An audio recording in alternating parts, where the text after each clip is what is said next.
International Raceway here in Cockburn Sound on Gemma Road as we get ready for the City of Perth Titles, brought to you by Discovery Parks and Exude Racing Apparel. It's a beautiful morning once again here at this picturesque racing track, one of the best looking racing circuits in West Australian karting. We're getting set for a huge day of racing out here in Henderson, and it's going to be perfect weather once again. A nice sprightly 20 degrees to start us off as we look out towards the east and then back towards the flags waving. The wind is up a little bit, but we'll get stuck into racing very shortly. It's round 3 of the West Australian KZ series here at Cockburn International Raceway, taking their 28 entries to the 1,070 metres, 11 turns, and massive elevation change and undulation here at Cockburn International Raceway. A look at your race order as we get into things here. We'll be starting off Heat 3 this morning with KA3 Senior Championship, brought to you by All Good Racing Carts and Parts, and running all the way through. It's 10 laps for Heat 3 for all the classes, with the exception of KZ2 going for a 15-lap third heat this morning before we get stuck into our finals in the same order to wrap up the day and decide who's going to take home a brand new Exude custom-made racing suit.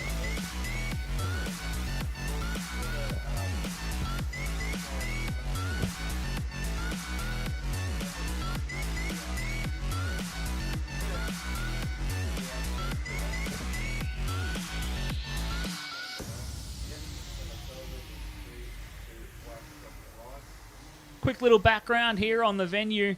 Cockburn International Raceway, built in the late 70s, early 1980s, was actually the host of the first ever CRK FIA Asia Pacific Championships back in 1983, eventually won by F1 star Heinz-Harald Frentzen here. And imagine what karting used to be like back in the 80s out here on the 1,070 metres in this brutal racing surface that we have.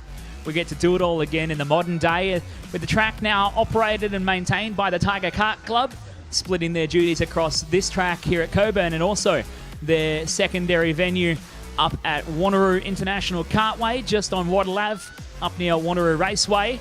Two fantastic racing circuits that we have in the Perth metro area, joined by Hurricane Go-Kart Club up in Wandowie for the 3 main circuits we have around Perth. And a look to our fixed camera on the in-grid where all the action will be happening today. The post-race inspection, quick debriefs, weighing the karts and getting them sorted before they head back to the pits and get ready to do it all again.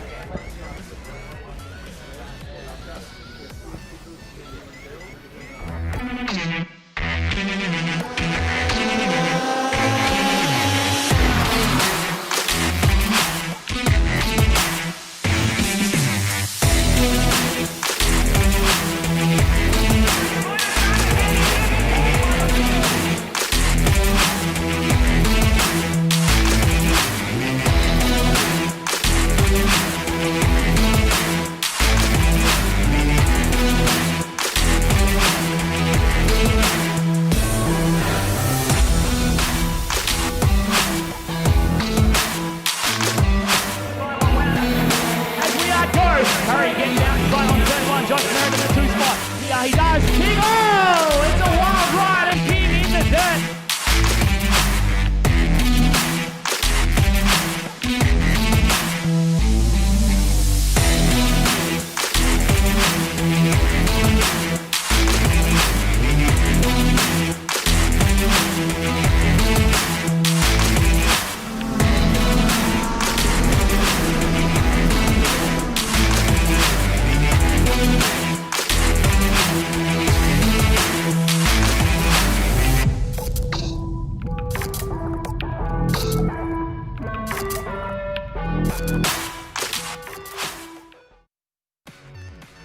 Well, following a fantastic day of racing yesterday, we were afforded a very rare opportunity to head out into the pits and chat to some of the drivers across the fields, and we got our first chat with Riley Traeger from the West Australian KZ Series to wrap up yesterday's action. Riley Traeger from the West Australian KZ Series, mate, you've been having a pretty good season so far here at round 3 at Cockburn International Raceway. You seem to like the track, you like the conditions. How's it from your perspective? Yeah, not too bad. Track feels okay. It's not the best at the moment, but yeah, had a cable on the throttle snap, so it's a bit difficult to drive that last heat, but yeah, sitting pretty good in the points for the series, so hopefully we can keep it up the pointy end. Now, apart from going for the glory when it comes for round wins and things like that, you've been up there and towards the pointy end in the final, but the series itself in the West Australian KZ Series really plays to consistency, finishing every heat. A couple of DNFs can really bring you unstuck. Do you think your driving style really suits that, your ability to just get through and finish? Yeah, well, I've only had one DNF so far, so we're sitting pretty good points-wise, and it's more about I'd rather sit on top for points than win a round. You know, it's the long game we're trying to play here, so... Something like the WAKZ series is really unique here in WA karting. You know, it's the only series of its kind, and it travels around to all the major events. Comparing that to your junior days in KA3 and some of the other senior categories, what makes the KZ series so attractive for you? Oh, it's just fun. Like, you get in every time and you just enjoy yourself, so more than like the single speed stuff. A lot going on, and it's always more fun to pass and all that kind of stuff, yeah. So how do you think your chances are going to go tomorrow? Oh, well, hopefully we find a bit of pace in the kart, like a 10th or two would be good, and yeah, hopefully put it on front row for the final or something, yeah. Lastly, tyre degradation is the name of the game here, especially here at Cockburn. It's a really abrasive track surface. How are you looking after these bad boys so far? You got them wrapped up and clean pretty quickly straight after that last heat race. Are you looking after your tyres enough? Yeah, they look pretty good, to be honest. There's not too much scrub on them, and they're not too worn. Tried to look after them in the first heat because I had a pretty big gap from Millsy, so yeah, they're looking pretty good. I'm feeling pretty happy about them. There you go, Riley Traeger here in the West Australian KZ Series, round 3 at Cockburn International Raceway. Straight into things to start us off here at Cockburn International Raceway. KA3 Senior Championship coming out on track, and somebody needs to have been putting in the work overnight to try and close this margin to Zach Needham. Pole position yesterday morning, earned himself $100 for his troubles. A clean sweep of the heat races on the Saturday program puts him on the pole spot alongside Julio Salvador to start things off for Heat 3. 10 laps on the board here. And we'll get things started off. Hugh Maguire and Liam Kane starting on the second row with Mason Fraser and Darcy Benitez on row 3 as we watch for the lights to go out and send us racing. 10 laps on the board. We are go for KA3 Senior at championship weight, brought to you by All Good Racing Carts and Parts. Mark Rosenauer, happy to help you out with anything you possibly need here in Western Australian karting. Parked up just adjacent to the outgrid here this weekend as Hugh Maguire has found his way around Julio Salvador into the second spot. Now Salvador fires it back to the inside at the in-grid hairpin as they climb the Perth Metal Recyclers Hill. A couple of the guys at the back of the group there dropping wheels off and running through the dirt, but it's Zach Needham, 2018 City of Perth Titles champion here at Cockburn International Raceway, rocking the custom-made Exude racing suit. Reckons he's due for a new one and on his way to potentially grabbing a new one this weekend as he stretches out on the opening lap from Dulio as they come out of the Cartco Canteen corner and make their way onto the West Coast Civil Main Straight. Julio Salvador back there in second from Hugh Maguire and Mason Fraser as they race down the West Coast Civil Straight at the highest elevation of the circuit before they tip into turn 1. And coming through the Siteworks switchbacks, the run up and down the elevation changes here at Cockburn International Raceway. 1,070 metres, 11 turns, and a very abrasive circuit as Maguire and Fraser go side by side for third. Maguire holds him off at the moment to the inside of the Perth Metal Recyclers Hill. It's a really difficult racetrack to pass with all the left and right corners following each other. There's never really a double right-hander that you can make a move stick, excepting at the end of the main straight, or if you're on the outside line as they head past the canteen as we pick up with Needham, Salvador, Maguire, Fraser and Kane, your top 5.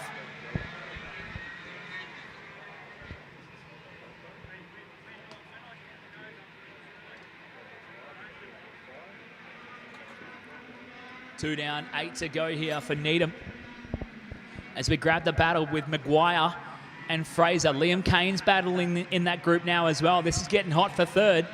Salvador and Needham are just a class above the rest of the field, but Hugh Maguire rocking the blue plates coming off his West Australian State Championship win a couple of weeks ago. Up in Geraldton for the WA Kart Championship. He's on the defensive from Fraser, who uses the nose cone to his advantage, helping escort Maguire out wide, who shows his frustration with a flick of the rear tyre.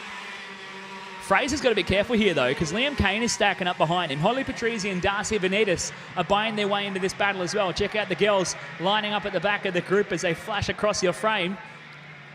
But it's Fraser pushing Maguire down the hill through the Cartco Canteen corner and onto the West Coast Civil Main Straight. Great battle happening here.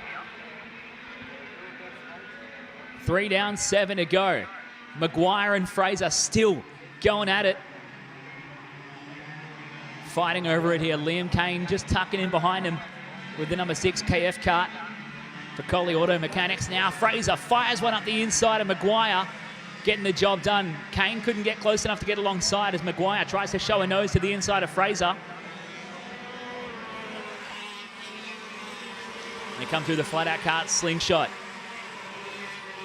Slightly longer race distance will really start to tell the tale about who's got the hot setups and the long run setups on their carts this morning and who's looking good for a 15 lapper. But don't forget, there's 2 carts out front of this battle that are just stretching the gaps.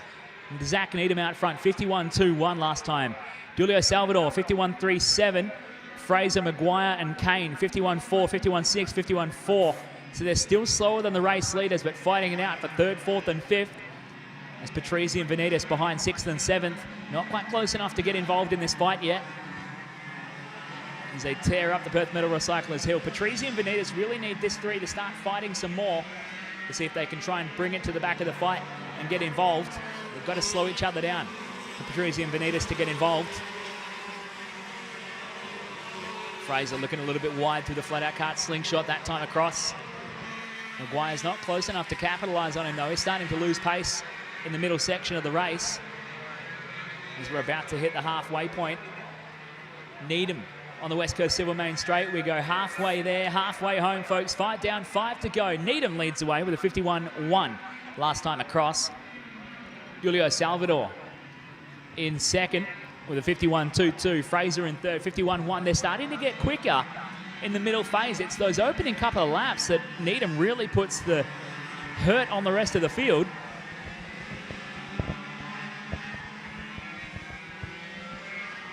Down from the top of the Perth Metal Recyclers Hill towards the flat-out cart slingshot. Young Mason Fraser in the 62 TNN Sheet Metal Fernando Alonso cart has found himself in third. And really having a great race so far to keep his nose clear of Hugh Maguire. Into the Carco Canteen corner. Look at the gap he's opening up over Maguire already.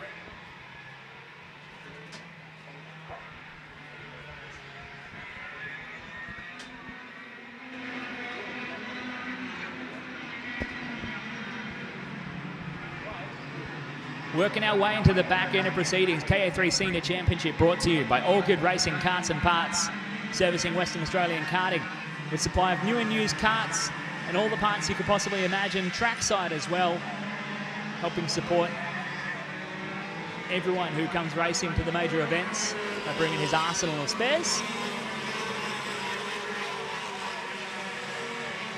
Coming out of the flat-out cart slingshot. This group of 5 spread out even Stevens. It's Fraser, Maguire, Kane, Patrice and Vanitas into the Cartco Canteen corner. Zach Needham out front at the meantime. 51.04 last time by for Needham, opening up the gap to 1.2 seconds over Julio Salvador. And the number 2 Maranello cart for Maranello Kart Australia, having a bit of a lonely drive on a Sunday morning in second. With just 3 laps to go last time across the line, Hugh Maguire is starting to try and mount a charge onto the back of Mason Fraser. See if he can close up and put on the fight as he checks over his shoulder to find where Kane is. The Coley Auto Mechanics number 6 KF cart. Rocking 2 carts in his West Australian karting campaign of the new Birrellart manufactured Kip Foster chassis. And check out the lap times last time by Maguire, mounting his fastest lap of the race so far. A 51.1 from Maguire back there in 4th. If he continues that pace, he might have something to say about 3rd with Mason Fraser as they come onto the West Coast Civil Straight with 2 laps to go.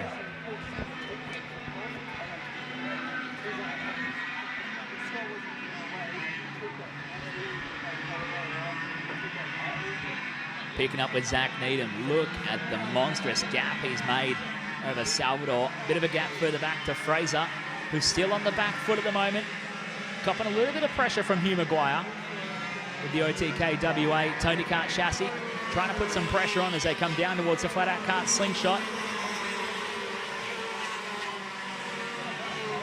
Last time across, Maguire 51.29, Fraser 51.30. In the end, it was only 0.08 of a second between them on lap time, and Maguire's made a mistake on this lap. He's lost another couple of kart lengths for the youngster in the digital quarter, number 15, Tony Cart, as Needham hits the line with 1 to go. Final lap is upon us here for KA3 Senior. We'll pick up with Zach in the Arrow X1E, proving he can still make the old go-karts work here. Little pat of the airbox under brakes to keep a bit of liquid cooling going through these air-cooled IAME KA100 engines. As he comes out of the Perth Metal Recyclers Hill, down into the flat-out kart slingshot. Julio Salvador there in the number 2 Maranello kart, having a lonely drive. Fraser and Maguire on the final lap. Maguire's got one little attempt left. He can fire one up the inside, but he's not close enough to Fraser as they head up towards the Cartco Canteen corner for the final time, and he's not going to get close enough to get it done. As the checkered flag comes out, Zach Needham will claim the win for 3 from 3 here in KA3 Senior. From Julio Salvador, second once again. Mason Fraser will claim third. Hugh Maguire in P4, and Liam Kane rounding out your top 5.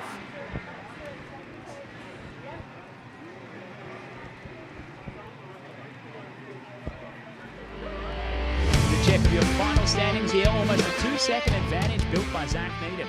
Over 10 laps on track, and his final lap of 51.3, so he buttoned out of it there. Quick lap of the race, the only driver sub 51.0. Needham claiming the win from Julio Salvador in the number 2 Maranello kart second. Mason Fraser home in third. Maguire with a hot lap right at the end of the race, a 51.07 in fourth. He might have something to say over the course of a 15-lap final. We'll let that shake out later on in the day. Liam Kane comes home P5. Holly Patrizi and Darcy Benitez rounding out 6th and 7th, with Lucas Gaelic in the 8th spot from Chantel Hall in 9. Matthew Wilkin in 10, and Bailey Reynolds not finishing after not even making the start, it seems. Rounding out your 11 drivers in KA3 Senior.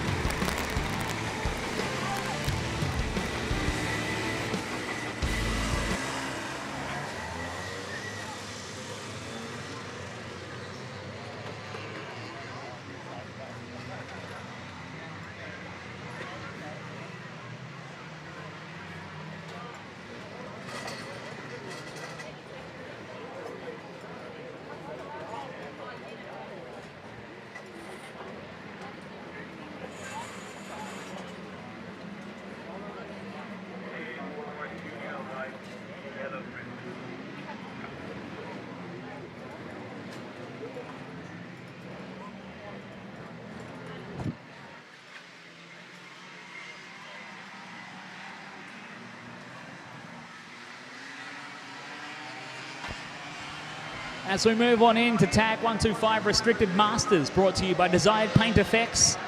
Pride themselves in excellent service from start to finish of your painting project. They've got it all covered, from residential, commercial and real estate painting, with over 10 years being established and 250 completed projects here in Western Australia. Desired Paint Effects are the people to give a call if you want any painting of your commercial or real estate done. And proud supporters of Tag 125 Restricted Masters here at Cockburn International Raceway. For the Discovery Park City of Perth Titles, brought to you by Discovery Park Swim Point Port Coogee and Exude Racing Apparel. As we get set for the Masters, Shane McPherson has been the man to beat so far in this field. And he'll start on the pole spot here. The number 9 Cosmic Kart alongside the 13 Ricardo of Simon Minton. These two should have a good battle as we get into it, as we watch the lights to go out. Lights are out and sending us racing. 10 laps on the board for 125 Restricted Masters. McPherson gets through. Peter Ten Brooker on the inside of Minton, though, shuffles him back there into third, as we've got a couple getting caught up there at turn 2. Minton fires it back to the inside to claim second again. And looks like Bradley Stewart has snuck on through for third, putting Peter Ten Brooker down to P4. And Roy Testa rounding out your 5 as they climb the hill for Perth Metal Recyclers. It's Shane McPherson, the number 9 Cosmic Kart, doing work out front. As they come out of the flat-out kart slingshot on the opening lap, McPherson already building 5 or 6 kart lengths over Minton, who got caught up in a little discussion about who wanted to be on the inside at turn 3, with Peter Ten Brooker, who's dropped back to P4 with the bright green helmet.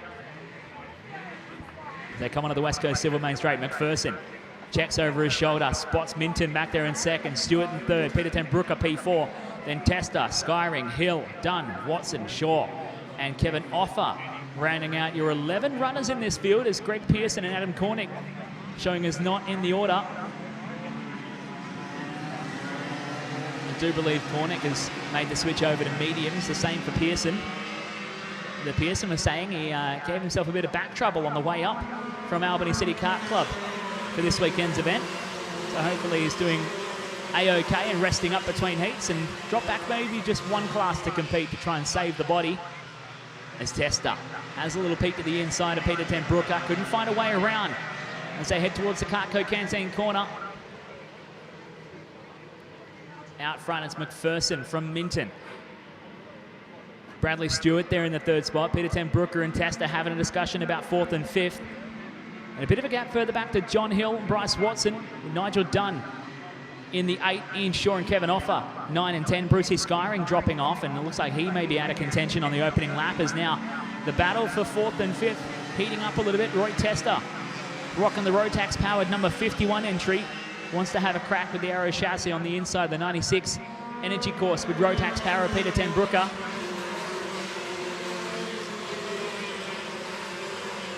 Tester has a little peek at the inside at the end of the flat-out kart slingshot. Now having a big look at the inside as he runs the tight line into the right-hander. The old school line that used to work in Clubby Light back in the early 2000s. Still hanging true for Roy Tester as they head onto the West Coast Civil Main Straight. We are 3 down, 7 to go in Heat 3 of Tag 125 Restricted Masters, brought to you by Desired Paint Effects.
As we came across the halfway point here at 125 Restricted Masters.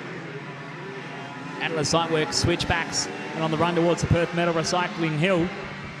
Simon Minton has a fast lap of the race now with a 51.696 to a 51.8 from Shane McPherson and a 51.8 from Brad Stewart. So Minton, 7.5 tenths of a second adrift, reeling in at about 1.5 tenths of a second a lap. He could potentially get close enough to McPherson to challenge him for the race lead as they come out of the Cartco Canteen corner. Onto the West Coast Civil Main Straight. There's the gaps, eyeballing them almost even as they come onto the West Coast Civil Straight. This time by McPherson, 51.7, Minton 51.6. Only a tenth of a second between them on the lap speed as they clicked off 6.3 tenths of a second. The gap we pick up with McPherson. The number 9 Cosmic Kart rocking his way up the Perth Metal Recyclers Hill. See Minton hopping in the seat, trying to get the 13 Ricardo kart to spool up quicker. As the Rotax power doing work. Of course, big conversations happening recently with the 125 restricted categories about parity between X30 and Rotax power plants. And the change from Karting Australia in the last week only came out a couple of days ago. Effective as of Friday, that X30 would take a 1 kilo weight reduction.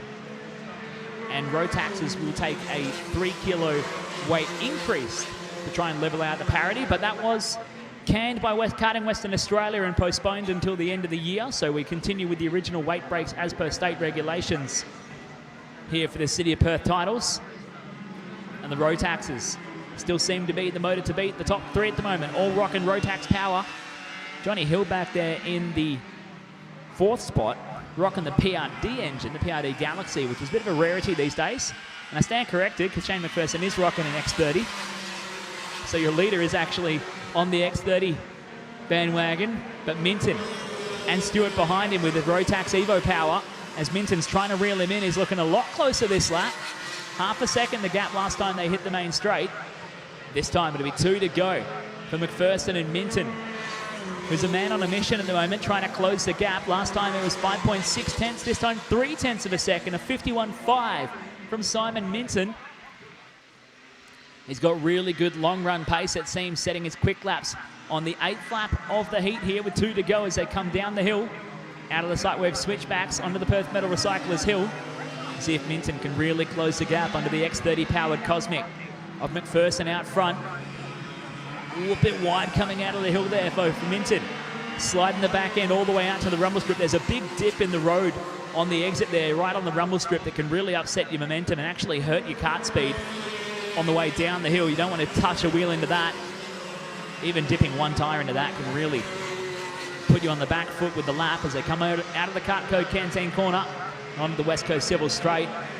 This time it looks like the gap will stay the same, maybe even opening up a little bit to 3.5 tenths of a second from McPherson to Minton as Shane McPherson puts in a new hot lap for himself, a 51.697. Minton with a 51.7. Stewart backing up a personal best lap of the race, a 51.7 from Brad Stewart in 3rd. Johnny Hill 52.5, Bryce Watson 52.6. So your top 3 are the only ones sub 52, and they're deep into it as well, rocking in the 6s and 7s as Minton on his final lap is trying to put some pressure on McPherson, but he's going to be too far back to make something stick here. Hard on the brakes into the flat-out kart slingshot.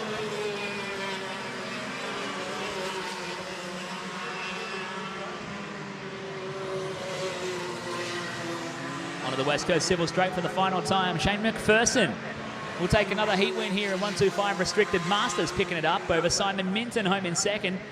Bradley Stewart in 3rd. John Hill, P4. And Bryce Watson will round out your top 5 for 125 Restricted Masters, brought to you by Desired Paint Effects.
Down on the in-grid with Brad Stewart.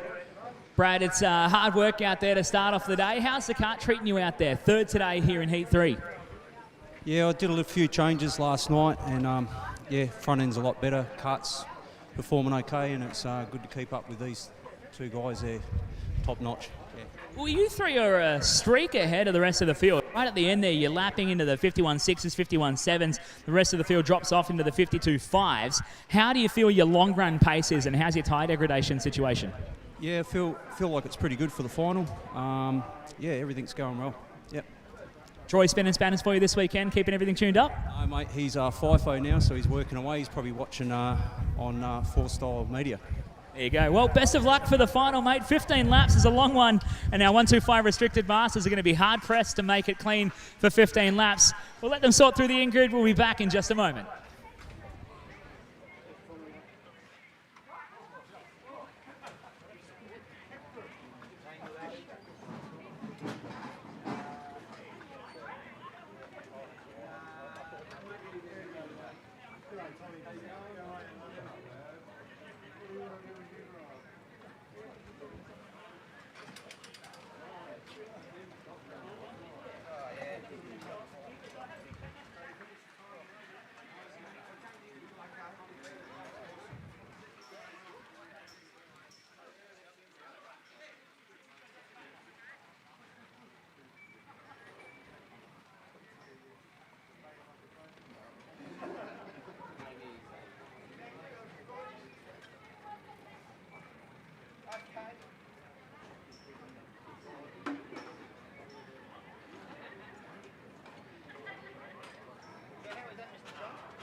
Well, we get set to go racing once again. Cadet 9 brought to you by Bunbury Kartworks. Proud supporters of West Australian karting, especially the scene down at Bunbury City Kart Club. They love to bring the truck up to all major events, and you can't miss them as well, as they stock everything you could possibly need, including parts for the increasingly popular Energy Course chassis that's being campaigned out of their camp. And we find Campbell Thompson and Chase Webb on the front row here for Heat 3 of Cadet 9s. William Kalsic-Chen and Connor Mayer on the second row, and a big shout out for the youngster Connor Mayer in what I believe is his first open event, rocking the number 43 flat out karts machine. Put himself on pole yesterday morning with the fastest qualifying time as they come down into the Kartco Canteen corner and get set to go. He had a wild ride in the heats yesterday with a pair of fourth place finishes and battling hard with the youngsters around him. He starts out a P4 here for Heat 3, 10 laps on the board.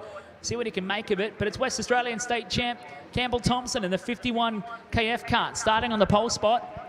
Will lead the field onto the West Coast Civil Main Straight as the lights go out and send us racing. 10 laps on the board for Cadet 9. Thompson leads the field down with Webb in hot pursuit. The Kalsic-Chen brothers getting through for third and fourth, it seems. Xander Edgington there in the 10, going to P5. Young Diago Stewart getting pushed wide there by Connor Mayer as one of our youngsters had a spin at the in-grid hairpin. Stewart goes to the back of the train, but it's Thompson and Webb out front as they come out of the Perth Metal Recyclers Hill. Thompson very wide there, dipping into the dip in the road we talked about a few moments ago in the previous heat. And now Chase Webb fires one up the inside, and he gets the move done very late in the corner, but young Chase, the number 33 West Coast Civil flat-out karts entry, checks over his shoulder to spot Campbell. These two kids are just glued together week in, week out, wherever they go racing. Chase a little bit wide in the final corner. Campbell gives them a hurry up onto the West Coast Civil Main Straight, and we're going to have a drag race on our hands all the way down to turn 1. But Chase Webb hangs out in front at the moment. Thompson back there to second. Then it's William and Lucas, the brothers, third and fourth at the moment. William hanging on to this fight, though, as Thompson tries to go side by side with Chase. He's on the outside run, though. Can't find his way up the inside. Chase has to pinch the corner off tight. Now Campbell might have a better run as they climb the hill into Perth Metal Recyclers. He stays tucked in as they go through the long left-hander. Campbell getting a great run off the corner, though, drawing alongside. He's going to try the over and under as Webb slides it back into the cart across the front nose cone of the 51. Great battle going on here. Young William tucking into third and just trying to figure out how he can capitalise on this and be the big winner in the payday here for Heat 3. It's all going to come down to the final, though. Who wants to wear a brand new racing suit? Chase checks over his shoulder, puts his head down and boogies as Campbell has the legs down the straight. All of that motor. Campbell goes alongside and gets the lead move done again. Chase has to slot back into second. Now William has a little look on the inside of Chase, who's still opening the lines right up into the sight work switchbacks. Giving away some time to Campbell. He seems to have found his feet after the first couple of laps. That's just 2.5 laps down. 7.5 to go here for Cadet 9s, brought to you by Bunbury Cartworks. This time by Campbell, running very wide out of the Perth Metal Recyclers Hill into the flat-out cart slingshot. Young Chase, eyes off the move, but Campbell moves over to cover it off. And Campbell with the much tighter lines as he's leading. Might be just slowing himself down a little bit as they head into the Cartco Canteen corner. And onto the West Coast Civil Main Straight. Thompson, Webb, and Kalzik Chen with the fast lap of the race from Young William in third. Keep an eye on the number 20 Arrow Chassis with the Red Bull Racing Team suit, as now Campbell Thompson sets a new fast lap of the race of 48.465, but Webb is hot on his heels out of the Sightworks switchbacks. Cadet 9s, the youngest category of West Australian and Australian karting. You can get involved just at the age of 7 years old. Strap your 7-year-old into a go-kart and send them out to have some fun. The foundation building blocks of main game motorsports careers as Campbell runs a bit wide out of the Perth Metal Recyclers Hill. He hangs up with Chase. Elbows out with the Cadet 9s. The kids going racing show maturity well and truly beyond their years at the wheels of these go-karts.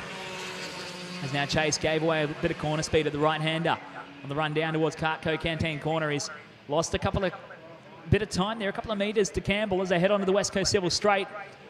All of them with their heads down, trying to get as much aerodynamic advantage in the toe and the big old hole in the air that Campbell Thompson is punching. And Chase just right on his rear bumper as they head down into turn 2. Now through the Sightworks switchbacks. Campbell gets great drive off the corner. Really gets the run with the motor as we watch this battle. Further behind them, Lucas Kalzik Chen in the 4th spot. Connor Mayer in P5. Xander Edgington in the 6th. Diago Stewart in the Tony Kart in P7 from Joel Blackman in the 8. Emerson Watson not showing with any times here. But the battle at the front with Campbell and Chase. Chase looks to the inside of the flat-out cart slingshot. Slides across his nose cone. They're going to go side by side into the right-hander. Here comes William trying to buy his way into this fight as well. Chase looks over his shoulder as Campbell feeds him a bit of nose cone. As they head down the hill into Cartco Canteen corner, they're glued together through the final turn onto the West Coast Civil Straight. Campbell's going to have a huge run here. Look at the motor he's got as he pulls out alongside and drag racing to the end of the straight. Campbell Thompson claims the race lead again. These guys are just not giving it up here in Heat 3 of Cadet 9s. Halfway home, folks. Love some Cadet racing. The youngsters put on an awesome show. Cadet 9s or Cadet 12s as Chase went for a little peek up the inside but decided to tuck in behind Campbell. A bit tight on the exit of the corner though, trying to get as much drive up the hill into Perth Metal Recyclers. Campbell wide coming out of Perth Metal Recyclers, brings Chase right onto his bumper. Looks like Chase had to check up through the flat-out cart slingshot though. William drove up to his rear bumper and opened up the gap for Campbell by about half a metre, just a couple of feet in it. The harder tyres, the Vortex Mini Rock engines with restrictors, and the light cartwakes makes for some really close racing. Now Chase has a run on Campbell. Does he have the motor to pull up alongside? He pulls out in the toe, and they're going to go almost side by side through turn 1. Chase just showing a nose cone, but tucks in behind a second. So Campbell looks to have the power in a straight line, but Chase is driving a very smart race at the moment, just keeping himself tucked in and in check, not stepping the cart out too hard. Campbell with a mistake there, drops a wheel on the exit of the right-hander. Gives away a little bit of cart speed as they climb the hill. And Chase Can't capitalise on it though, but he's monstering the rear bumper of Campbell Thompson at the moment. Just over 3 laps to go. Chase to the inside again at the slingshot. Gets it done. William rides a tyre on Campbell. And that's checked up William and dropped him back by a couple of kart lengths as they come towards the Cartco Canteen corner. Chase checks over his shoulder again. It's quite panicky for the youngsters. They know one mistake is going to render their race done. And that wider run onto the main straight seems to be hurting Chase as they head onto the West Coast Civil main straight. Campbell just monsters up to his rear bumper, but couldn't get alongside to make the move happen for the race lead. They're going to go side by side in the Sightworks switchbacks and making the run down the hill. Mums and dads on the sidelines with their hearts absolutely pumping as if they themselves were driving the karts. By extension to their children, of course, as they wheel it out of the Perth Metal Recyclers Hill down towards the flat-out kart slingshot. Campbell has a peek to the inside as Chase really opens up the line and runs the wide way all the way around the corner to cover off an inside line at the left-hander. This is where he can have his own undoing, though, just pinching off the corners a bit too tight and giving away his straight line speed as Campbell has a run on him down the hill into Cartco Canteen corner and onto the West Coast Civil main straight. Campbell trying to draw alongside as they come onto the straight already as he pulls out just shy of the start-finish line. 2 to go. Campbell Thompson goes side by side with Chase Webb as he claims the race lead again. I love it.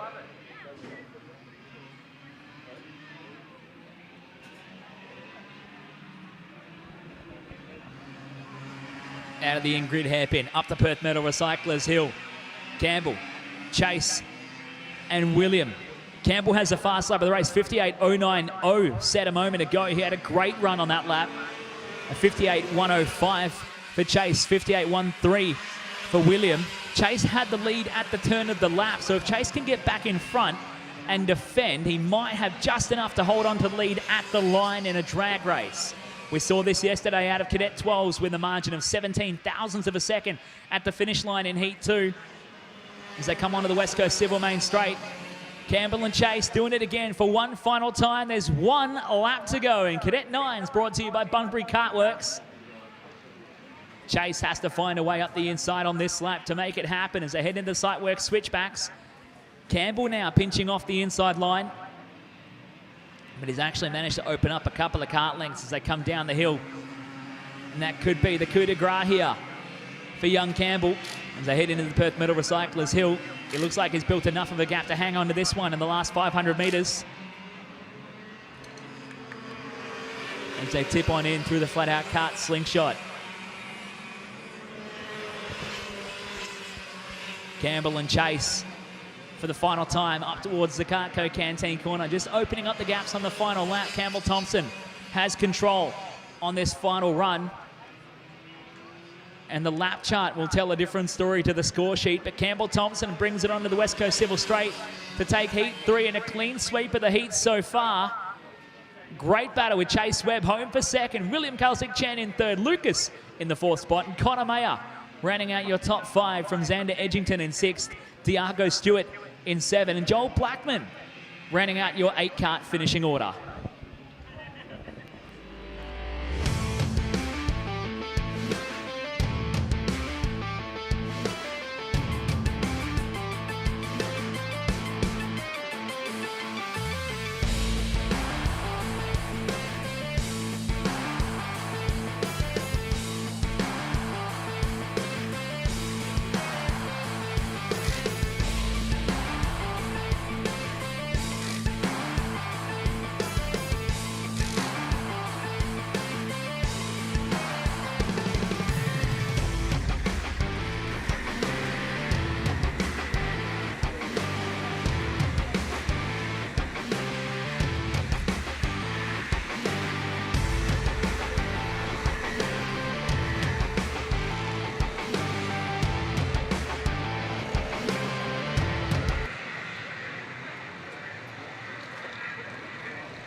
Down here on the in-grid with Campbell Thompson, mate. A wild race there with Chase, switching and swapping for the lead all race long. How exciting is it for you guys? It was amazing. I don't know, it's just amazing. You're looking forward to a 15-lap final. Do you think you've got a little bit of an advantage at the moment to hold on for 15 laps? Yep. How good is it to be racing with your mates out here at Cockburn, though? Really good. You want to thank your family, friends, sponsors? Yeah. Thank my mum and KF Kart for making me good. Awesome stuff. Campbell Thompson, your Heat 3 winner, a clean sweep so far in an awesome race with Chase Webb all the way to the end. Good stuff, mate.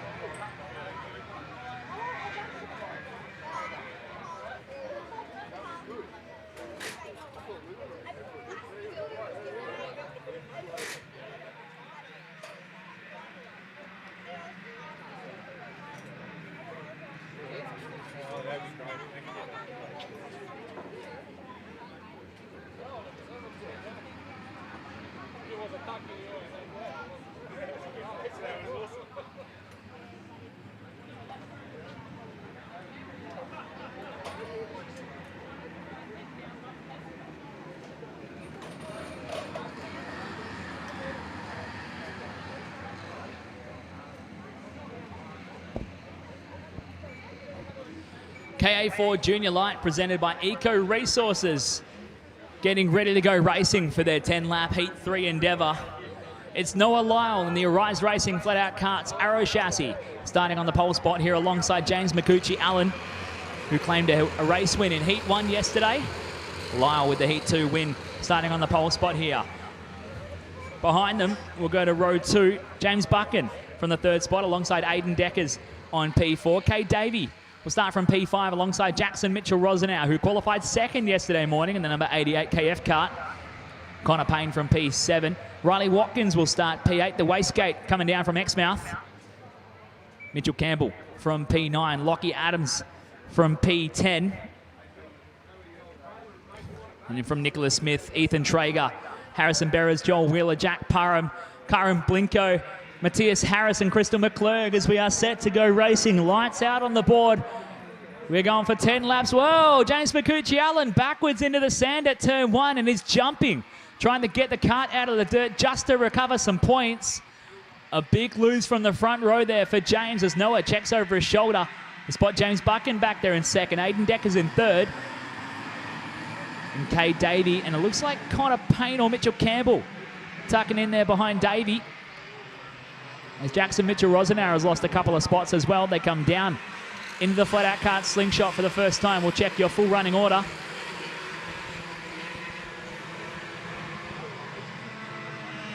As the KA4 Junior Light, the first step coming out of the cadet categories.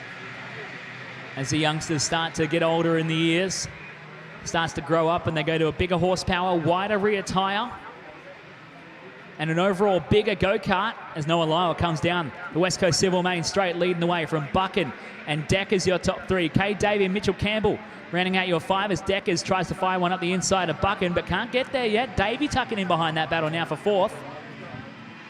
Then it's Nicholas Smith rounding out 6 from Traeger, Watkins, Mitchell-Rosenauer, and Connor Payne rounding out your 10 as Deckers gets it done on Buchan. Up the Perth Metal Recyclers Hill. The 33 Flora Plant KF kart of Aidan Deckers. Still rocking the Drew Price Engineering X5 platform of the KF kart. Now Kate Davey fires a big one up the inside on James Buchan. Young James, probably one of the youngest inside the top few drivers here in KA4 Junior Light, stepping out of Cadet 12 he raced last year.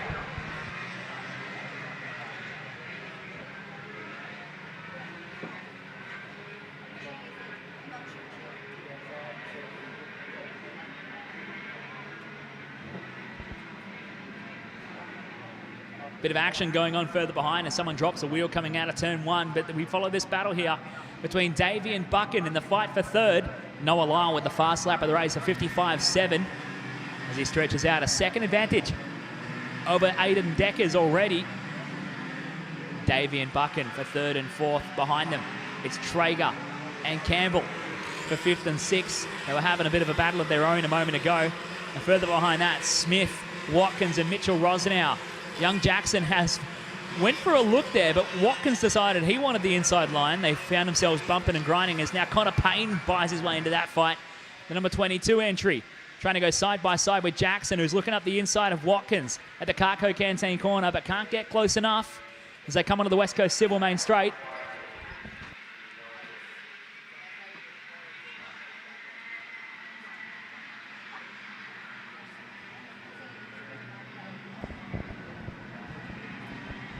We follow along once again. Kay Davey and James Buchan down towards the Ingrid hairpin. Buchan stepping into KA4 with the number 59 Arrow entry from the Hurricane Go-Kart Club up in the hill of Wandowie. With Davey, the 75 Weet-Bix machine. Rocking the KF cart for Davey. As, wow, Buchan with a real late move here at the flat-out kart slingshot. Almost drove himself off the racetrack trying to make it happen, though. These tyres are really going side by side, slowing each other down. Buchan back to the inside of the Carco Canteen corner. Davey is a cagey guy, and he wants to race for every corner. But he loses out ultimately. Buchan now goes to the third spot. Meanwhile, out front, Noah Lyle with another fast lap of the race. 55.05, 55.2 for Deckers, 55.7, and a 56.1 for Buchan and Davey, fighting over third. Young Ethan Traeger behind him as we pick up this battle here between Riley Watkins and Jackson Mitchell-Rosenau, with Nicholas Smith and Connor Payne in the battle for 7th, 8th, 9th and 10th up the Perth Metal Recyclers Hill.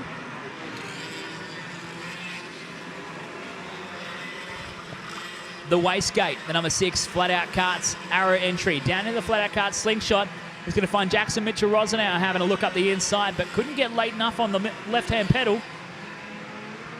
As Payne picks up a move on the inside of Nicholas Smith. Behind him at the moment is young Jack Parham, who made a step into KA4 for 2020 out of the Cadet 12 category, the number 97 entry. After watching his brother come a cropper well and truly in a wild ride in KZ2 yesterday afternoon that brought out the red flag in Heat 2 for the West Australian KZ Series. Hard to know where to look here as Jackson Mitchell-Rosenau has made it happen to get around young Riley Watkins as they head into the Perth Metal Recycling Hill. Aiden Deckers in second, just quietly setting the fastest lap of the race at 55.02 for young Deckers. He's 1 second off the back of Noah Lyle for the race lead, and Lyle picked off a 55.09 on the same lap as we cross over into the halfway point. We quickly grab Lyle and Deckers at the moment onto the West Coast Civil Main Straight. Buchan and Davey back there, third and fourth as we go down the West Coast Civil Straight. 4 laps to go and a new hot lap. Noah Lyle, 54.91. Aiden Deckers, 54.93. Trying to go with him, and this is really a carbon copy of how they were up at Midwest Kart Club for the WA Kart Championship. Lyle sets a hot lap. Deckers sets a personal best, just 100th or so slower. And they go like that all race long, but the gap sits at 1.1 seconds between Lyle and Deckers. As we follow along between Buchan and Kay Davey down in the flat-out kart slingshot. The 59 Arrow of young James sitting so short in the seat.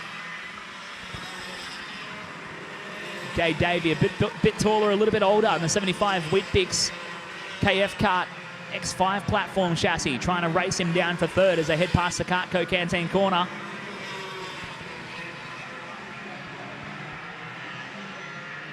And onto the West Coast Civil Main Straight behind them. Ethan Traeger and Jackson Mitchell-Rosenau, 5th and 6th on the road. From Mitchell Campbell, Riley Watkins, Connor Payne and Jack Parham. Rounding out your top 10 as Nick Smith has dropped off to P11 here in the number 10 KF kart chassis. We'll pick up Buchan and Davey. As young Cade is rounding him up a little bit. A 54.95 from Cade, really coming on song in the back end of the race. Just struggling with his early race speed and getting swallowed up by the field a little bit. Davey reeling the gap down to 2.8 tenths of a second on the back of James Buchan for third. Of course, it's all on the line for their 15-lap final today to decide who's going to pick themselves up a brand new Exude Racing suit. Thanks to Exude Racing Apparel here at the Discovery Park City of Perth Titles. Putting on a really cool and exclusive race winner's prize, and something that's the main goal of the City of Perth Titles, to bring a different experience and something unique to the forum instead of the same old open weekends. As we pick up with Lyle and Deckers out of the sight work, switchbacks and down the hill. Young Noah at the very pointy end of KA4 once again. A 54.598 last time across, really opening in the fast laps at the end of this one. Aiden Deckers with a 54.83. Buchan with a 55.03, his personal best lap of the race so far. As Deckers comes out of the flat-out kart slingshot. On the run towards the Cartco Canteen corner. Here at the Discovery Park, City of Perth Titles. 1 to go for Noah Lyle as he comes onto the West Coast Civil Main Straight and collects the last lap board. 1 lap remaining here for Noah. As he clicks off another fast lap of the race, 54.46. This is where he really puts the damage on Aiden Deckers with a 54.8 for Deckers, 54.9 for Buck, and 55.2 for Davey, 55.5 for Traeger, and 54.9 for Jackson Mitchell-Rosenauer in the fight for 5th. That's less than a 1/10 of a second between them at the line in the battle for 5th further back. As young Jackson Mitchell-Rosenauer starting to come good right at the end of this 10-lapper, but it's Noah Lyle. All by his lonesome out front. Not that he'll be too disappointed as the race leader into the Cartco Canteen corner for the final time.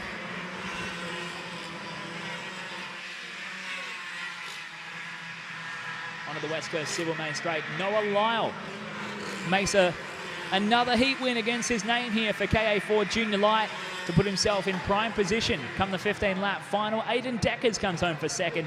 James Buchan in 3rd. Kay Davey home in P4. In a drag race to the line, Ethan Traeger picks up P5 from Jackson Mitchell-Rosenauer in P6. And a margin of just under a 1/10 of a second. Riley Watkins home for P7 from Connor Payne in the 8. Here's a look at your full finishing order with James McCucci-Allen, P9. Mitchell Campbell rounding out the top 10 ahead of Jack Parham and Nicholas Smith, with Lockie Adams in the 13. Harrison Berres and Josh Mueller, your top 15 from Crystal McClurg and Kyron Blinko, your 17 finishing drivers here, as Matthias Harris showing P18 from KA4 Junior Light, brought to you by Eco Resources.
Bring it on out, Cadet 12, brought to you by Vulcan Panel and Paint, with Sam Rhodes at the helm of the business to do anything you possibly need, from custom paint works to mechanical repairs and the body work, of course, and custom fabrication as well. Go see Sam. Vulcan Panel and Paint, happy to hook you up here as we pick up Nash Ferraro on the front row here alongside Chase Wildman, leading them into turn 1 here for heat 3 of Cadet 12s for 10 laps on the board. Sachin Smith Way will start from P3. And Nicholas Starney will start on the outside of the second row. Ahead of Connor Radford, P5. Toby Mayolo on the 6. Benjamin Hall on the 7 spot from young Ashton Sprague on P8. Jed McDonald, P9. Zane Rhodes rounding out your top 10. Ahead of Cooper Lyle in 11. Bailey Reardon in 12.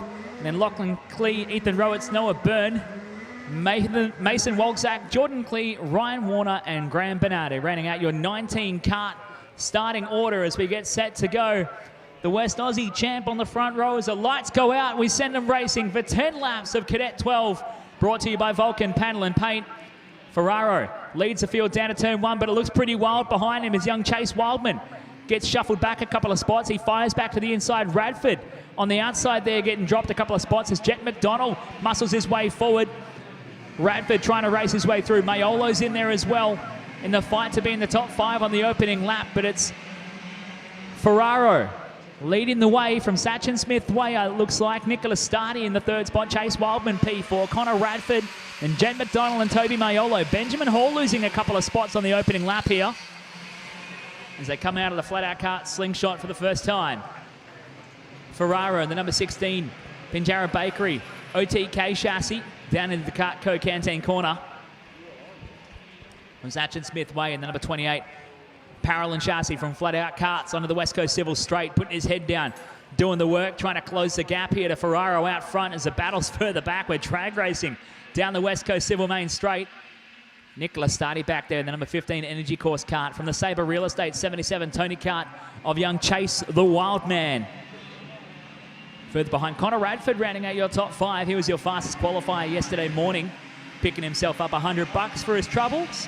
And I reckon the $100 might go straight onto the karting expenses. And poor old Dad's bank account paying the bills to get these youngsters racing. There's young Ferraro leading the way from Sachin back there in 2nd. Sachin's always had a good strike rate here at Cockburn International Raceway. The number 28 Flat Out Carts machine. Shown on the Arrow cart this weekend. He has rocked a parallel from time to time, but it does look like the blue tubes of the chassis indicating the Arrow X5 platform as he really monsters the back end of Nash Ferraro onto the West Coast Civil Straight. He pulls out for a drag race to turn 1 and gets the lead done as well. Sachin going to the race lead as I just spotted a big sliding move from Nick Stardy and Chase Wildman fighting it out for 3rd and 4th, bashing into each other and really slowing each other down. They were up onto this fight for the lead. Now they've given away about 3 or 4 cart lengths. And they're lucky in the fact that Connor Radford is a little bit further behind in the number 21 flat-out carts entry. As Starty had the fast lap of the race last time across, a 57.06. It definitely won't be a similar lap time here on the next one, as he found himself slowing right down with Wildman in the fight for 3rd behind them. Radford and Mayolo 5th and 6th at the moment, trying to put some pressure on this battle.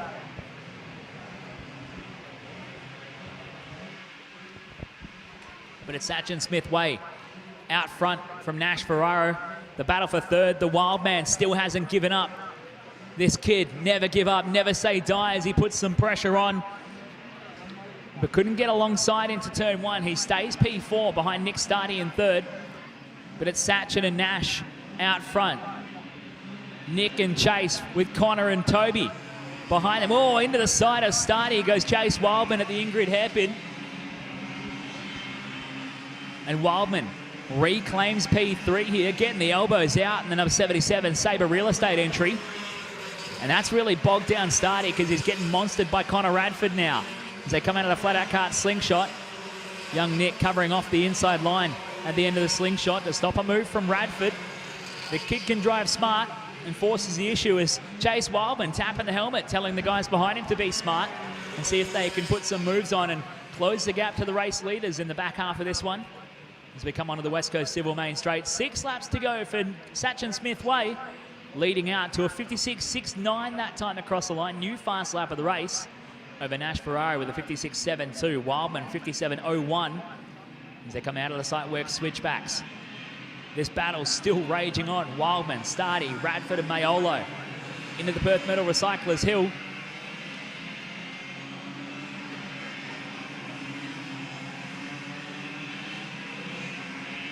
Radford drawing up alongside, trying to drag race with Stardy down to the flat-out cart slingshot.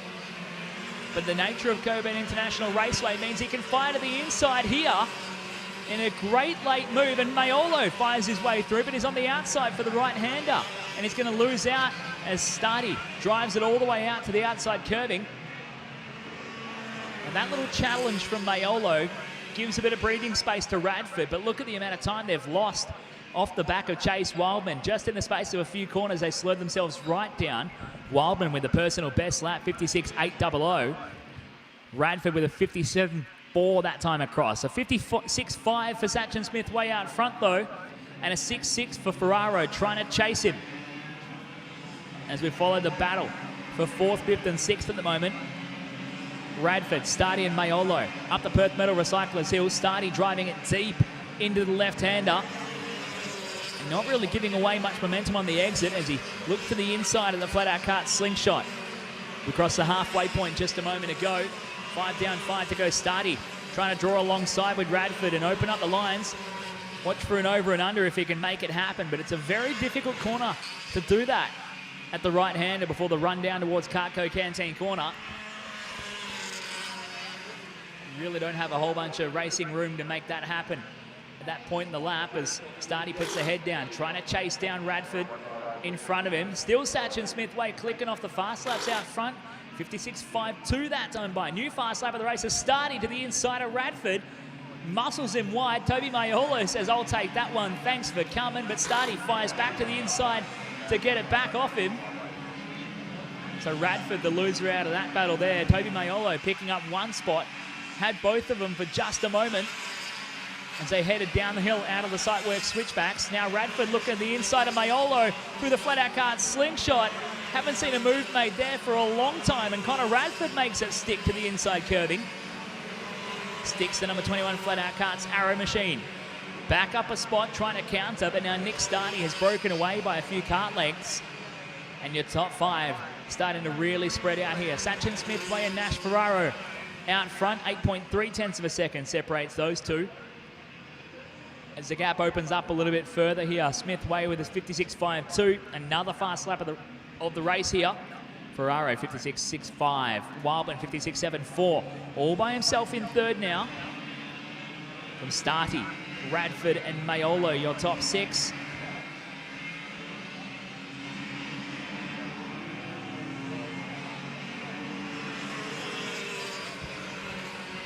We will pick back up again here with Sachin Smith way leading things out of the flat-out kart slingshot on the run towards Cartco Canteen corner. The number 28 flat-out kart's Arrow X5 chassis. From the Pinjarra Bakery, OTK number 16 of Nash Ferraro, rocking the blue plates onto the West Coast Civil Main Straight.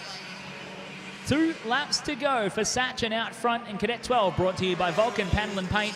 Heat 3 of 10 laps before we go to our 15-lap final to decide who gets the win here at the City of Perth Titles, who will be the champion for 2020 and claim themselves a custom-made Exoot Racing Apparel suit on offer this weekend to our class winners. Sachin with a new hot lap again. He continues to click off the fast ones. Is really putting the message out there that he's a force to be reckoned with this weekend as he comes to the track this morning with a reinvigorated sense of speed. 56.46 that time by for Sachin. 56.62 for Nash. A 9.3 for Chase. A 6.2 for Stardy right at the end here, lapping on par with Nash Ferraro. No surprises there between those two's lap speed. And Connor Radford with a 6.1 on his final lap that time across with 1 lap to go. This is the final lap of Cadet 12 Heat 3. And Sachin Smith way leading it out.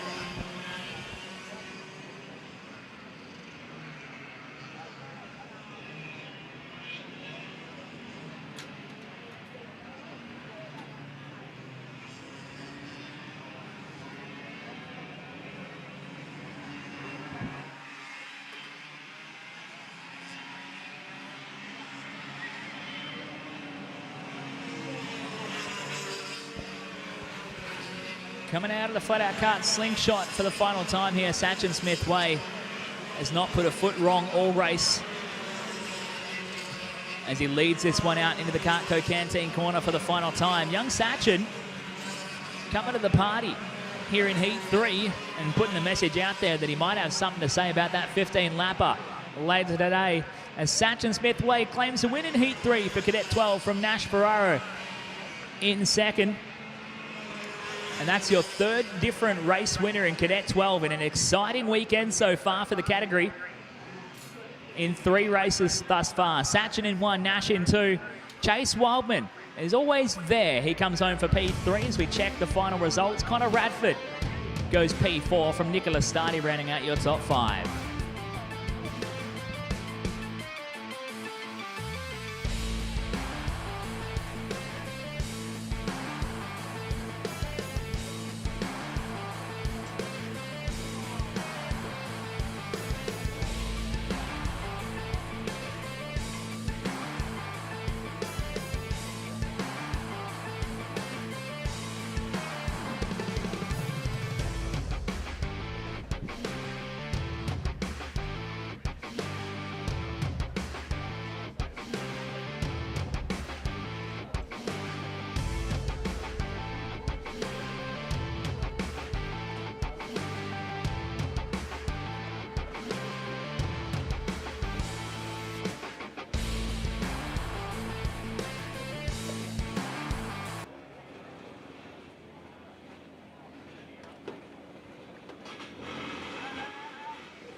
We're down here with Sachin, your Heat 3 winner. How cool is it to be the third winner in 3 races this weekend? And what did you guys do overnight to go so quick this morning?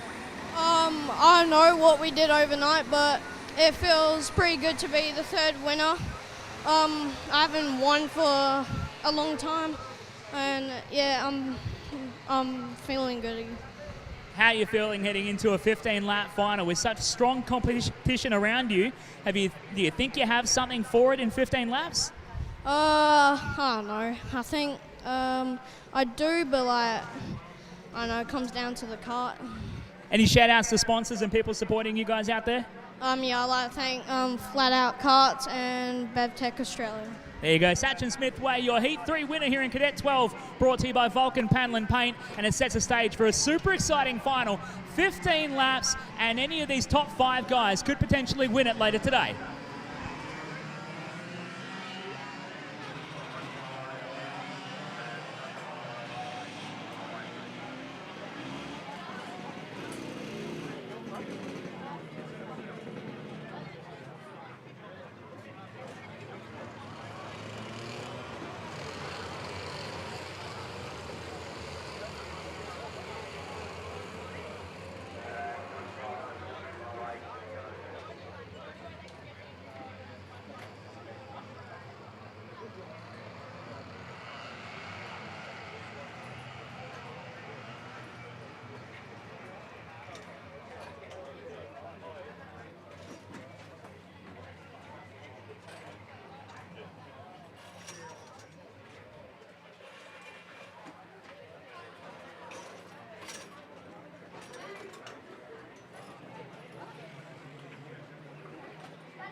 Lights out, and we are underway for Tag 125 Restricted Medium, brought to you by patrizicourse.com. As a bit of action further back in the field as they're bumping and grinding through the dirt, but it's Simon Minton getting away from Jay Bunton at the start here. Adam Cornick and Adam Gandossi to 3rd and 4th as they climb the Perth Metal Recyclers Hill.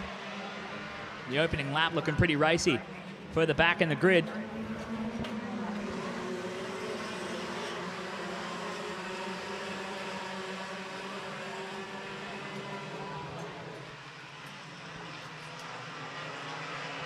As we pick up Minton, the number 13 Ricardo kart for Simon Minton Motorsport. Wheeling his way into the Kartco Canteen corner on the opening lap. Jay Bunton for JB Patios and Fabrication trying to stay with him here. And Adam Cornick and ARC Karting. Good to see Adam back in the seat. Haven't seen him driving for a fair few months now. I think the last time I saw Adam drive was early 2019. In a kart, as it looks like trouble for Todd Davey. He's got a hand out the side, and he's coming straight on into the in-grid with the number 3 Weet-Bix comp kart, and he gives away his spot. He was running in P6 at the turn of the previous lap. Behind Cornick, we got Gandossi, and it looks like Carlos Del Toro in the number 18 Arrow machine, I believe. For a Formula K kart for West Coast Transport. For Carlos Del Toro and West Oz Transport's Formula K chassis. Trying to put some pressure on the back of Adam Gandossi for fourth, but we pick up this battle here. Greg Pearson in the 92 CRG kart for Professionals Albany, coming all the way up from Albany City Kart Club to race with us this weekend. And he now jumps up to the 8th spot behind Benjamin Bonden and Ryan Lilly. He defends from Christopher Strawn and Brendan Sequeiros at the moment. In the Sarah kart, the number 94 behind Strawn there as they come down out of the site work switchbacks. We follow the battle at the moment for 8th, 9th and 10th on the road. As they head up the Perth Metal Recyclers Hill, it's Minton out front, Bunton in second. Adam Cornick in the 3rd spot.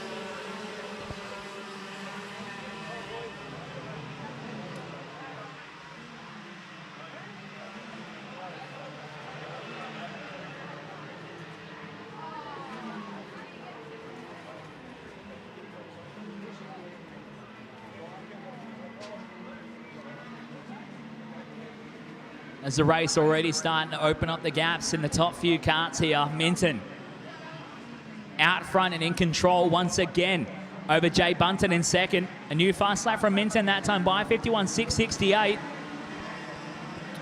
From Bunton back there in second. There's 1.2 seconds between them. Adam Cornick another 0.6 of a second further behind. And then Adam Gandossi and Carlos Del Toro now having a fight over 4th and 5th as they come into the flat-out kart slingshot. Del Toro wrestling the wheel all the way through the slingshot. Really struggling to keep a consistent steering angle on the number 18 Formula K kart for West Oz Transport as he tries to put pressure on the back of the 78 Tony kart with the X30 power of Gandossi as they bring it onto the West Coast Civil Main Straight. Just to keep tabs on the power plants out there, Simon Minton out front with Rotax power, Jay Bunton with the Rotax power, and Adam Cornick, the top 3, all rocking the Rotax horsepower before Gandossi and Del Toro, both rocking the X30 power plants, 4th and 5th on the road. As it looks like Adam Cornick starting to close the gap onto the back of Jay Bunton. The gap comes down to 4.8 of a second this time across. Cornick previously campaigning a Yahava Coffee Works and Quick Coffee Formula A kart, or Fernando Alonso chassis. Still rocking the Alonso kart underneath, but changes colour scheme and goes to an ARC karting livery for the number 22 machine as he brings it on to the West Coast Civil Straight. Trying to close the gap to Bunton. Last time across, they were separated by 4.8, this time 4.2 of a second as we hit the halfway point. 5 down, 5 to go in 125 restricted medium, brought to you by patricicourse.com.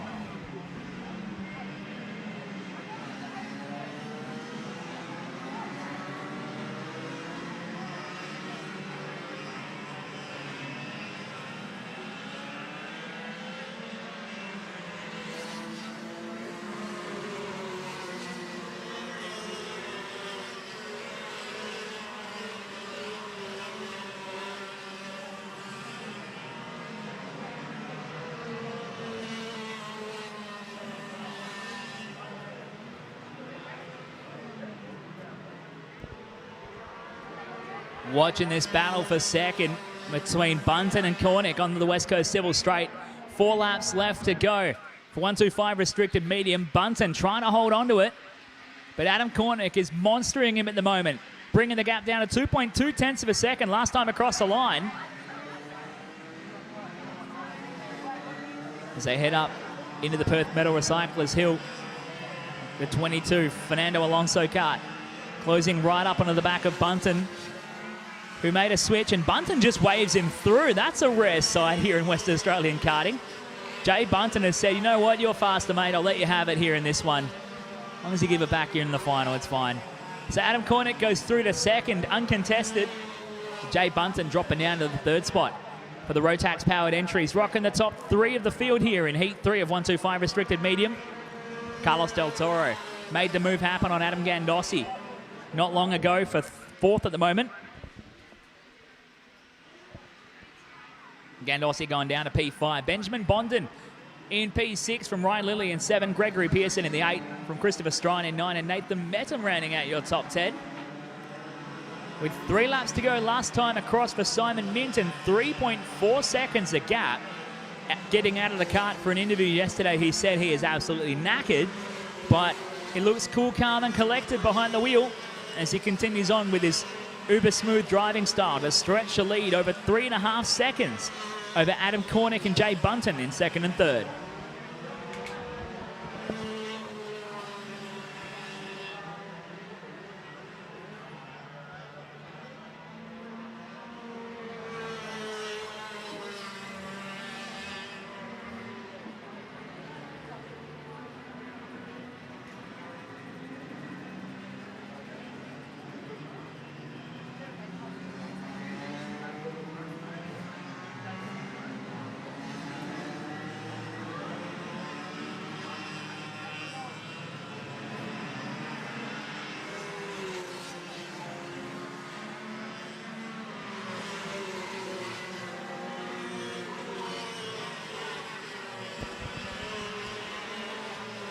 Letting things roll on here through the last couple of laps of 125 restricted medium.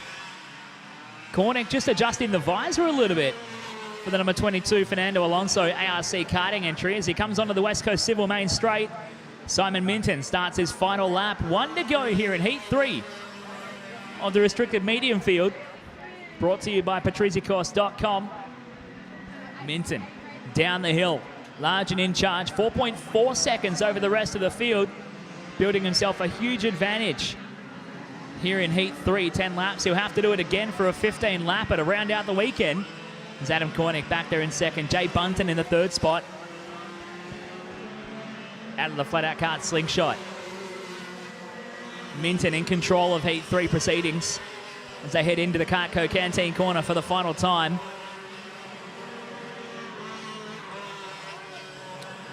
And Simon Minton capping off another dominant display here in restricted medium to take the win in Heat 3. Minton with the win as Adam Cornick starting to come good and peak at the right time of the weekend, comes home for 2nd. Jay Bunton rounds out your top 3. Carlos Del Toro brings the Formula K kart to P4. Adam Gandossi rounds out your top 5.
He does. King, oh! It's a wild ride and King in the dirt.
Moving on to tag 125 light with the 125 heavy tacking onto the back of their group, and it looks like we're not set for a race start just yet as the field gets waved on through. 125 light brought to you by Coco's Restaurant on the South Perth foreshore, premier destination for fine dining and business or social as well. Head on over and check them out. As Sam Dicker has been the man to beat so far here in 125 light. He lines up on the pole spot alongside Scotty Foster and Kieran Ellis with the KF kart pairing. Hugh Maguire from P4, Shane McPherson will start from 5. Luca Nietzsche from 6 with the 55 Ricardo kart. We'll have some work to do here from Ashley Morrissey in 7. Isaac McLean in 8. Liam Kane on P9 and Hayden Fraser rounding out your top 10. And it looks like Hayden has been the one out of order as he's failed to get in sync, and that's why the field got sent around once more. Declan Blaine on the 11th spot, and then the 125 heavy boys of Ryan Barron, J10 Brooker, and Marcus Blinko rounding out your 14 kart field. You can see the two split grids there as we combine 125 light and heavy this weekend as we get set to go racing. 10 laps on the board for 125 light. Lights are out, we are away. Dicker with a less than phenomenal start. Scotty Foster gets a good one this time by, and he fires it to the inside. And Scotty Foster will lead the field around. Hugh Maguire sneaking into second here. Luca Nietzsche trying to find his way through as Sam Dicker goes back to third on the opening lap. Kieran Ellis up the inside of Nietzsche at the bottom of the hill before they climb up Perth Metal Recyclers Hill. Now Nietzsche and Ellis fighting over 4th and 5th behind them. McPherson and Morrissey 6th and 7th as they come down to the flat-out kart slingshot.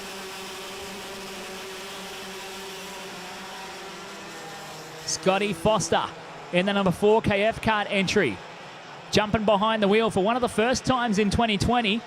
Usually spinning spanners at the track for his dad competing. Kip Foster, of course, the man behind the KF kart brand. But now Scotty leads the way here. Hugh Maguire in the digital quarter, number 15 Tony kart. They are absolutely tearing it up out there. Going to have to start to ask the question, how much tyres do you want to use up in Heat 3 before a 15-lap final to round out the event? But it's Foster and Maguire out front. Dicker has 2 heat wins to his name and the fastest qualifying time. So he's going to sit back in third and bide his time at the moment, waiting for anything to happen in front of him because he doesn't want to use too much of his tyre. But Luca Nietzsche in 4th. Kieran Ellis, though, dropping back there in P5.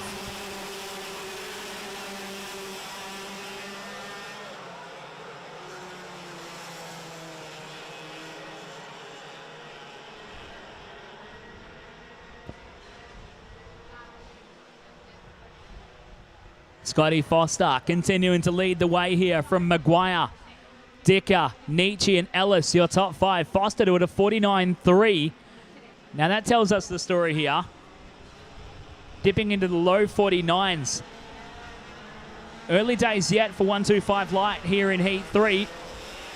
But we'll draw a comparison to what they were turning in qualifying yesterday morning when they can really open up the taps and check out what kind of go-kart they have.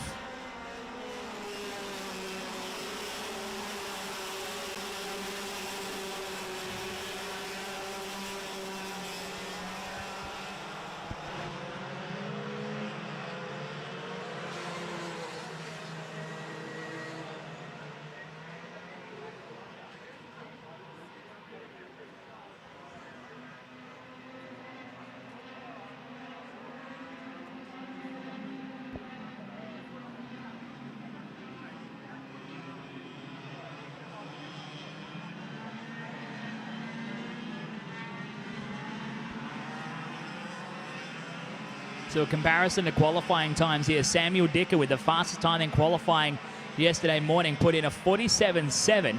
Ryan Barron dropped in a 49.05. Now we're lapping in the low 49s, trying to conserve rubber. As the MJF said, prime tyre for the 125 category is a very high degradation tyre as it is. Then you bring them here to Cockburn International Raceway and the abrasive surface makes that degradation twofold. And you have to drive around always with the tyre game in the back of your mind as Foster leads from Maguire and Dicker. Now Dicker setting a fast time, 48.7. Clicking them off as we pick up this battle for 4th, 5th and 6th. This is Ellis, Nietzsche and Morrissey racing each other around out of the Sightwork switchbacks. Kieran Ellis hoping for a bit of a better day today after he got knocked around a little bit, but had a couple of good runs and stayed in check with Foster, running for second and third. But this time he finds himself a little bit on the back foot as Foster has bolted, taking Maguire and Dicker with him. Out of the flat-out cart slingshot. And Sam Dicker has really driven up onto the back of Hugh Maguire in the number 15 Digital Quarter, an OTK WA chassis. The Tony Kart machine. Trying to stay with Scotty Foster in the KF Kart Birrell Art manufactured chassis out front. The 125 light brought to you by Coco's Restaurant. Halfway home, 5 down, 5 to go. And here we pick up the battle. Now Sam Dicker getting in on the fight. But a betting man would say he's probably not going to try much, although he fires one up the inside of Hugh Maguire, making a liar out of me instantly as Sam Dicker goes to second. Puts Maguire down to the third spot now, bouncing his way out of Perth Metal Recyclers Hill. Little pat of the airbox, under brakes into the flat-out cart slingshot. And Scotty Foster leading the way. He was the winner of 125 Heavy here at the City of Perth Titles last year. As they come onto the West Coast Civil Main Straight. 6 down, 4 to go. Sam Dicker starting to pick his time and make his moves. He goes to second, 49.24 that time by. Maguire dropped off to a 49.5. Kieran Ellis, though, setting the track alight with a 48.7. Last time across, he backs it up with a 48.8. So Ellis is making inroads on the field. Luca Nietzsche with a personal best lap of a 49.3. Now Ellis wants to go and see if he can drive up onto the back of this group without using too much of the tyre that he has. And the 125 light category starts to play games with tyre degradation here. They'll put in a couple of real hard heaters just to see what kind of go-kart they have as far as outright pace. And then they'll back off and let the tyres cool down quite a bit, trying to conserve rubber and try and keep as much as possible heading into a 15-lap final. Luca Nietzsche at the head of this group, ahead of Ash Morrissey and Liam Kane. That's a fight for 5, 6, and 7 on the road as they come down the West Coast Civil Main Straight with 3 laps to go. Morrissey fires on up the inside of Nietzsche, who gets monstered by Kane as well. Back to the inside, away over the top, and Nietzsche goes over the NASA panel of Liam Kane. And that's Kane potentially out of the race, Nietzsche off the side of the road. And both of them taking a DNF here and not what they want for their points to set the grid for the 15-lap final. And that puts them both out of contention here in Heat 3 of 125 Light. As Sam Dicker starting to drive up onto the back of the number 4 KF kart of Scotty Foster. Dicker out campaigning a bit of research and development with a test chassis from Drew Price Engineering. As they come down the West Coast Civil Straight, 2 to go. Now Dicker right hot on the heels of Foster as Ellis is driven right up onto the back of Hugh Maguire for third. Trying to put on a fight there. We've got 2 battle packs in our top 4 in the closing stages of Heat 3 of 125 Light. Brought to you by Coco's Restaurant here at the Discovery Park City of Perth Titles. Down into the flat-out cart slingshot. Dicker sizing him up at the moment. Watch for a move to the inside. Foster knows it's there. Covers it off on the inside. And Ellis up the inside of Maguire mounts the curve to make it happen. And Kieran Ellis elevates himself up into the third spot.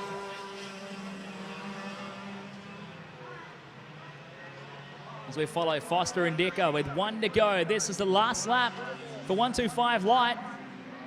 And Foster covering off the inside line as Dicker trying to stick it with him at the moment. Out of the sight work switchbacks down the hill. Foster driving a very defensive final lap here. Making life hard for Sam Dicker, who has a little peek up the inside at the top of the Perth Metal Recyclers Hill. He forced Foster to take a tighter line as well. As they come out of the flat-out cart slingshot. Foster driving a very tight line into the end of the slingshot. Dicker just running his normal race line and pushing Foster along. As Kieran Ellis coming up behind him. Dicker has a bit of a look up the inside of Cartco Canteen corner, but can't get it done. Scotty Foster will break the monotony and claim the Heat 3 win here for Tag 125 Light today. Ahead of Sam Dicker in second. Kieran Ellis making up the third spot with the number 39 KF kart. Hugh Maguire comes home for P4. Ashley Morrissey for P5.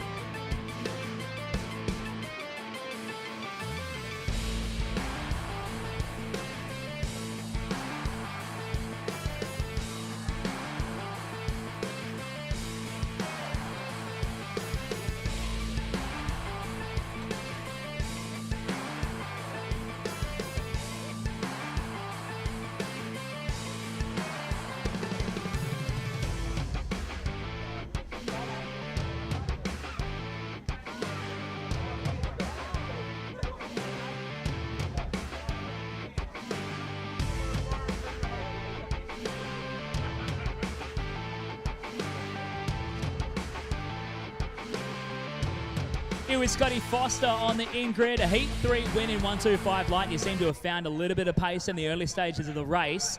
Sam drove up to the back of you in the 10-lapper, though. How do you feel about a 15-lapper later today? I think it's going to be hard to beat the X5 this weekend. Sam's really got it going. He's always got something in the bag as well, so we've got to, gonna have to fight hard for this final to try and win it. Anything can happen over the course of 15 laps, but how do you feel about your tyre degradation situation so far? Have you managed them pretty well? We've been trying to. They're still not coming back excellent. We're still having to push pretty hard to keep up with Sam. So, yeah, we'll see how we go. Everything will be even for the final. So, anyone to thank for getting you out here? It's good to see you back on track, mate. I'd like to thank my mum and dad for bringing me out here, all my sponsors. Special thanks to Josh Healy for all the help this weekend. He's a gun. So, cheers. There you go. Heat 3 winner goes to Scott Foster in 1:25 light, setting up an excellent show for our 15-lap final for Tag 1:25 light here at the Discovery Park's City of Perth Titles.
To Tag 1:25 restricted light, brought to you by DPE Kart Superstore, Drew Price Engineering, servicing Australian karting for many, many years now and bringing the platforms of the Arrow and the Sarah Kart chassis to the Australian market. Now with their Kart Superstore model, happy to supply anyone through their online sales. And proud supporters of West Australian karting with 1:25 restricted light this weekend here at the Discovery Park City of Perth Titles. Thomas Boucher and Daniel Clark will lead the field around as we get set to turn the lights off and send them racing for 10 laps here in Heat 3. Lights out, we are racing for Heat 3 of 1:25 restricted light. Daniel Clark jumps to the inside ahead of Tom Boucher as, whoa, we got a couple around and there's a big pile up at turn 2. Couple of carts over the top of each other, but it's Clarkey and Boucher out front. Tom already firing to the inside to claim the race lead back.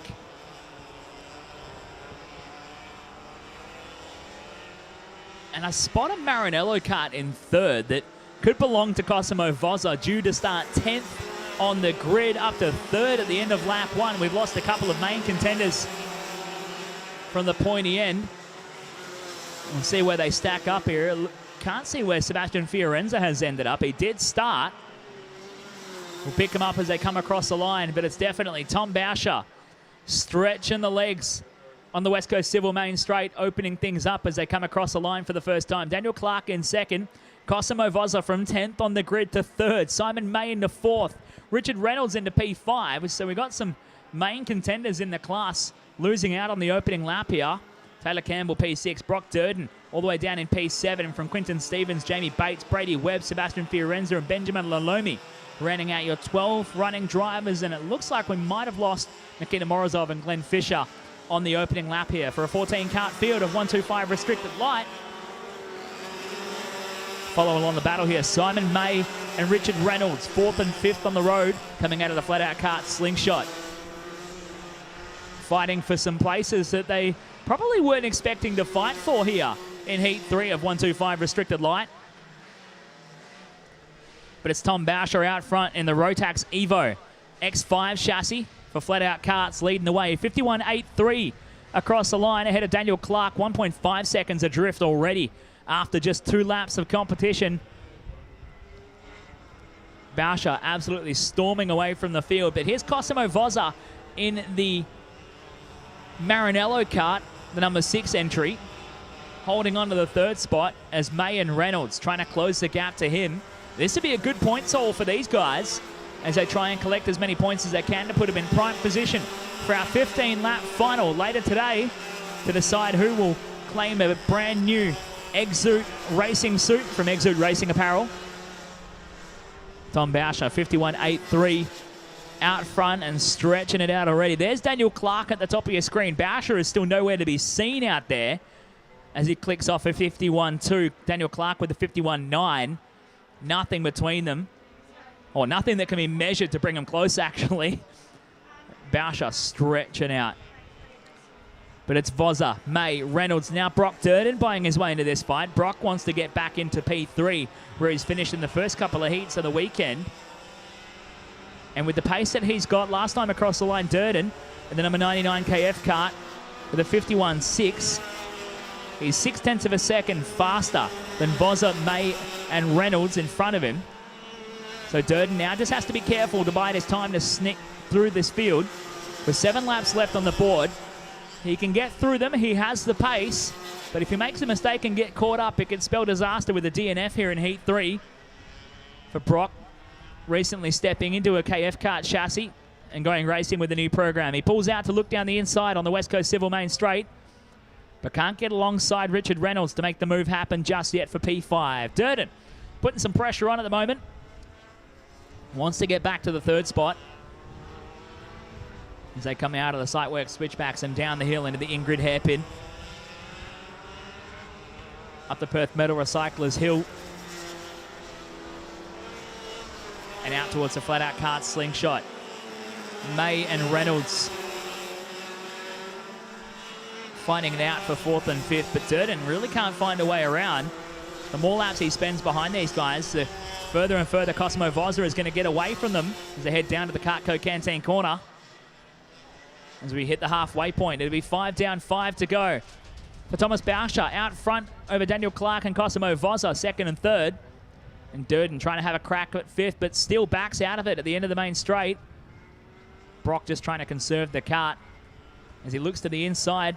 Couldn't get all the way alongside and actually gives it up again to Richard Reynolds, now costing himself some momentum. As we continue on, 125 restricted light brought to you by DPE Kart Superstore as we work through the last couple of classes of Heat 3 before we get stuck into the finals here at the City of Perth Titles, brought to you by Discovery Parks.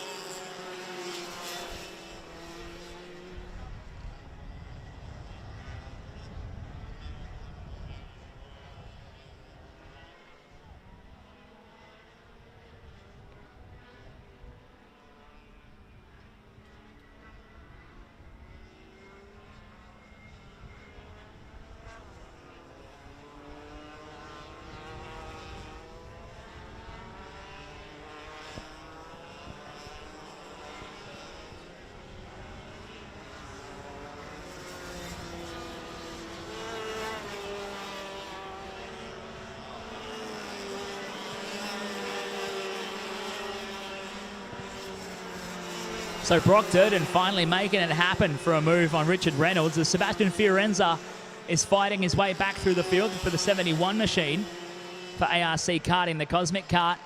Fiorenza had some troubles on the opening lap and he's trying to work his way back through. He works his back to P8 with a few laps left to go. But Durden, now with some work to do to close the gap back to Simon May. He's driven right up onto the back of Simon, trying to find him for fourth. And it looks like he's going to run out of laps to try and get up to Cosimo Vozza for third here in Heat 3. But Durden trying to shape up Simon May for a move here. The X30 powered entries working their way out of Perth Metal Recyclers Hill.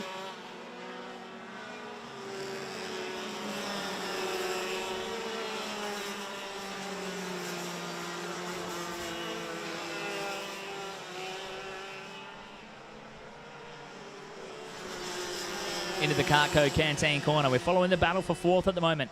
Simon May in the number 36 Simo's Chicken Barn Lenzo kart, holding on to the fourth spot from Brock Durden and the 99 Kart Force entry. As Durden looks to the inside down the main straight. And Brock goes back to P4. Puts Simon May down a spot. Now working his way back through. Looking forward at Cosimo Vozza though. The gap last time between them across the line sat at just over a second from Vozza and the number 6 Marinello kart. Back to Durden, the 99 KF kart. As Thomas Bauscher leads the way out of the flat out kart slingshot. Having a lonely Sunday morning drive out front, but the man will be happy to continue leading the way. In 125 Restricted Light, brought to you by DPE Kart Superstore. Onto the West Coast Civil Main Straight. Bauscher leads it down the straight to start his final tour of the circuit. 1 kilometre to go from Tom Bauscher. Daniel Clark back in second. Then Vozza and Durden will check the gap here. But I'd say Durden's probably going to run out of laps to get it done as they come across 7/10 of a second from Cosimo back to Brock in third and fourth at the moment. As Bauscher and Clark having a lonely drive out front. First and second in the field once again. As he comes down towards the flat-out kart slingshot, Tom Bauscher in the flat-out kart's Arrow X5 entry with Rotax Evo power doing the work. He's absolutely clearing house for the third heat in a row here. He'll be looking to cap off a stellar weekend with a win in the final to earn himself a brand new racing suit here at the City of Perth Titles, brought to you by Discovery Parks. As a checkered flag flies, Tom Bauscher claims a win in Heat 3 of 125 Restricted Light.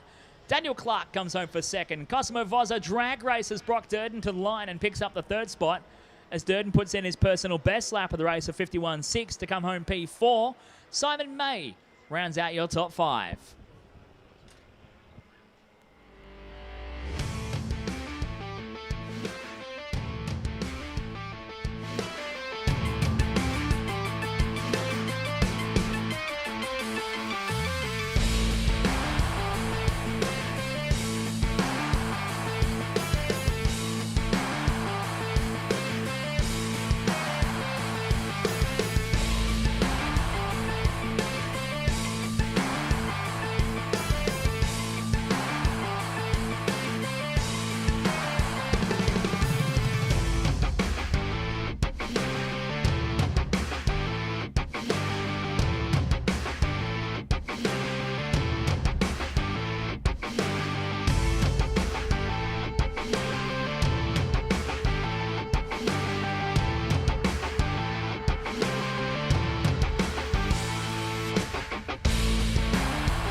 KA3 Junior, brought to you by OJG Engineering, getting underway here for their third heat. Whoa, one straight off the end of the main straightaway. That's a KF kart. One of the KF team losing out at turn one. We'll pick up. Caleb Sumich has been the young man to beat so far this weekend, but Thomas Lawton fighting his way through a pair of KFs at the bottom of the hill as Joshua Byrne slots in a second. Noah Lyle in third, then it's Lawton as they come down into the flat-out kart slingshot. Robert West having a big look up the inside of Lawton, with Nick Smith behind him. So I'd say that was Aiden Deckers we lost at the end of the main straight on lap one, unfortunately for young Aiden in the Floroplant number 33 KF kart. And I'll stand corrected if he clicks off in fifth right now as they come onto the West Coast Civil main straight. But it's Caleb Sumich leading the way. The number 14 Eco Resources Cosmic kart from Byrne and Lyle behind him. Robert West chasing Thomas Lawton for fourth and fifth as they head out of the Sitework switchbacks. KA3 Junior out for their third race of the weekend, brought to you by OJG Engineering. And young Caleb has been in control of the field so far this weekend, taking wins in the heat races yesterday.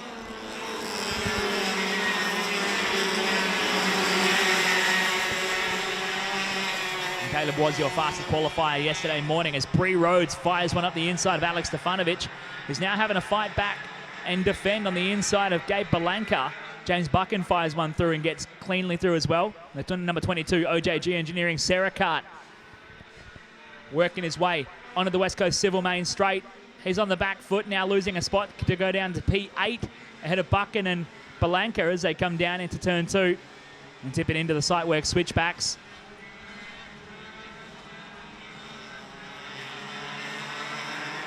Down the hill to the Ingrid hairpin. Stefanovic trying to push his way forward in this field, but losing spots and losing time.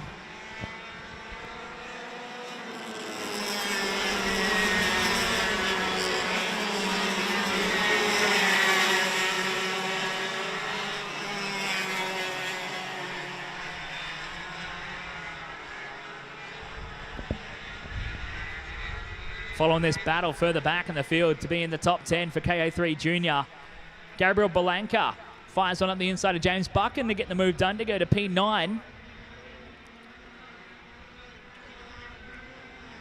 As we continue on, the closest battle we have on track at the moment is Caleb Sumich out front with a new fast lap of the race, 50.285, stretching out 0.7 of a second over Lyle, who's gone to second.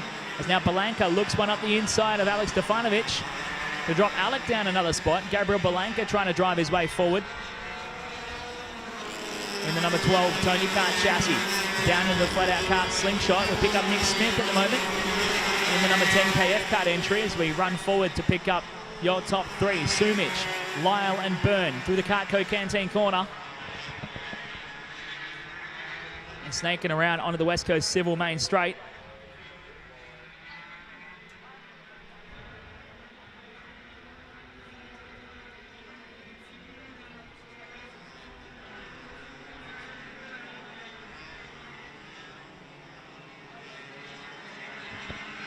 Following Sumich into the Perth Metal Recyclers.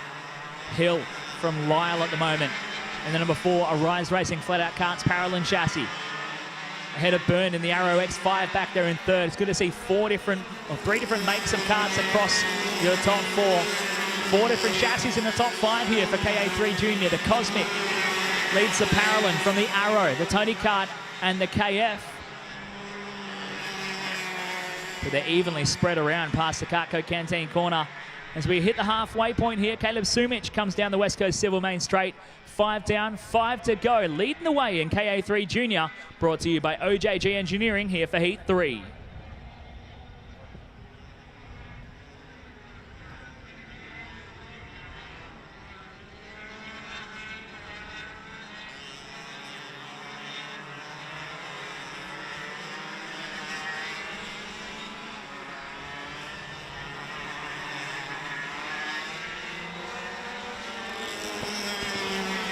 We pick up the battles going further back in the field here. Gabriel Belanca, the number 12 Tony Kart chassis, driving his way forward in Heat 3, finding his feet this morning here at Cockburn International Raceway. He's been doing a lot of practice laps up at Power Play in Joondalup recently. Caught him out there on a Monday night a couple of weeks ago, beating up on all the other kids in the electric carts at Power Play. But it's Caleb Sumich out front by 0.6 of a second over Noah Lyle. Last time across, Lyle was marginally quicker. Noah's just hanging with him at the moment. The Arise Racing and Flat Out Carts, Parolin, number 4 machine, trying to chase him up the Perth Metal Recyclers Hill. Josh Byrne can't do anything about it at the moment in the mechanical piping. Number 86, X5 chassis, sitting back there in third. He's 1.1 seconds further off. And struggling to make an impact on the top 2 here as we hit 4 to go. Last time by for Caleb Sumich in the Eco Resources Cosmic. As they hit the West Coast Civil Straight once again. It'll be 3 laps remaining for Sumich out front.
Picking up with Sumich and Lyle past the Cartco Canteen corner for the second and final time here in Heat 3 of KA3 Junior before they embark on their final tour of the circuit. Last time across, Sumich with the personal best lap of the race. Noah Lyle has the fastest of all of them. A 50.225 from Sumich, a 2.90 for Lyle. Best lap of the race has been a 2.17 by Lyle.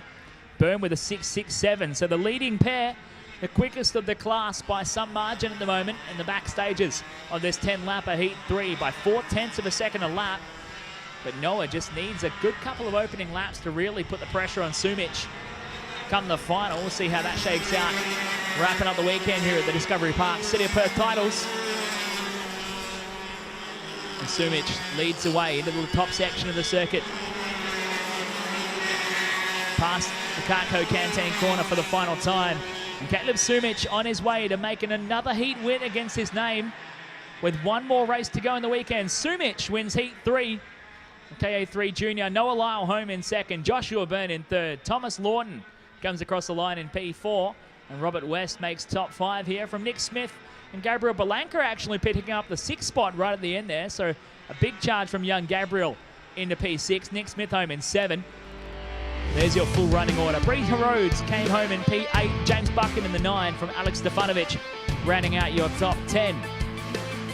After 10 laps of KA3 Junior, brought to you by OJG Engineering, as we rack them and stack them and get set for a 15-lap Heat 3 of the West Australian KZ Series coming out next.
Well, the West Australian KZ Series is upon us for Heat 3. 15 laps on the board this time around, and we've had a couple of different winners in the rounds so far this weekend. Blake Mills was your fastest qualifier yesterday morning and took the win in Heat 1 to start things off in fine form. But Tommy Sparks had a shocker, as did many members of our field in Heat 1. There was some big carnage that brought a lot of people a big fat DNF against their name.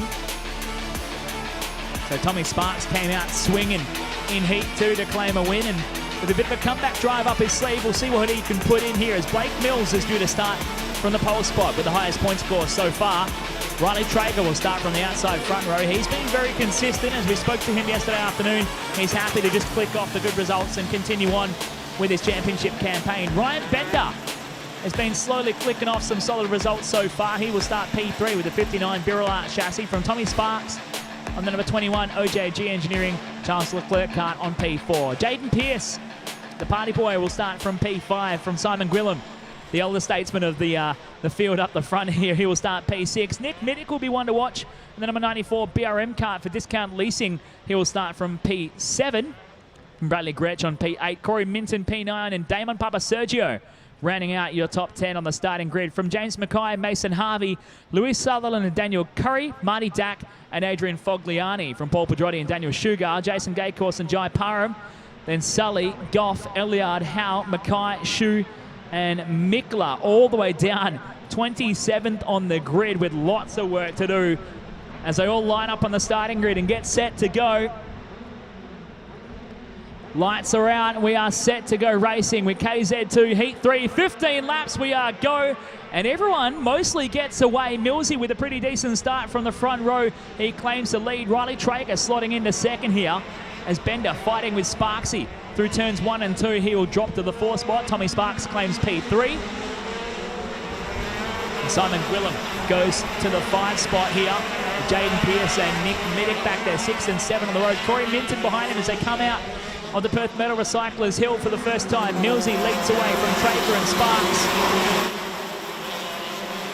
And there's very different mindsets in these heat races. Of course, you've got to play the game with tyre degradation and tyre wear. Make sure you're not using too much of your kart. As we've got a couple off already. I see a red suit jumping out of a kart there at the end of the flat-out kart slingshot. But the mindset of some of these guys is to really just continue clicking off consistent results. Try to finish every race, pick up points, and that helps you in your championship campaign for the West Australian KZ Series because every heat race counts. There is no drops, there's no throwouts, there's no opportunities that you can let go. You have to finish every race to be in the running. But then on the flip side, once you get into a first couple of rounds, you have a couple of DNFs. If you're a man like Thomas Sparks, who's had 3 DNFs in the first 3 rounds, he's just going for round wins. And Tommy Sparks is always one to send it out there on track and loves putting on a show, as demonstrated up at the King of the Hill event at Hurricane Go-Kart Club for their first round of the series a few weeks ago. So we've lost a couple, and would you believe it, I believe that's Bailey Mikla facing the wrong way, having a shocker once again in the number 97 Amani Bar Birrell chassis. And it looked like he got caught up with a Ricardo kart in there that could have been Paul Pedrotti, as we'll grab Riley Traeger and Tommy Sparks fighting over 2nd and 3rd, coming out of the Siteworks switchbacks. Bender and then Gwillim behind 4th and 5th. Into the Perth Metal Recyclers Hill, Traeger and Sparks fighting over 2nd and 3rd as Blake Mills is opening up the taps and trying to stretch out a nice buffer over these guys into the flat-out kart slingshot. And that is the 97 Birrell of the Amani Bar, parked up at the end of the flat-out kart slingshot. Another shocking run for Bailey Mikla, who managed to only turn a couple of racing laps yesterday. I mean, come the final, he's going to have the absolute best tyres on board, as he's only put about 5 laps in anger on them. But man, oh man, he's going to have some work to do from the very back of the grid here in our 20-lap final to round out the weekend for the 3rd round of the West Australian KZ Series, bringing top flight competition and the state's best drivers to Cockburn International Raceway. A couple more caught up on the outside of the Ingrid hairpin, where they're dropping like flies here in Heat 3 of KZ2, brought to you by Supercool Air Conditioning, as we follow along with Traeger and Sparks. We've got a big collection of karts forming at the flat-out kart slingshot. There's something in the air in the KZ pits this weekend. He's having mass attrition in these heat races so far. But it's Mills, Traeger, Sparks, then Bender and Gwilym.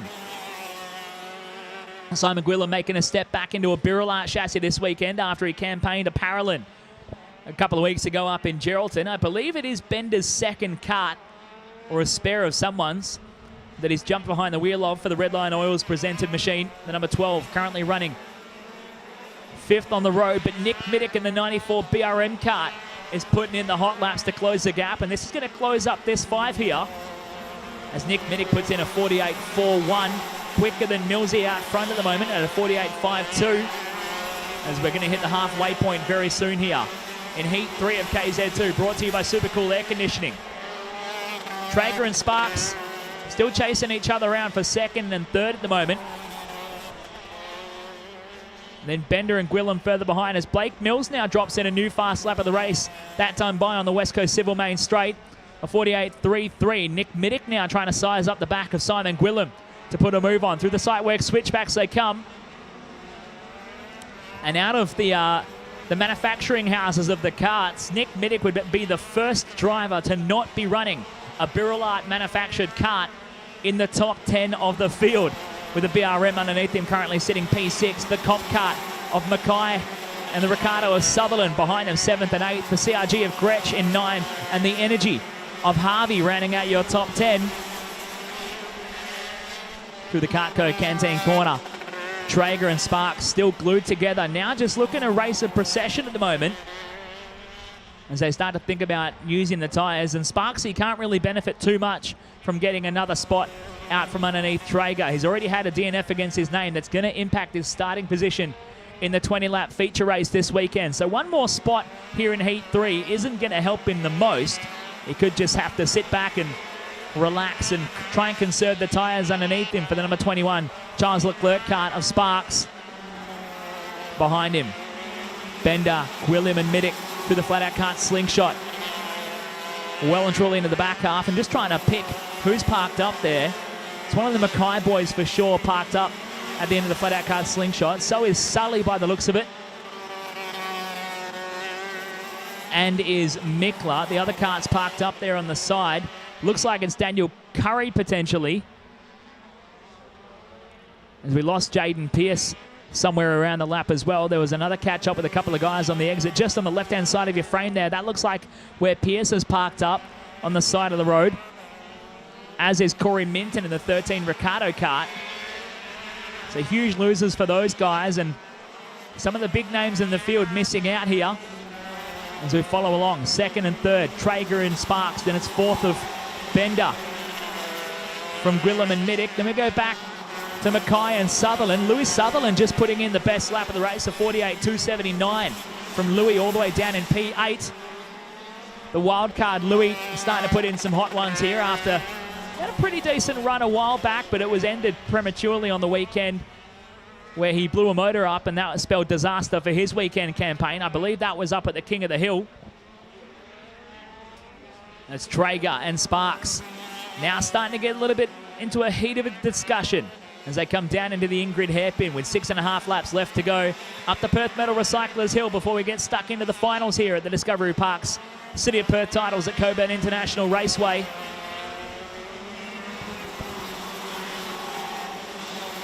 Things starting to look a little bit more processional as Traeger holds down the second spot, and they all stack up behind him through the Cartco Canteen corner. Millsy out front is just completely unfazed at the moment and continuing on to cement his position as the favourite man in the field to take out the West Australian KZ Series. Sparksy has a big look up the inside of Traeger. Finally getting impatient is Tommy Sparks and makes it happen at the inside of turn 2. Now Traeger checks over his shoulder for a bit of a damage report to check on Bender behind him, Gwilym behind him, and Middick at the back of that group as they head up Perth Metal Recyclers Hill.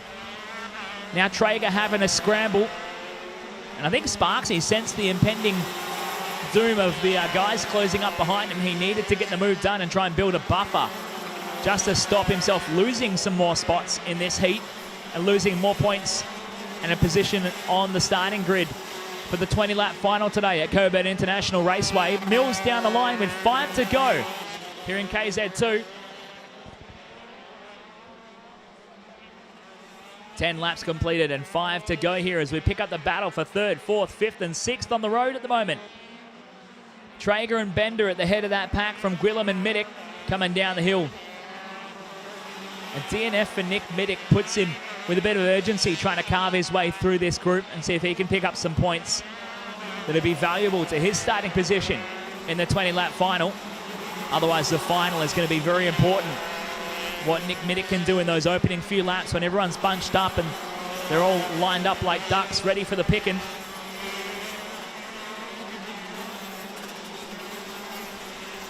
To the Carco Canteen corner once again. Traeger looks to have bounced back at the moment and be holding on to it. As Tommy Sparks clearing out into second, well and truly clear as just in the distance there. Middick trying to have a crack at Gwilym. As we pick up Jessica Howe in the Swiss Hutless circulating at the moment. Blake Mills, your race leader, coming down into the flat-out kart slingshot. Probably the tallest guy in the field, but making it work for him here, the number 2 Ricardo kart. As Sparksy goes on through from Traeger and Bender behind. As they go past the collection of karts lined up on the outside of the flat-out kart slingshot. Millsy onto the West Coast Civil front straight.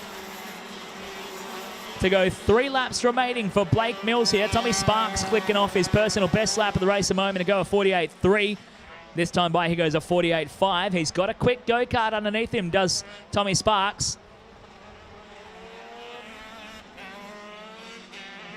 But I don't think Blake Mills has really showed his hand of how much pace he has and how much tyre he has used underneath the number 2 Ricardo kart. He's been untouched in Heat 1. And he's going to go Heat 3 untouched again for the race lead. We'll put him on the pole spot for the final for sure. But Sparksy may have a quicker go-kart coming into the final, but he's going to be on the back foot. That DNF in Heat 1 costing him valuable points to start on the grid for the final. As this battle pack for 3rd and 4th with Traeger and Bender as they come onto the West Coast Civil main straight. Behind him, Gwilym and Middick still having a discussion about the next 2 spots back as they come into turn 2, and all very tight driving defensive lines in KZ racing, and bunched up through the Sightworks switchbacks as we go down the hill with a lap and a half left to go as they head up towards Perth Metal Recyclers.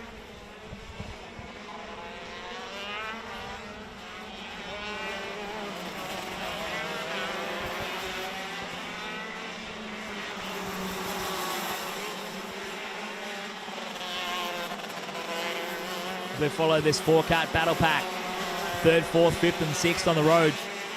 Traeger, Bender, Gwilym and Middick through the Carco Canteen corner for the second and final time as Blake Mills takes it down the West Coast Civil front straight. 1 to go. Last lap board is out to collect them as they come up past some lap traffic. Sparksy just trying to find his way past Jessica Howe. Millsy clearing out front. 1.7 seconds the gap back to Sparksy in second.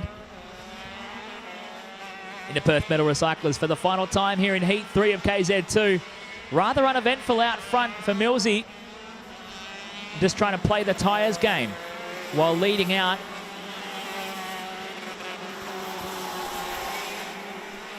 Into the southern section of the racetrack here at Cockburn International Raceway.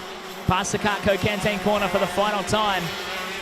Blake Mills caps off a successful weekend so far with a win here in Heat 3 to put him in prime position for the 20-lap final for the West Australian KZ Series. Millsy takes the win. Tommy Sparks home in second. Riley Traeger picks up 3rd from Ryan Bender in 4th. Simon Gwilym goes P5. Nick Middick goes P6 from Lewis Sutherland. A good result here in P7. James McKay in 8. Bailey Gretchen 9. And Mason Harvey rounds out your top 10.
Down on the in-grid with Blake Mills, another heat win to your name, and it helps your cause for the championship, of course. How do you feel your go-kart is heading into a 20-lapper for the final today? Yeah, really good. We made a setup change this morning, and yeah, it was on rails. So gave it a little bit for the first 5-6 laps, and then just cruised around and saved tyres. Now, when it comes to who's sizing up behind you, you've had the cleanest run of pretty much everyone at the pointy end of the field and having the most success out there. There's a couple of guys behind who've had clean runs. The likes of Ryan Bender is still there. Riley Traeger having a good run so far this weekend. But what do you reckon of Sparksy behind you? He's got his work cut out for him in the final. Do you reckon he might be able to get to you and put on a fight? Oh, for sure. Anyone can put on a fight out there. It'll be good fun. So let's see what the temperature does, and hopefully the kart's still hooked up for the final. It's it's lotto. We'll see what happens. Mate, It's KZ racing.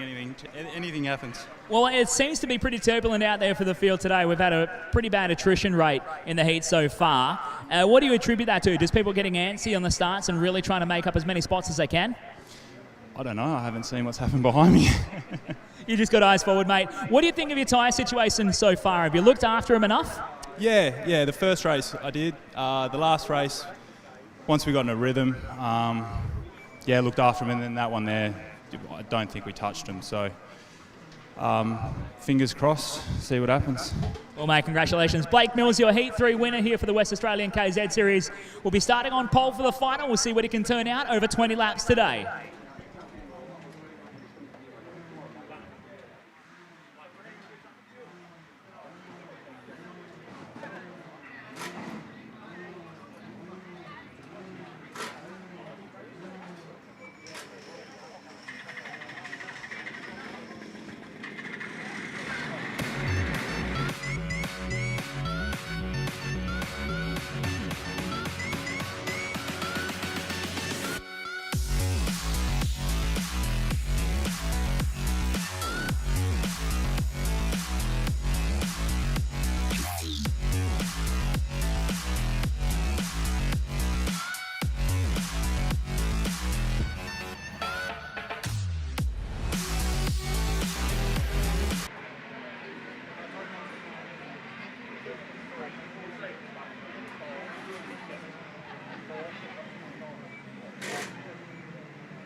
Well, ladies and gentlemen, it's now the business end of the weekend. It's finals time here at the Discovery Park City of Perth Titles. KA3 Senior Championship lining up thanks to All Good Racing Carts and Parts. Getting set to go racing for 15 laps. The lights are out and we are underway. Zach Needham has been the class of the field so far this weekend with the Arrow X1E out front. Julio Salvador is the only man who can really touch him up on pace so far in the heats. The number 2 Maranello kart. Further behind, Hugh Maguire and Mason Fraser bringing it down into the in-grid hairpin, trying to get a run in the early stages of this long 15-lapper. It's going to be grueling out there in the warmer conditions today here at Cockburn International Raceway. And they're fighting it out to win themselves a brand new racing suit. As Needham looking to replace the 2018 KA3 Senior winning suit that he's currently sporting at the moment here from the City of Perth Titles, with a fresh one here in 2020 as he leads the field out on the opening lap. Salvador already losing several kart lengths on the opening lap. Hugh Maguire is giving him a run for his money up the West Coast Civil Main Straight for the first lap. With Mason Fraser back there in P4. Holly Patrizzi rounding out your 5 ahead of Lucas Gaelic and Liam Kane, 6 and 7. Darcy Benitez in the 8 spot. She'll be looking to push up, and I think it's her first seniors appearance of her karting career. As they head up the Perth Metal Recyclers Hill, someone drops a wheel and a cloud of dust up into the air. But look at the gap that Needham has built already over Salvador and Maguire. Now Patrizi has a big look up the inside of Fraser. With a flat out slingshot, Fraser closes the door in her face and puts her back to where she was trying to put the pressure on as Kane puts a big speculator up the inside of Gaelic and gets the job done. The number 6 KF cart from Colo Auto Mechanics moves himself up a spot as they head onto the West Coast Civil front straight.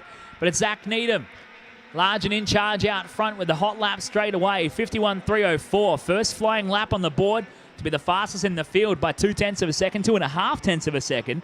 Out to an almost 8/10 lead already over Julio Salvador and Hugh Maguire, second and third.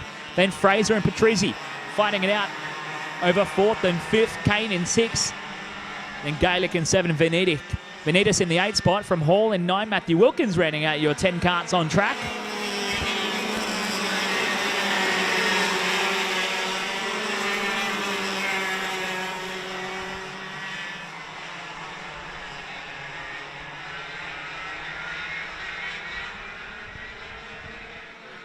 Picking the field up as they come on out from the Cartco Canteen corner. Needham down the West Coast Civil Main Straight, 51.1 that time by. Almost a second he's built over Salvador already. Going to be hard-pressed to beat here in the final for KO3 Senior Championship. He's clean swept the heat races after being fastest qualifier and picking up $100 for his troubles yesterday morning. $100 going to the winner, fastest qualifier in each class this weekend, thanks to our fantastic sponsors and everyone chipping in to help out put on this awesome weekend of racing here at the City of Perth Titles. Brought to you by Discovery Parks and, of course, Exude Racing Apparel. But it's Needham out front, looking to cap off a dominant weekend here in KA3 Senior at Championship Weight, brought to you by All Good Racing Carts and Parts. Stretching things out. Salvador last time by a 51.3, but this battle happening still for 4th, 5th, and 6th. Fraser and Patrizi. Kane has dropped off a little bit off the back of that battle, but Patrizi looking for a way around Mason Fraser for 4th. She wants to see if she can push forward and close the gap to Hugh Maguire, the West Australian state champ, in the number 15 Digital Quarter OTKWA Tony Kart chassis. Hopping in the seat up the Perth Metal Recyclers Hill is Hugh Maguire, trying to build the momentum as much as he can. Down through the flat-out cart slingshot. Patrizi losing a little bit of time off the back of Fraser over the course of the last half a lap as they start to even out. Maguire is getting reeled in by Mason Fraser, the number 62 TNN sheet metal Fernando Alonso kart. Trying to put the pressure on at the moment as they come out of the Cartco Canteen corner onto the West Coast Civil Main Straight. We follow the battle here for 3rd, 4th, 5th, and 6th. Starting to bunch up a little bit. Fraser is making the best run of the bunch at the moment as Needham puts in a 50.881. New fastest lap of the race. Again, he's going to do this every lap all race long as we've come over the first 5 complete, 10 to go for Zach Needham out front.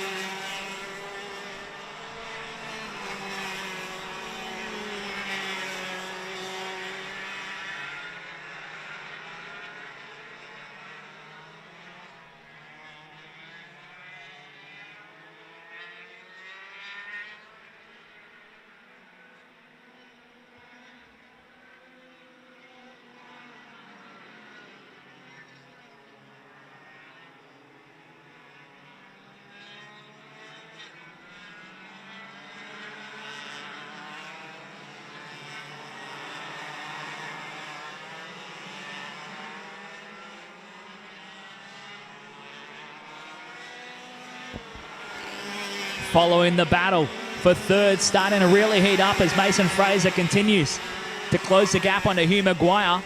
Maguire himself putting in his personal best lap of the race so far, a 51.34. Trying to hold on to the 3rd spot at the moment for the newly crowned West Australian state champ just a couple of weeks ago up at Midwest Kart Club for the WA Kart Championship. Maguire doesn't quite have the same form this weekend. When you go to championship weight, as I believe he won the race weekend in the KA3 light category.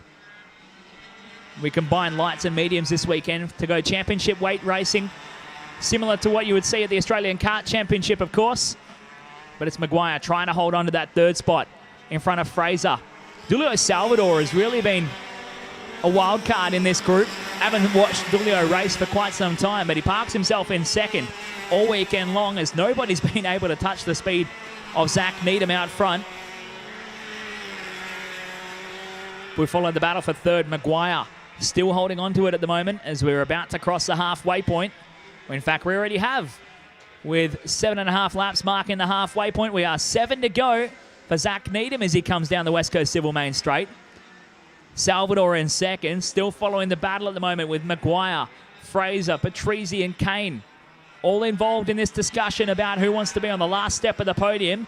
Now Patrizi's coming back into the fight. Young Holly in the 29 Ricardo kart, trying to put some pressure on Fraser. She's got one more to go if she really wants to get to Hugh Maguire as they come out of the flat-out kart slingshot.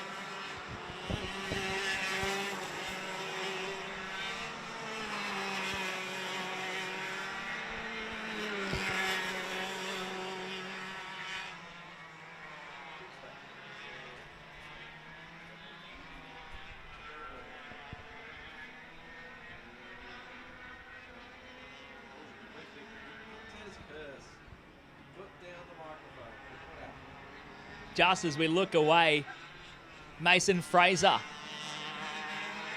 puts a move on Hugh Maguire to claim third. Now Maguire on the back foot. Got to be careful not to try and counter as Holly Patrizi will be waiting in the wings, which just seems a little bit further back. We've got 5.5 laps left to go through the flat-out kart slingshot. Fraser in the TNN sheet metal Fernando Alonso kart. Actually sizing up a bit of a run, see if he can close the gap to Julio Salvador for second. He'd have to make up an 8.5 of a second deficit, but he's looking racy here as he's opening up a gap over Maguire.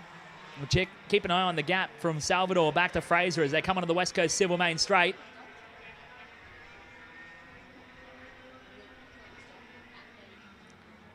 Into the sight work switchbacks. The gap from Salvador to Fraser, 9.9 of a second. So Fraser not going quicker than second at the moment. But Maguire is backing himself into the nose cone of the 29 Ricardo kart of young Holly Patrizi, trying to put pressure on in the Perth Metal Recyclers Hill.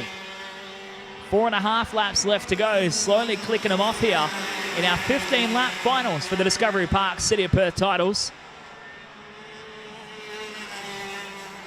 As we go to Zach Needham, out front and in control. Nobody able to lap as quick as this guy this weekend. He's got something very special around Cockburn International Raceway. Always puts on a dominant display when we come racing here at Cockburn. For Needham, who, to all his credit, is very quick everywhere he goes, but there's something extra special he has here at Cockburn as he leads the field out 3.8 seconds over Julio Salvador back there in second. And look at the margin. You can't even see second as they come up the Perth Metal Recyclers Hill. Further behind for third, Fraser. Looking to consolidate it as Patrizi can't find her way around Hugh Maguire in fourth. And checking on the lap speed, last time by Needham, 50.9. Salvador, 51.4. Fraser, 51.3. Maguire, 51.3. Patrizi, 51.4. Zach Needham is lapping half a second faster with 3 laps to go than the drivers behind him. This is how he's built a 4.2 second advantage as it looks like Salvador starting to regain some pace. He goes to 51.2 that time across to try and consolidate the gap and hold on to second ahead of hard charging Mason Fraser in the TNN sheet metal 62 Fernando Alonso kart from the OTK manufacturing house, the same of which the kart behind him of Hugh Maguire is built. The number 15 OTK WA Tony Kart chassis for Digital Quarter. Now back to fourth and off the podium this afternoon here at Cockburn International Raceway. As we're inside, just over 2 laps left to go as they come on down to Cartco Canteen Corner. Maguire reaching down for a bit of tuning on the carb. Trying to tune it up, see if he can pick up a bit more straight line speed with the different air fuel ratio as they come onto the West Coast Civil Straight. But now Maguire really coming under pressure from Holly Patrizzi, putting the squeeze on at the end of the West Coast Civil Straight through the site work switchback. She loses a bit of time and back into the clutches of Liam Kane a little bit.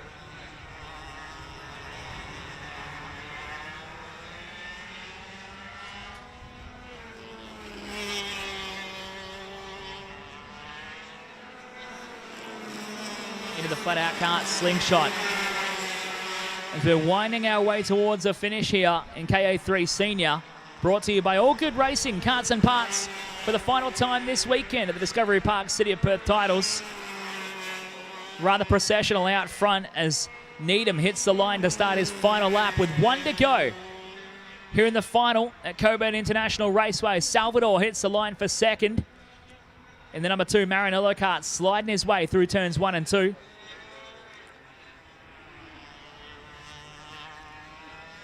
Mason Fraser a little bit further behind, maintaining that 1 second deficit as the fight's on for fourth behind him. Patrizzi and Kane chomping at the bit on Hugh Maguire for the remaining placings, but Zach Needham out front and in charge once again. Has absolutely dominated the field this weekend. The number 28 Arrow X1E chassis at a Carco Canteen corner for the final time to hit the West Coast Civil Main Straight. Zach Needham takes it to the line and takes a win here at the City of Perth Titles to be the 2020 City of Perth Titles champion for KA3 Senior at Championship Weight. Julio Salvador runs down the line for second. Mason Fraser for third. Hugh Maguire hangs on in a drag race for fourth from Holly Patrizzi, rounding out your top 5.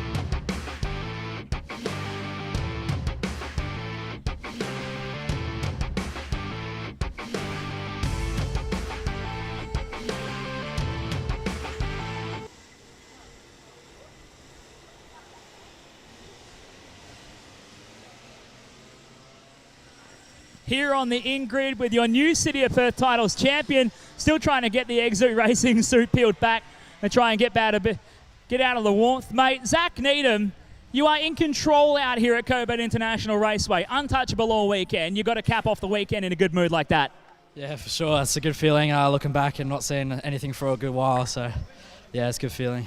What gives you guys the advantage out here? I mean, you're rocking the 10-year-old go-kart chassis, doing everything completely different to everyone else out here at Cockburn, and you somehow managed to have like half a second a lap, and you score yourself a new suit. You've got to be happy with that. Yeah, for sure. I'm over the moon. What are you guys doing differently out here, though? I like keep it smooth, keep it narrow, and just cruise around and just focus on what I'm doing. Mate, whatever you're doing, it's absolutely working. Congratulations, Zach Needham, your City of Perth champion for 2020 with the Arrow X1E, scores himself a brand new racing suit.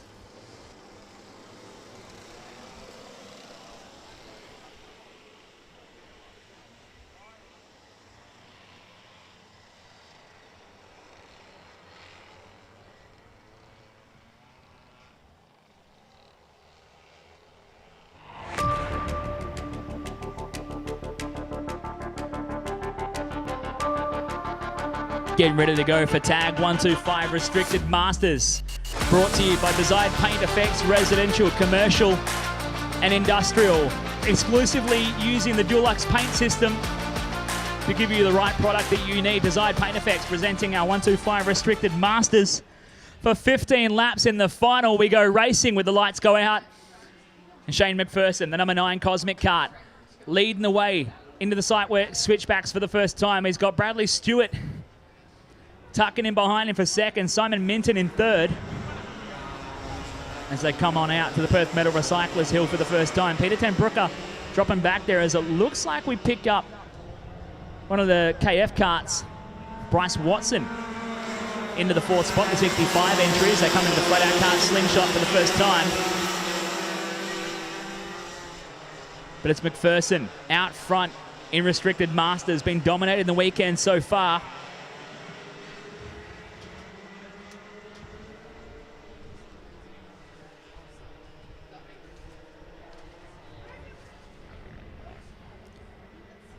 So kicking off the opening laps here of the final for 125 Restricted Masters, McPherson leads away from Brad Stewart and Simon Minton. Now we start to play the game as to who's got a hotter setup on the kart to go quickly earlier, because it looks like McPherson's not really breaking away from the rest of the field just yet with the X30 powered Cosmic kart.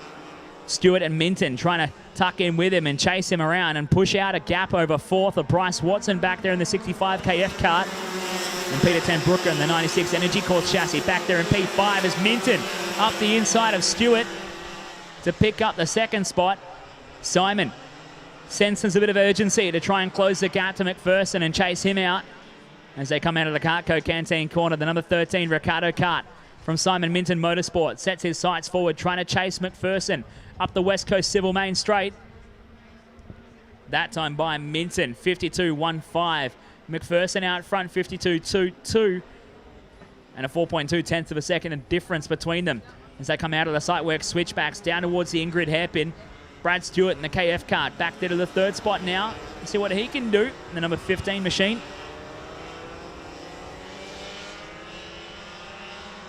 Down towards the flat-out kart slingshot.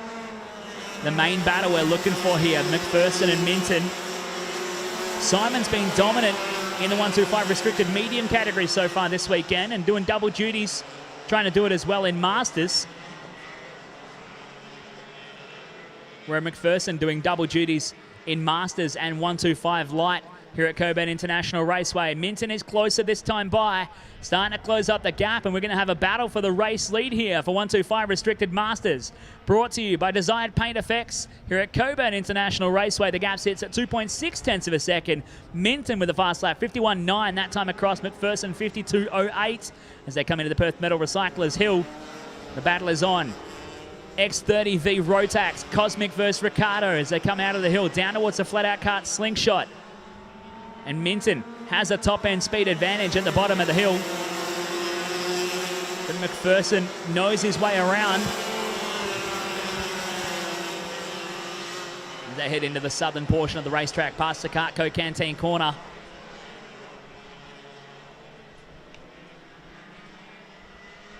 Onto the West Coast Civil Main Straight. Minton gets a bit of a tow. Can he pull out at the end of the straight and put a move on into turn 1? Not quite close enough as they head into the site work switchbacks through the right and left at the top end of the hill. Back down towards the Ingrid hairpin. Simon Minton looking very racy in the final. He pulls out under brakes. Minton making it stick on McPherson. Shane tries to tuck back into the outside line and go drag racing up the Perth Metal Recyclers Hill as they slots into second. Minton claims the race lead here. Out of the flat-out karts slingshot. Now the onus goes to Shane McPherson. What can he do with the number 9 Cosmic kart as we're about to hit 1/3 race distance here out of the Cartco Canteen corner. Onto the West Coast Civil Main Straight. Minton leads things out with 10 laps to go for 125 Restricted Masters, thanks to Desired Paint Effects.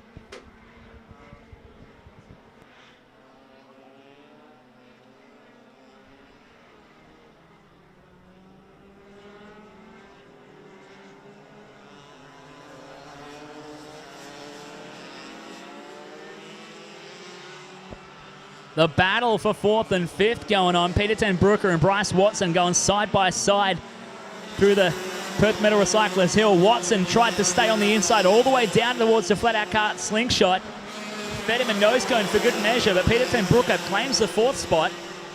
Now Watson falling off the back of that battle already. PTB is on a mission. We'll see if he can close the gap to the back of Brad Stewart in the 15 machine. Last time across the line, they were separated by about a second on them. And some carnage further back in the field at the Cartco Canteen corner. We'll grab Minton and McPherson fighting it out for 1st and 2nd. 4 tenths of a second between them. Minton's gotten out front and is just chipping away a tenth or so a lap. A 51.87 last time by McPherson, 51.96. Minton with the advantage just to open that up and chip away at the race lead at the moment. Bradley Stewart further back. He's 1.4 seconds clear of Peter Ten Brooker for third.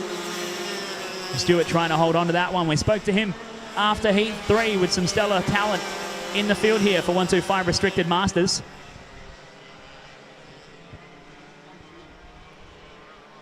Out of the Carco Canteen corner onto the West Coast Civil Straight. Looks like the coup de grace being thrown at Shane McPherson here for Simon Minton. Stretching things out now, a half-second advantage as he opens up another 1.2 tenths of a second. We'll pick up with Bradley Stewart maintaining third as Peter Ten Brooker is trying to close the gap to 1.3 seconds last time by in the fight to be on the podium in 125 Restricted Masters.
Working our way with 6 laps to go. The fight's going on further back here. Ian Shaw up the inside of Nigel Dunn at the end of the West Coast Civil Main Straight.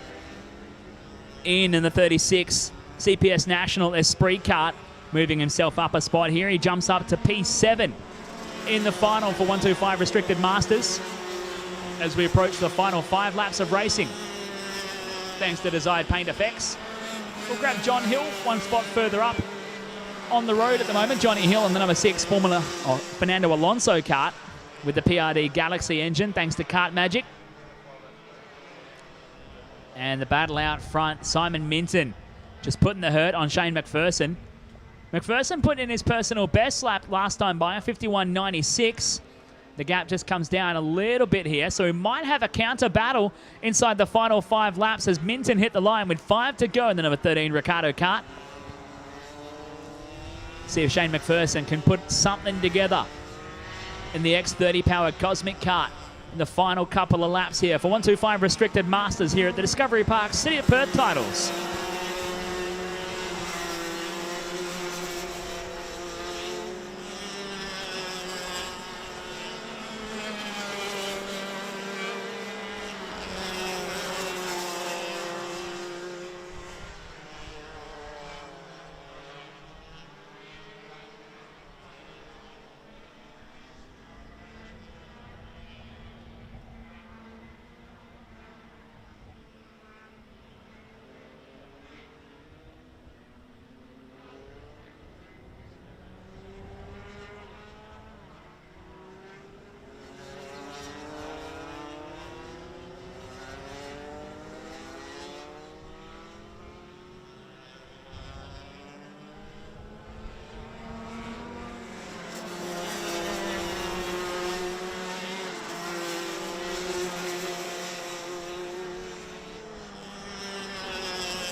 2 laps remaining for Simon Minton as he comes down the West Coast Civil Main Straight.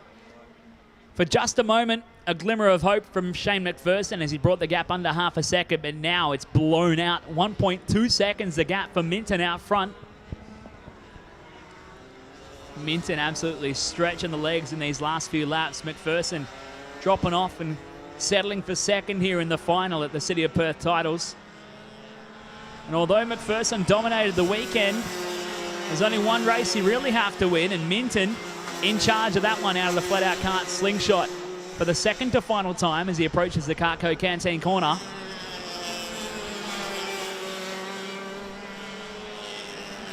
Making his way around onto the West Coast Civil Main Straight.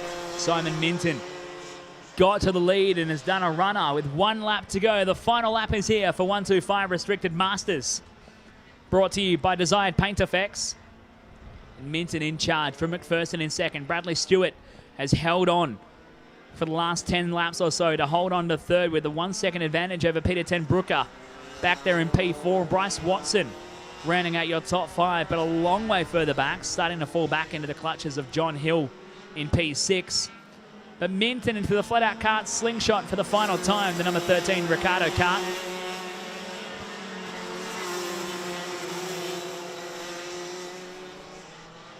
And past the canteen.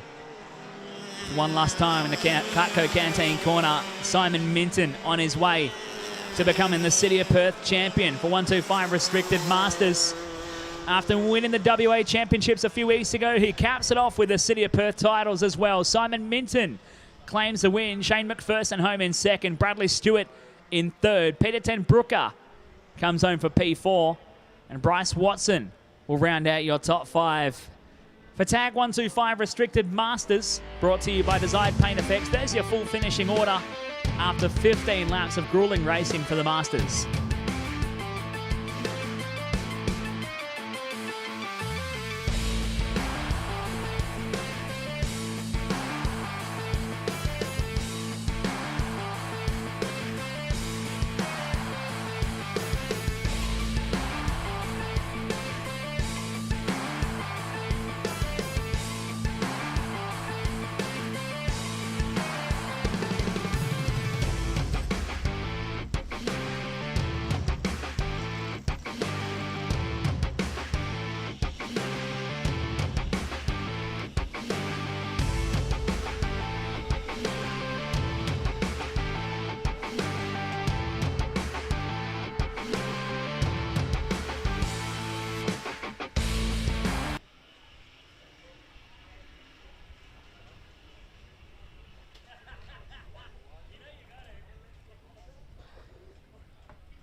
Here was Simon Minton looking positively knackered after that. Mate, you're a glutton for punishment, it seems, doing double duties this weekend, but 15 laps in Restricted Masters, you claim the win there. The first tick in the box for the weekend, are you going after the mediums one as well? Yeah, obviously going after the mediums one as well. It'd be good to get 2 race suits for the weekend. It'll be nice. Tegan has to wash 1 less each weekend. That'll be good. But no, it's the car's working pretty well. Track's changed a fair bit. It's very, very snotty out there. So might be able to tickle it up a little bit more for the mediums now, and yeah, hopefully get the win in that. As far as track conditions go, the heat is definitely playing a part there. What's it like inside the suit out on track for 15 laps? I didn't really notice it, to be fair. Getting out of the car, I was absolutely stuffed and could hardly get out of it. But on track, you kind of just, you get the adrenaline going and you put your mind to it and you go. But no, it's not that bad. There you go. Simon Minton, City of Perth Titles champion for 125 Restricted Masters as the Cadet 9s get ready to go racing for 15 laps.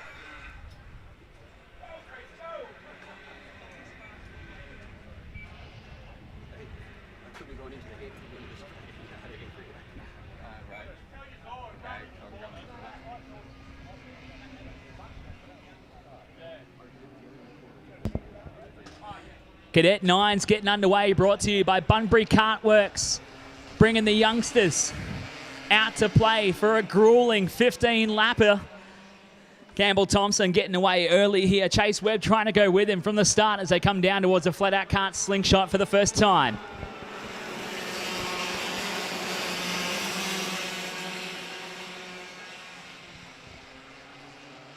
Out of the slingshot. Campbell, Chase, William Kalik Chen. It looks like Xander Edgington has jumped up to P4. And by the looks from back here, Connor Mayer running out your top 5 in the early stages here. Onto the West Coast Civil front straight. The battle we want to watch out front, though. These two going to go at it hammer and tong. Heat 3 earlier today really put on a show for us. Campbell has the advantage in a straight line, but Chase Webb seemed to have a few better lines and put the pressure on him. All race long in Heat 3. We'll see what they can turn up after one lap completed. 14 long laps here of Cockburn International Raceway. 1,070 metres per lap here. 11 turns of undulating and changing elevation. Thompson drops a wheel out of Perth Metal Recyclers and gives away a little bit of lap speed. Now Chase trying to tuck in behind him, but he's not close enough to make it happen. And Thompson covers off an inside line challenge at the end of the flat-out cart slingshot.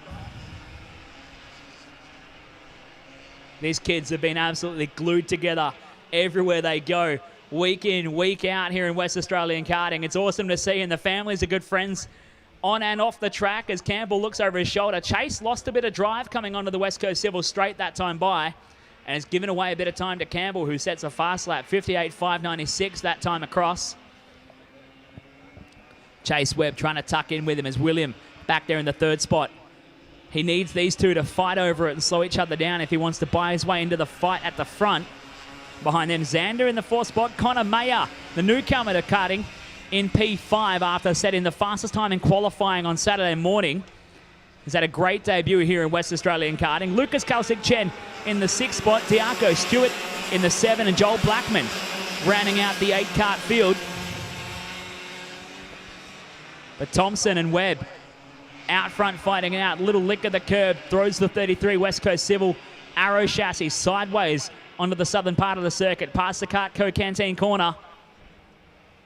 And Webb just a little bit sideways coming onto the West Coast Civil straight, giving away time as Thompson gets a run and drives away from him by a cart length or so up the long straight.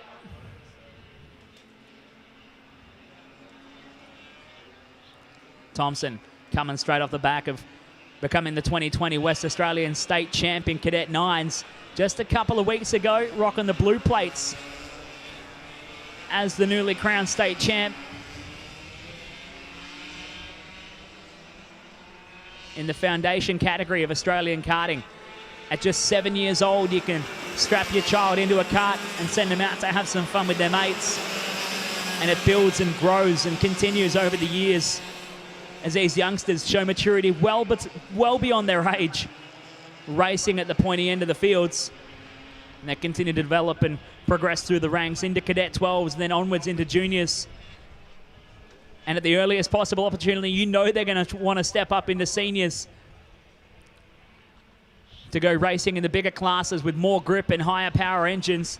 But the battle at the front here, Thompson and Chase starting to get into it as Chase Webb set a hot lap that time by 58.444s, a 58.7 for Campbell Thompson, and they're glued together again. Out of the sight work, switchbacks up towards the Perth Metal Recyclers Hill.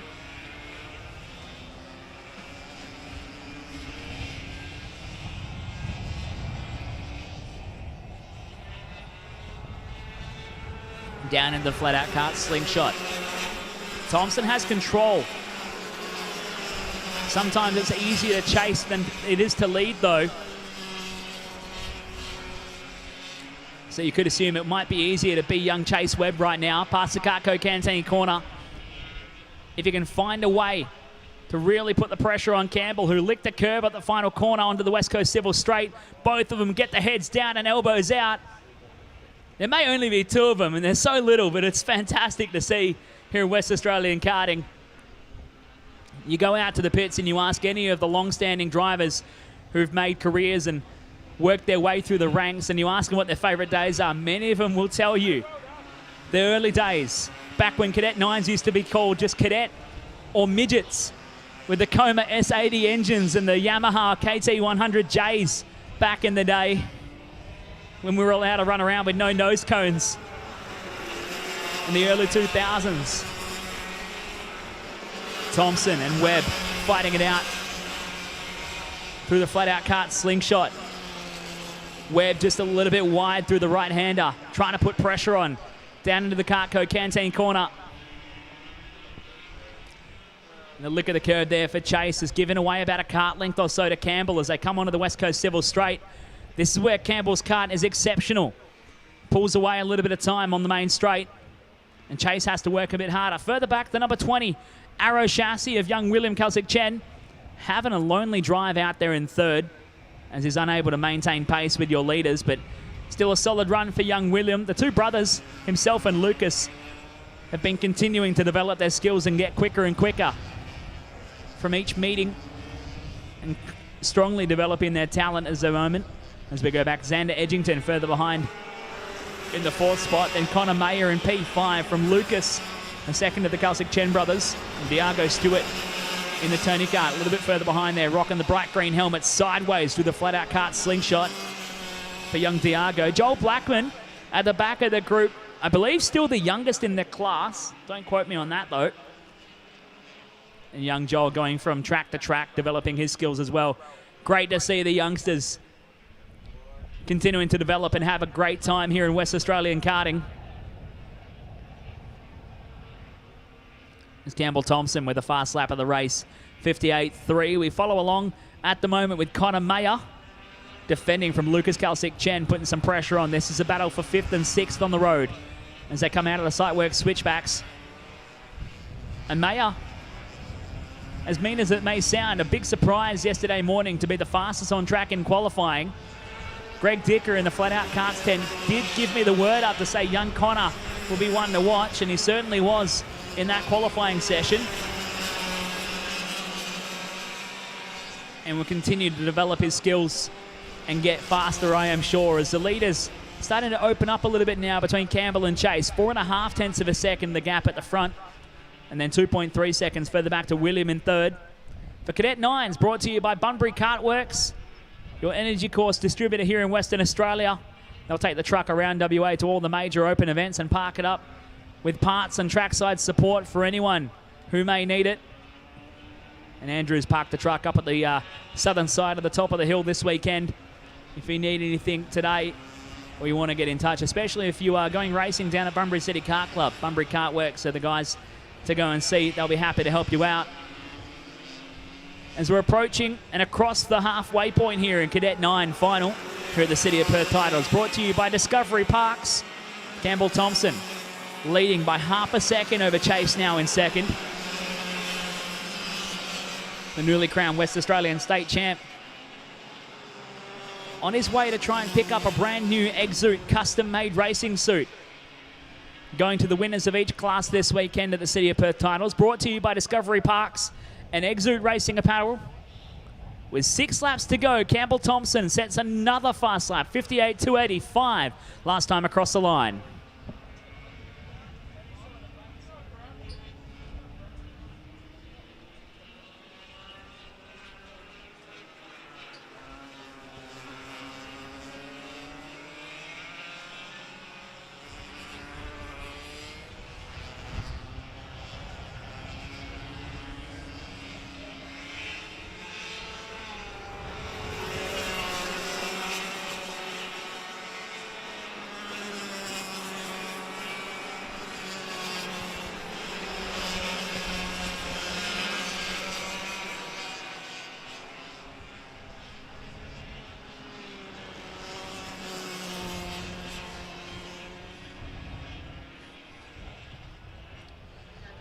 Into the final 5 laps of Cadet 9s, thanks to Bunbury Kartworks in their final here this weekend. Thompson and Webb a second apart now as Thompson puts in a 58.403. Webb on a bit of a solo drive, you could say, in the West Coast Civil number 33 flat-out karts Arrow entry as he comes down towards the in-grid hairpin. Just trying to maintain pace, but Campbell proving very strong in the final here after these two had a phenomenal battle in Heat 3 earlier today, making the parents nervous on the sidelines is what these kids love to do. As we are 4.5 laps from home. In the final for Cadet 9s, back to William Kalik Chen in the third spot, Xander Edgington P4, Connor Mayer rounding out your top 5. But it's all about Campbell Thompson out front, the number 51 KF kart for the KF kart racing team with a pair of wins on him. And on his way to a checkered flag in 4 laps time.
Two and a half laps left to go. We follow the 20. Arrow machine of young William Kalsik Chen having a very lonely drive in third. But it's great to see the brothers continuing to get quicker as they grow older and progress through their young karting careers. Young William into the third spot as Campbell resets the fast lap of the race out front. Really putting the hurt on Chase Webb in the back half of this race, a 58.079. That time across for Campbell, and a 2.8 second advantage over Chase, who's only managing a 58.8. These last couple of laps really falling off the pace for young Chase Webb, who'll be settling for second today with 2 laps to go. Last time across for Campbell Thompson in the 51 KF kart up the Perth Metal Recyclers Hill for the second to final time.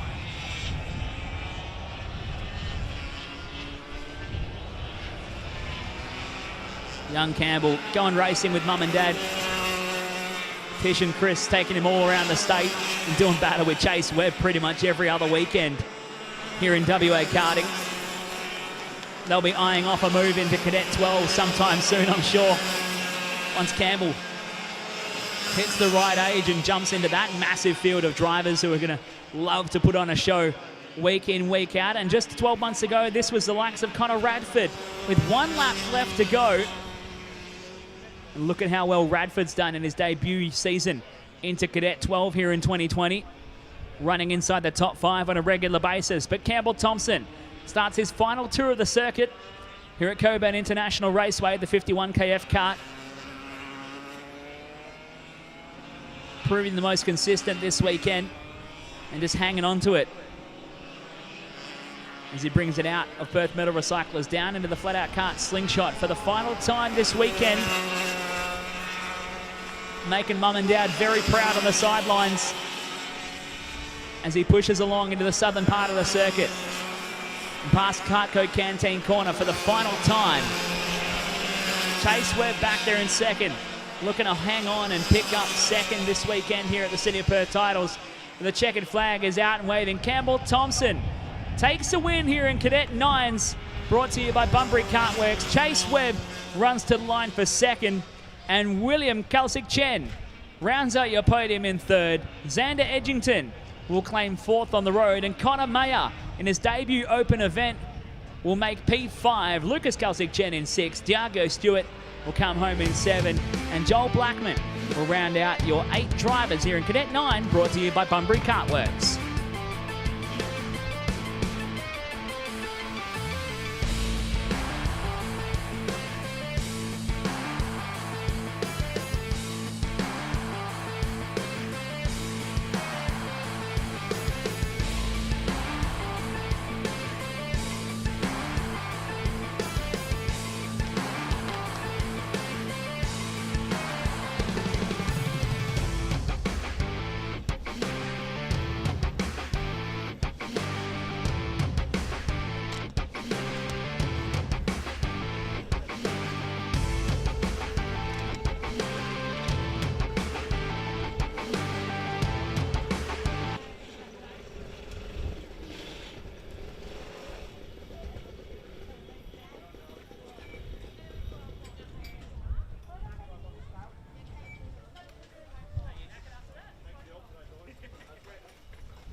down here on the in-grid. Campbell Thompson, congratulations. You are now the City of Perth champion for 2020.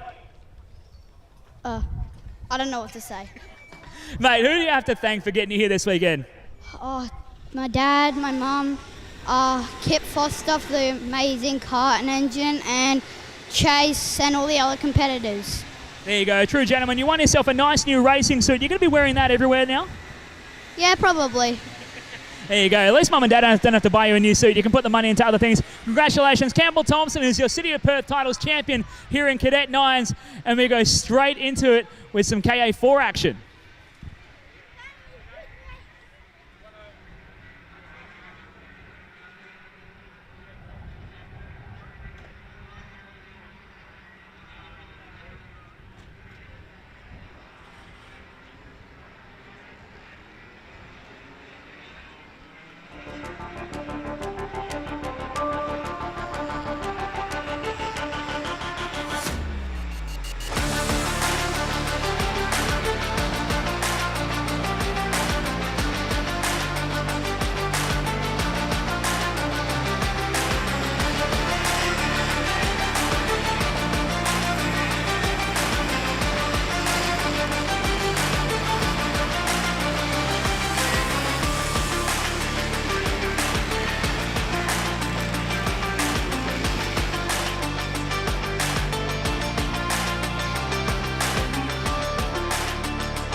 KA4 Junior Light on track for their 15-lapper.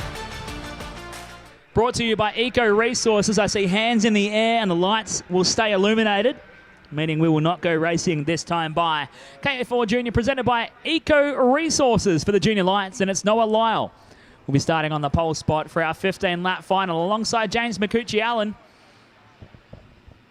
On the outside front row, Aidan Deckers will start from P3, then James Buchan starting out of the 4th spot. Kay Davey from P5, Jackson Mitchell-Rosenau will start on the outside of the 3rd row today. From Connor Payne on P7, Riley Watkins, the wastegate, will start from P8. Ethan Traeger on 9, Mitchell Campbell rounding out your top 10 starters ahead of Lockie Adams on 11, Nicholas Smith on 12, Harrison Berras on 13, Jack Parham from P14, Joel Wheeler, Kyron Brinklow, Matthias Harris and Kristen McClurg will round out your 18-cart starting grid here for KA4 Junior Light. The first step of drivers coming out of Cadet 12s, they jump into the Junior Lights before they start to eye off a move into KA3 with a bit more horsepower and a bit more party as they get older before they start to eye a move into seniors. By the time they turn 16, as the pack rolls on past the Cartco Canteen corner to get things underway. 15 laps on the board. Who's got the long run set up?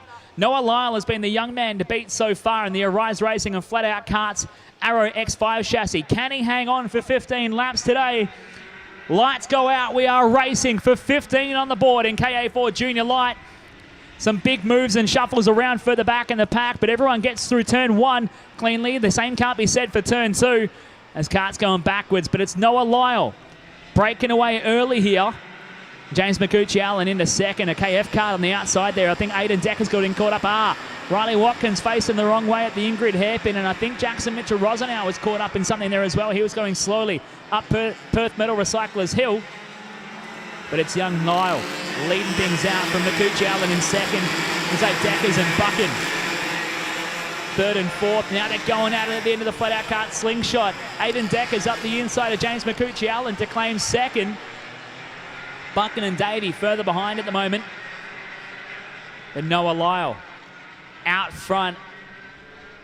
Now the good thing is for Deckers, he'll be happy about second, but look at the gap for the race lead. It sits at 1.4 seconds on lap 1 of 15. Aidan Deckers with a lot of work to do as Kay Davey fires one up the inside of young James Buchan, the 59 Arrow Kart, dropping a spot now. Deckers into second, but James McCucci-Allen isn't done with him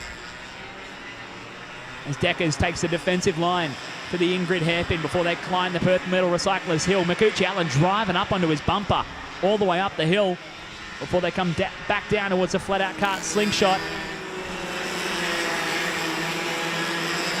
Noah Lyle newly crowned Western Australian state champ here in KA4 Junior Light just a couple of weeks ago up in Geraldton, was dominant in the field that weekend and looking to cap off an equal performance this weekend at Cockburn International Raceway for the Discovery Park City of Perth Titles. Deckers just trying to hang on and let the 33 KF cut come to him and develop some lap speed as Lyle puts in a 56.13. Deckers 56.5. Makuchi Allen 56.5. Davey 56.4. Buchan in P5 with a 56.7. So Deckers really having to be conscious of the carts lining up behind him to maintain second at the moment. Young James Makuchi Allen has had a good run this weekend so far with the number 41 Omega cart. For Makuchi Allen Engineering, finds himself third, trying to put some pressure on Deckers, but no one has been able to get anywhere near Noah Lyle so far this weekend.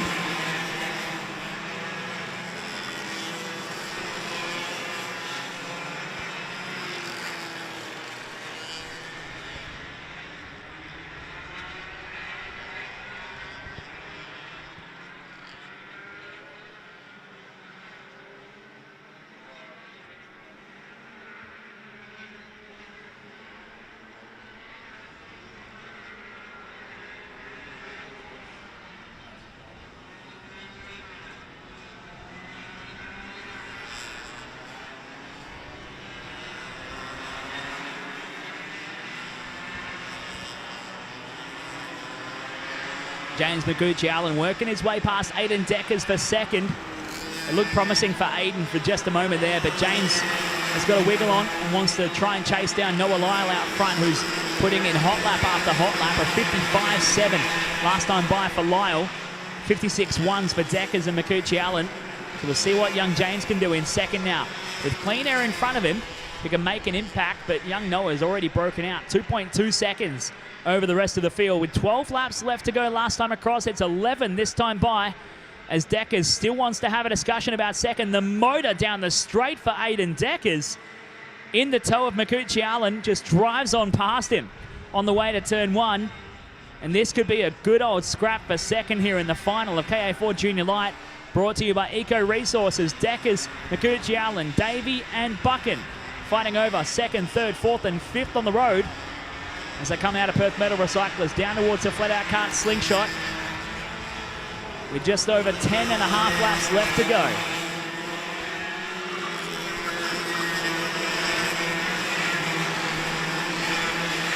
James Buchan goes for one on K. Davey and gets the job done just as we catch a moment. Buchan loves the switchback move in the left and right hairpins on the southern part of Cockburn International Raceway. Noah Lyle down the line with 10 to go here. Stretching out another 55.2 hot lap. Now Deckers into a 55.7. Makuchi Allen drops off to a 56.2 that time by. We pick up with Noah Lyle for a moment. In control of the race and absolutely storming away from the field. 3.4 seconds the gap he's put on the rest of the field now. Get out front and run is the name of the game for Noah this weekend. Deckers in the Flora Plant KF cart number 33, back to second now from Makuchi Allen. Then James Buchan in the 59 Arrow Machine ahead of Kate Davey in the 75 Weet-Bix cart for the Arrow platform underneath young Cade. Recently made his step into the junior ranks a little while ago after being a very racy driver in Cadet 12's category, making his presence felt here in KA4. The same said for young James Buchan, who hasn't done a whole bunch of open meeting racing this year. We're still proving quite quick in the KA4 class, running fourth at the moment. As we go back a little bit further, Nicholas Smith fighting out with Lockie Adams and young Jack Parham on track, and they're fighting it out for 10th, 11th and 12th on the road as they come down just behind Riley Watkins and Jackson Mitchell-Rosenauer. The next cart's in front on the road in 8th and 9th. And Parham looks for a big move up the inside of Lockie Adams, but couldn't get it done with the Energy Course chassis. These are some of the younger drivers in the field and some of the very small drivers in their stature. Lockie Adams, probably the smallest of the bunch in the number 14 Tony cart. Now putting a bit of pressure on Nick Smith as he got a great run coming out of the flat-out cart slingshot.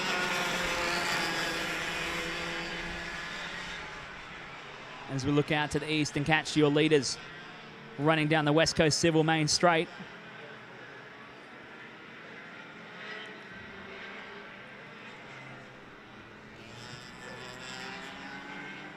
Some battles further behind. That's 13th and 14th. Mitchell Campbell and Harrison Berras fighting it out. Smith and Adams still discussing who wants to be there as Adams fires a speculator on the brakes and sideways up the inside. Lockie Adams gets it done. Now Jack Parham wants a move on Nick Smith but can't draw alongside. Up at Perth Metal Recyclers, Lockie Adams checks over his shoulder. What I love about the junior ranks, they'll fight over it for 10th, 11th and 12th as if it's the last lap of a world championship. They'll give it everything they got and come down to the in-grid absolutely spent, get out of the karts and go play footy out the back of the pits. Crossing the halfway point with 7 laps left to go in KA4 Junior Light, brought to you by Eco Resources. Grab the battle here, Ethan Traeger and Jackson Mitchell-Rosenauer having a battle of their own. They're fighting over 7th and 8th on the road as young Jackson got caught up in the opening couple of laps and having to charge his way back through the field. At the head of that group right now is young Connor Payne, the 22 machine. Young Connor from Bunbury Kart Club and Tiger for CMM Automotive and Amiga Kart. Just running at the head of that group at the moment. Young Ethan, the 63 Corsa Kart. Hanging on to it as Jackson fires one to the inside on Ethan Traeger. They go side by side. Traeger hangs it all the way around the outside. Now Riley Watkins has a peek up the inside of Jackson. Can't draw alongside, past Carco Canteen corner. Would you believe the closest battle we have on track is this one for 6th, 7th and 8th down the West Coast Civil front straight. Connor Payne has opened up a little bit of a gap over these guys as Watkins has a big look up the inside of Jackson Mitchell-Rosenauer and forces the issue. The wastegate gets on through, now wants to set his sights forward onto Ethan Traeger as they come down to the in-grid hairpin. Watkins going for another one. Big lock of the brakes and slides across the front nose. Traeger fights back to the right-hand side. Watkins has a look again, can't get close enough. Great racing going on for the remaining placings here. Connor Payne at the head of that group as Watkins looks up the inside again but can't draw alongside of Traeger. Into the flat-out kart slingshot. Watkins had a little peek, but Traeger holds it out. And as they're fighting it out, Connor Payne at the head of that pack, just waiting for him to come to him. As it was 5 to go last time across the line for Noah Lyle. We continue following this battle. 6th, 7th and 8th on the road. With 9th at the back there, Jackson Mitchell-Rosenauer dropping to the back of that group. Now Connor Payne on the defensive as Watkins fires one. Oh no, Traeger on Payne. And they both get caught up and out of contention of that battle. Riley Watkins and Jackson Mitchell-Rosenauer sneak on through. They both rejoin, but pretty much at the back of the pack as Watkins will go through to P6. Jackson Mitchell-Rosenauer into the 7th spot as they come out of Perth Metal Recyclers.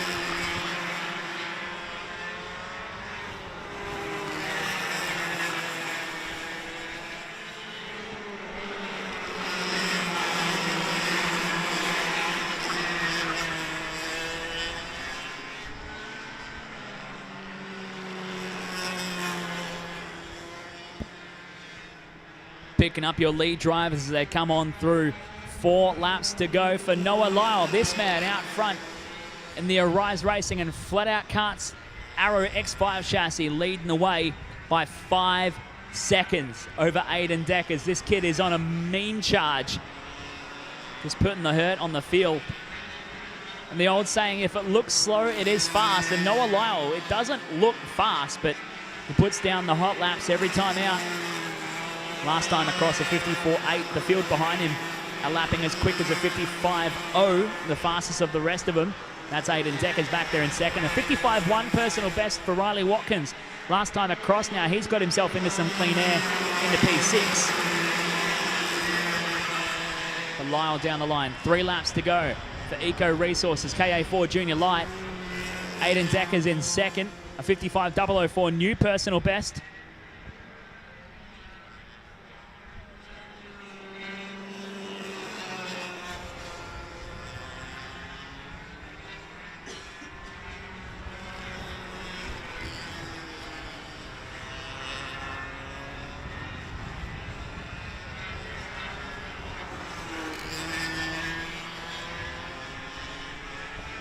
as we pick up with James McCooch-Allen having to settle for the third step of the podium here at Cockburn International Raceway. He had a good race with Aiden Deckers early on in the piece, but couldn't maintain pace as Deckers continues to click off personal best laps in second, but still 5.2 seconds adrift of the quickest man on track who's dominated the class this weekend, Noah Lyle.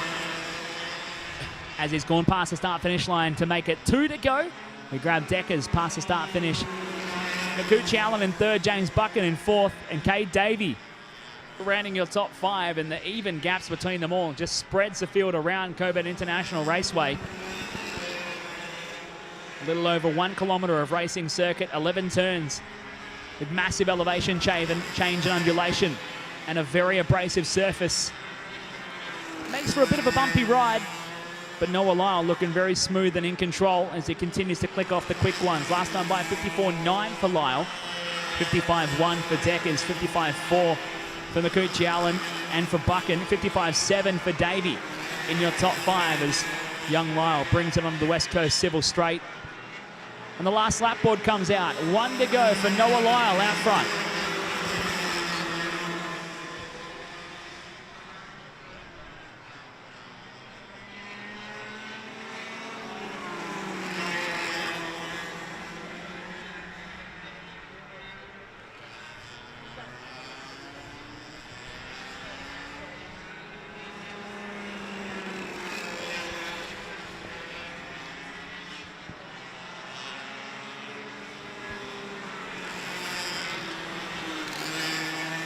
Adler flat-out cart slingshot for the final time.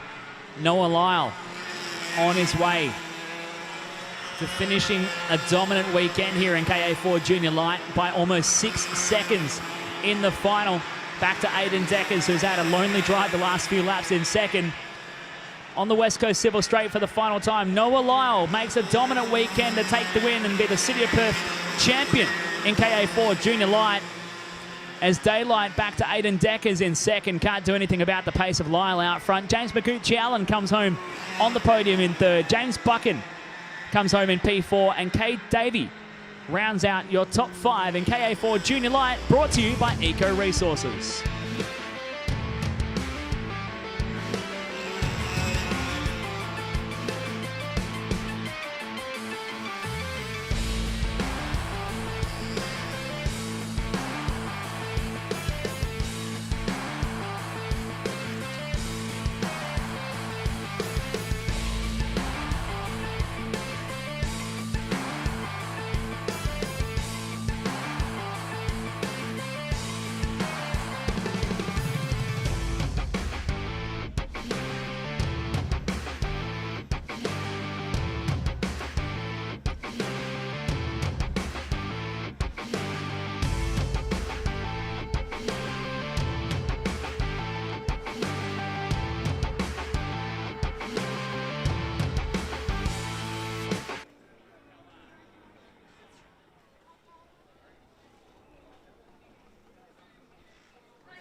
Down here with Noah Lyle, mate. A dominant weekend here at Cockburn.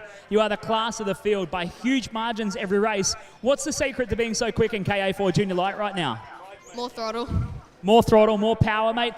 What have you been doing that's different, everyone, and how do you feel being the new City of Perth champion? I don't know. Just a lot of laps and testing with flat out. Yeah, it feels good to have won this weekend. Anyone you want to thank for the weekend, mate? Mum and Dad and flat out SDM. Thanks. There you go. Noah Lyle, your City of Perth champion here in KA4 Junior Light, capping off a dominant display all weekend here at Cockburn International Raceway.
So we're on track with Cadet 12, brought to you by Vulcan Panel and Paint, and their first attempt at getting a start proved non-eventful, so we'll get to send them around and do it all again. 15 laps on the board, this time by, to decide who's going to be your City of Perth Titles champion in Cadet 12.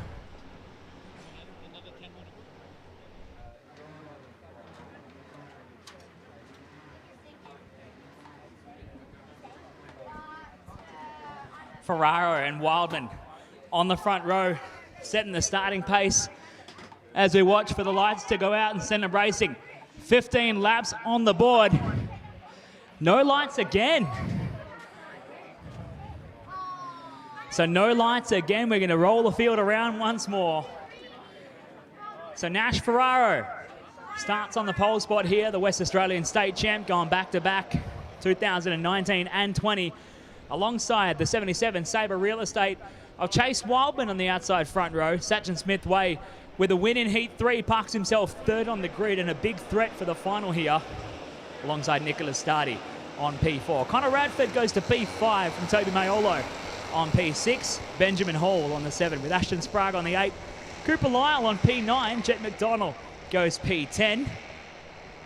Zane Rhodes on the 11. Bailey Reardon on 12 with Lachlan Clee 13, Ethan Rowitz 14, Noah Byrne starts from P15 with Mason Walczak in the 16, Jordan Clee on the 17, Ryan Warner P18, and Graham Bernardi rounds out your 19 kart starting grid in Cadet 12, brought to you by Vulcan Panel and Paint.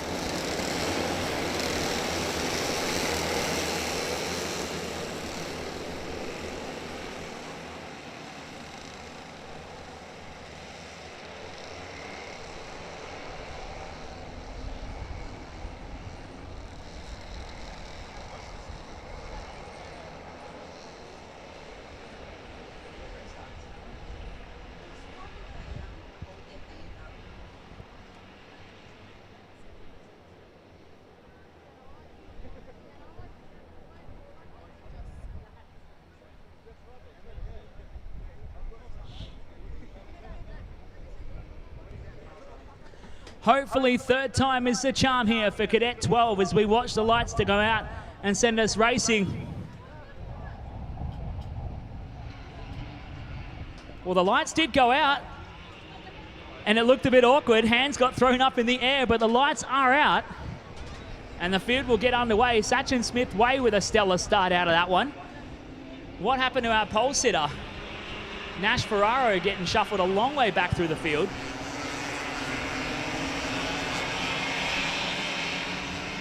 And I'm not entirely sure what all happened at the beginning there, but Sachin Smith Way jags a lead.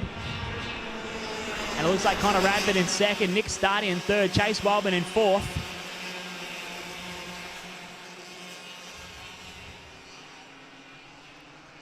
And Chase Wildman on the back foot at the moment. Toby Maiolo picking him off for a spot as they come up to the Cartco Canteen corner. Wildman counters back to the inside and gets the job done. Back to P4 here. At the end of lap one, Nash Ferraro nowhere to be seen at the pointy end of the field.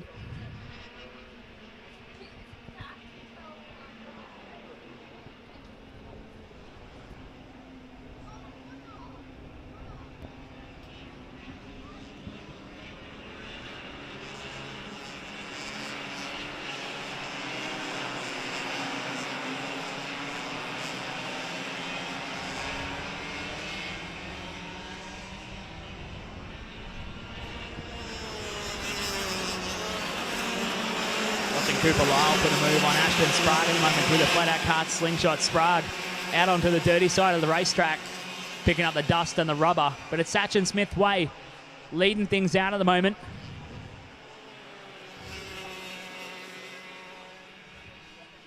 As they come on out of the Cartco Canteen corner, we follow Chase Wildman holding up with Toby Maiolo at the moment onto the West Coast Civil main straight.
Just about to cross the halfway point here in Cadet 12, brought to you by Vulcan Panel and Paint. We apologise for the lack of commentary for the remainder of this final, just sorting out a couple of niggling things in the background, but it's Sachin Smith Way who leads things out, the number 28 flat out carts. Sam Nicker Motorsports and Arrow Entry well and truly out front. Nicholas Stardy back there in second, 2.1 seconds adrift, and Chase the Wild Man in third. The Toby Maiolo P4, Benjamin Hall P5.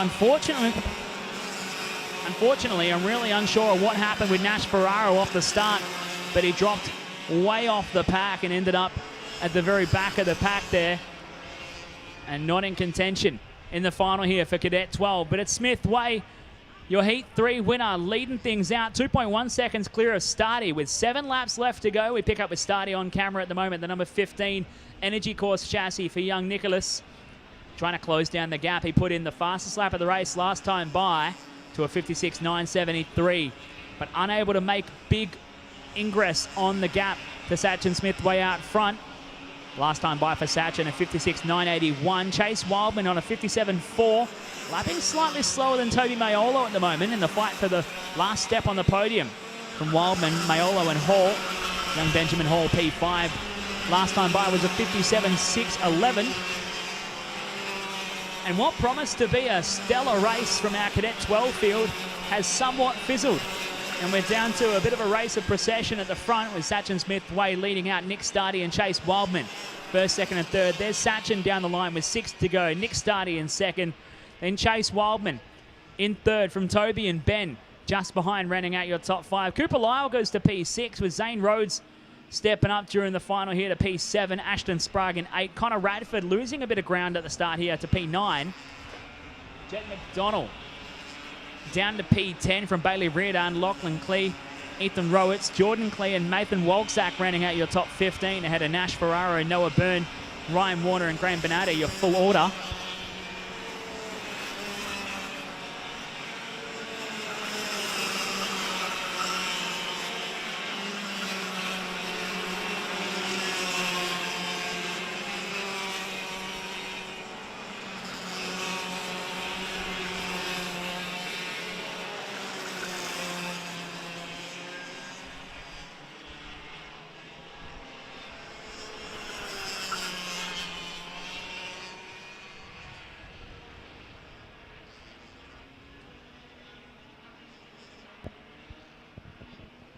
Working our way inside the final 5 here. We follow along with Chase Wildman, trying to defend the 3rd spot on the podium here from Toby Maiolo and young Benjamin Hall lining up behind him to round out your top 5. Chase in the 77 Sabre Real Estate Tony Kart. He's been always there towards the pointy end of the field here in Cadet 12s, and he's been doing it for a couple of years in this class. And young Toby and Ben stacking up behind him, trying to have a crack at the last step of the podium as they come out of the flat-out kart slingshot. Toby just looking a little bit quicker off the turn, but loses ground out of that right-hand hairpin. Benjamin Hall really putting pressure on him. Past the Cartco Canteen corner, and the grab at the curb there from Toby puts Ben hot on his heels as they head onto the West Coast Civil Straight. 4 to go here in Cadet 12, brought to you by Vulcan Panel and Paint. Chase Wildman with a big lock-up at the end of the straight as Maiolo defends from Benjamin Hall, trying to go around the outside into the Sightworks switchbacks.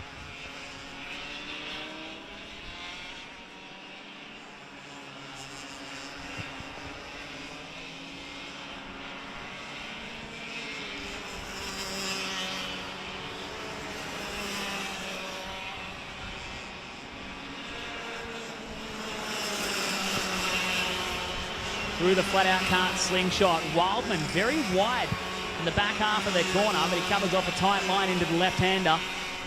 Not that he really needs to. He's maintaining about a kart length over Toby Maiolo and about 5 karts further back to Benjamin Hall, with Cooper Lyle joining onto the back of that group now as Sachin Smith Way continues to lead it out and stretch the gap out front over Nick Stardy in second.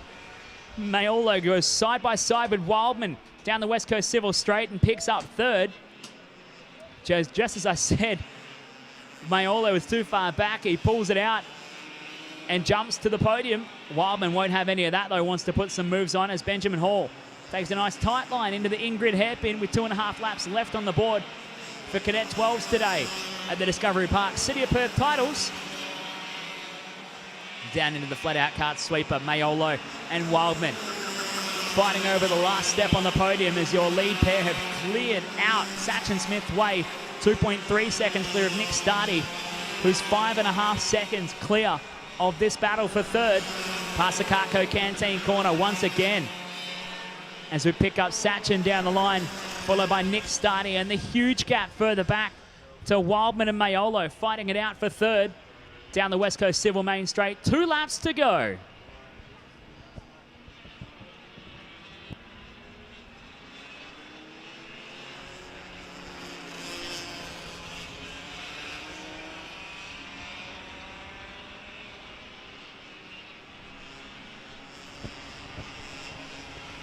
Picking up with your leaders on screen now. Sachin Smith Way just dominant out front.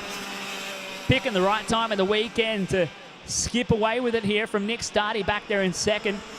And Stardy's putting in some stellar laps towards the end here. 56.652 from young Nick. He pulls the gap down to 2.1 seconds.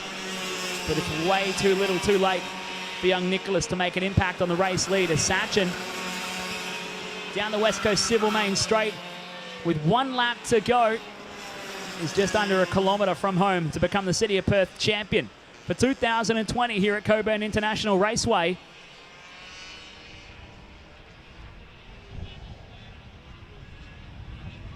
As we pick up with Sachin heading up the Perth Metal Recyclers Hill,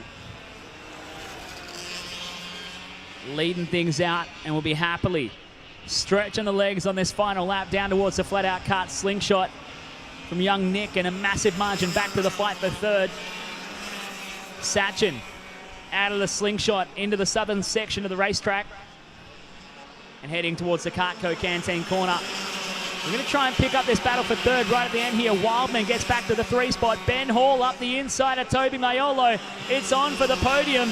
Mayolo defending. Here it goes. Wow. That was Lyle getting it done. Benjamin Hall slots in and picks up 4. Sachin Smith Way with the win. Nicholas Stardy home in second, and Chase Wildman survives a knife fight at the end of that one to pick up third here. And the drag racing behind him here as Benjamin Hall goes P4. Toby Mayolo rounds out P5. Cooper Lyle rounds out P6. Connor Radford in the 7. Here's a look at the final standings after that one. Sachin Smith Way in a dominant display to wrap up the weekend claims the City of Perth Titles win here on Cadet 12s, brought to you by Vulcan Panel and Paint. Nicholas Stardy comes home for second. Chase Wildman survives for third. From Benjamin Hall, a stellar drive on the final lap to go from P6 to P4. Toby Mayolo rounds out your top 5.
getting stuck into tag 125 restricted medium. Out and set, ready to go for their 15-lap final. Brought to you by PatriziaCourse.com, established in 2009 by Michael Patrizi to build Patrizia Course into one of Australia's top motorsport racing organisations, starting in karting and fostering young talent out of karts and into cars. And their breakthrough in 2014 with the Porsche Carrera Cup Championship, with race victories and pole position in only their 4th hit out. They've been a staple of Australian karting and especially West Aussie karting. As we get set to go racing, 125 restricted medium, but both sets of lights are illuminated. So there will be no start this time by. We'll check out your starting grid. Simon Minton from Simon Minton Motorsport with the number 13 Ricardo kart starting from pole, looking to make it 2 from 2 in a clean sweep of the finals of his double duties this weekend here between 125 restricted masters, where he claimed the win a little while ago. He'll attempt to do it again in another 15-lapper. He's going to lead out from Jay Bunton. On the outside of the front row, Adam Cornick will start from P3 alongside Adam Gandossi on P4. Carlos Del Toro will park the West Oz Transport Formula K kart on P5 on the grid from Ryan Lilly, P6. Benjamin Bonden will start P7 with Todd Davey, P8. Christopher Strawn, P9, and Greg Pearson starting P10. Brandon Sequeira's P11 from Daniel Worth in the 12. Nathan Medham in 13 with Nathan Jack in the 14. Daniel Beamish starting out on P15 on your starting grid. As it looks like we haven't seen Beamish or Hume. So we've got a 14-kart starting grid here, set for a 15-lap feature for Tag 125 Restricted Medium. Simon Minton will be the one to watch here as we check for the lights to go out and send us racing. 15 laps we go for 125 Restricted Medium. Minton leading the field down into turn 1. Cornick gets a good start and jumps into second as Carlos Del Toro fires it up the inside and tries to pick up Jay Bunton for third. Now he's going to get shafted by the rest of the field. Bunton holds on to third. Gandossi to P4, slapping the wheel out of frustration. As I think that was Nathan Jack or Ryan Lilly firing it up the inside at the bottom of the hill there, getting past Gandossi. And that drops him down to P5 on the opening lap as they come out of Perth Metal Recyclers for the first time. Minton leads away from Adam Cornick in the number 22 ARC karting entry from Jay Bunton back there in third as they come out into the southern section of the racetrack. Past the Cartco Canteen corner. With 1 down and 14 to go, Simon Minton, the number 13 Ricardo kart, leads away in the 125 Restricted Medium final for PatriziaCourse.com.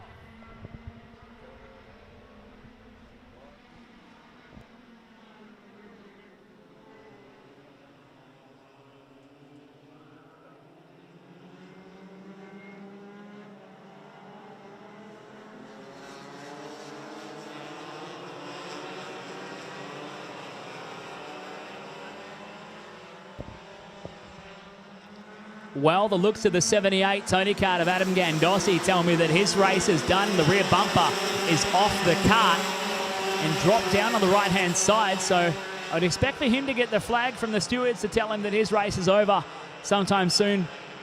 And my heart breaks for Adam. He's been running so well inside the top 5 all weekend long, only to come unstuck in the feature and have his weekend come to an early close. But it's Minton down the line, leading away from Cornick and Bunton, second and third as Simon puts in a fast lap, 52.451. Cornick with a 52.455. And Minton telling us the track temps, meaning it feels pretty slimy out there at the moment. And it won't be helping these guys running on the Dunlop, I believe the DFM tyre, as they head up into Perth Metal Recyclers corner. Cornick just losing a bit of ground on this lap, trying to stay in touch, but can't quite match the pace of Minton out front. Jay Bunton for JB Patios and Fabrication, just a little bit further behind in third. We'll be looking to counter to get back to second, where he's been running all weekend long. We'll go further back. Benjamin Bonden was the man in the Arrow kart who's shot to fourth, with Carlos Del Toro P5 and Todd Davey in the 6th spot. And it looks like Adam Gandossi has pulled into the in-grid and called it a day, as Minton goes on by for another fast lap, a 52.234 from Simon Minton in the number 13 Ricardo kart. And Cornick now 1 second adrift in second. Jay Bunton 3.5 tenths further back in the third spot for the number 9 Tony Cart as they head up into Perth Metal Recyclers with 11.5 laps left to go.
Well, with 10 laps to go, last time by for Simon Minton. Another hot lap comes from him. A 52.19 to open the gap for the lead out to 1.3 seconds. As we follow along this battle at the moment, coming out of Perth Metal Recyclers.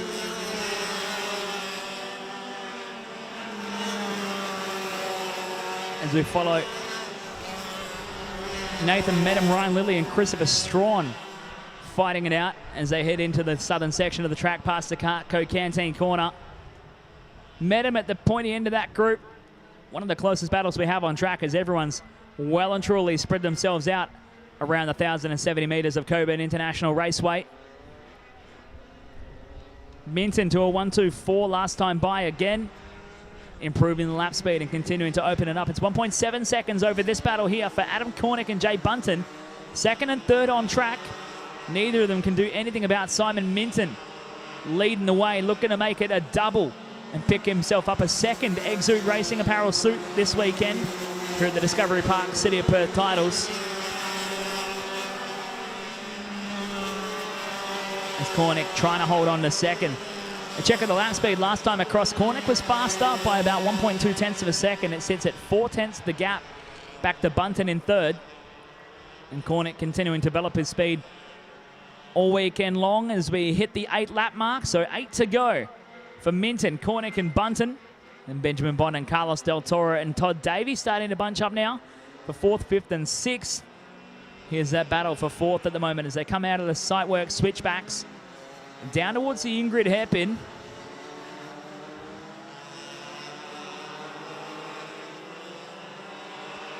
And up Perth Metal Recyclers Hill.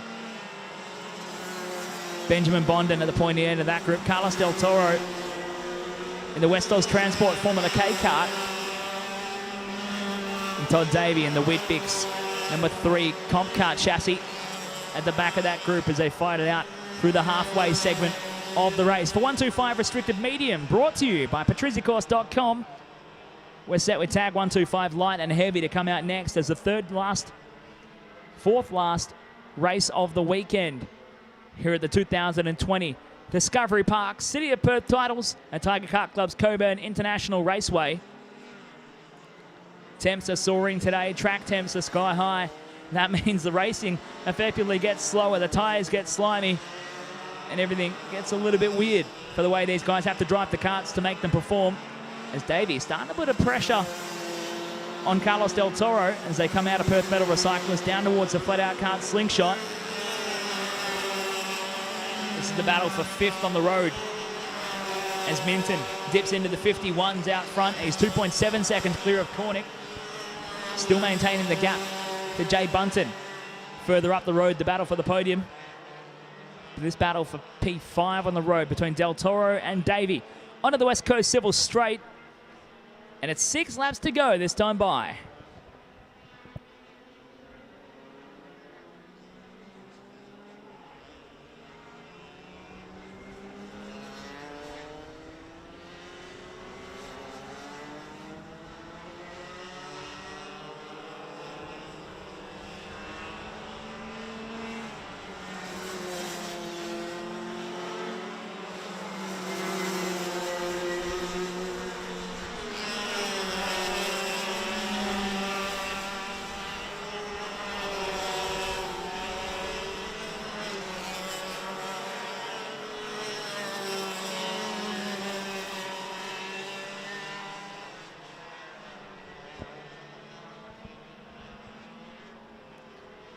With 5 laps to go here, we were just watching for a moment the battle for second and third. Adam Cornick and Jay Bunton fighting it out here with the Rotax-powered entries. And both essentially manufactured relatively the same. Cornick on the 22 Fernando Alonso kart, manufactured by OTK, up against the newer age Tony kart from Jay Bunton, the number 9. So with similar chassis and similar engine packages. And the back end of the race, it looks like Bunton is just a little bit quicker at the moment, starting to put pressure on for second. Could see a fight come to us in the next few laps here.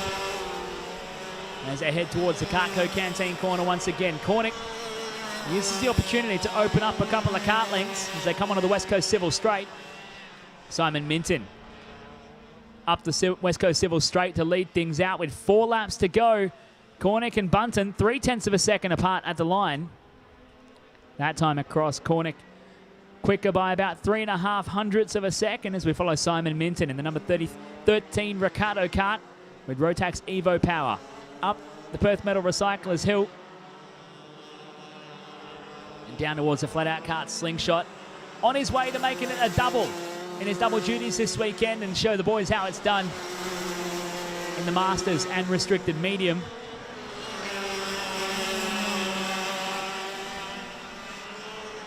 As we grab the battle for second between Cornick and Bunton. The only real battle we have on track at the moment in a rather processional race for 125 Restricted Medium onto the West Coast Civil Straight. 3 laps to go.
Go for 125 Restricted Medium.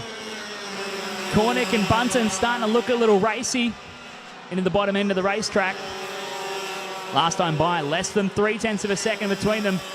It's going to take something big from the JB Patios and Fabrication Tony kart to get it done for second as Simon Minton starts his final tour of the circuit here at Cockburn International Raceway.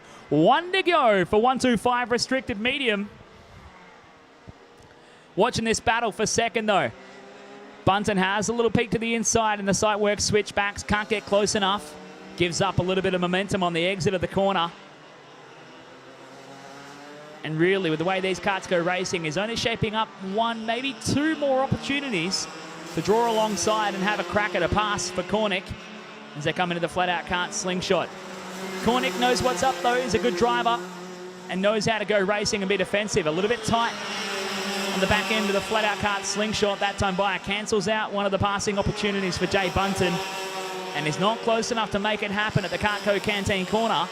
So Cornick will hold on. Simon Minton, though, no such trouble, makes it a double for 125 restricted medium. Minton with the win. Adam Cornick comes home for second. Jay Bunton in third. Benjamin Bondon will come across the line for P4 with Carlos Del Toro, P5. Ahead of Todd Davey in 6, Nathan Medham in 7. And look at your full finishing order here. Minton finishes off in a dominant fashion, 5.7 seconds clear of Adam Cornick after 15 laps of racing.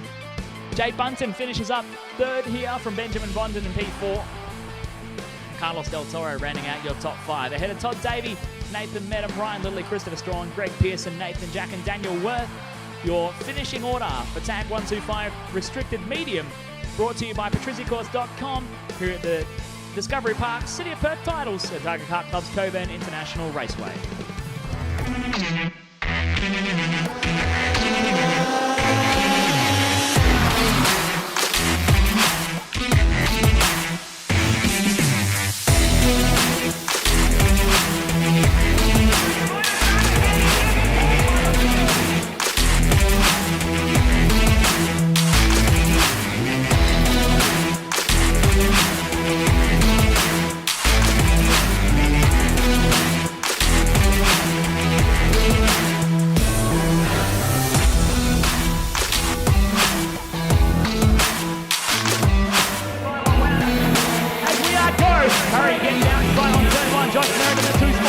He does. King, oh! It's a wild ride and King in the dirt.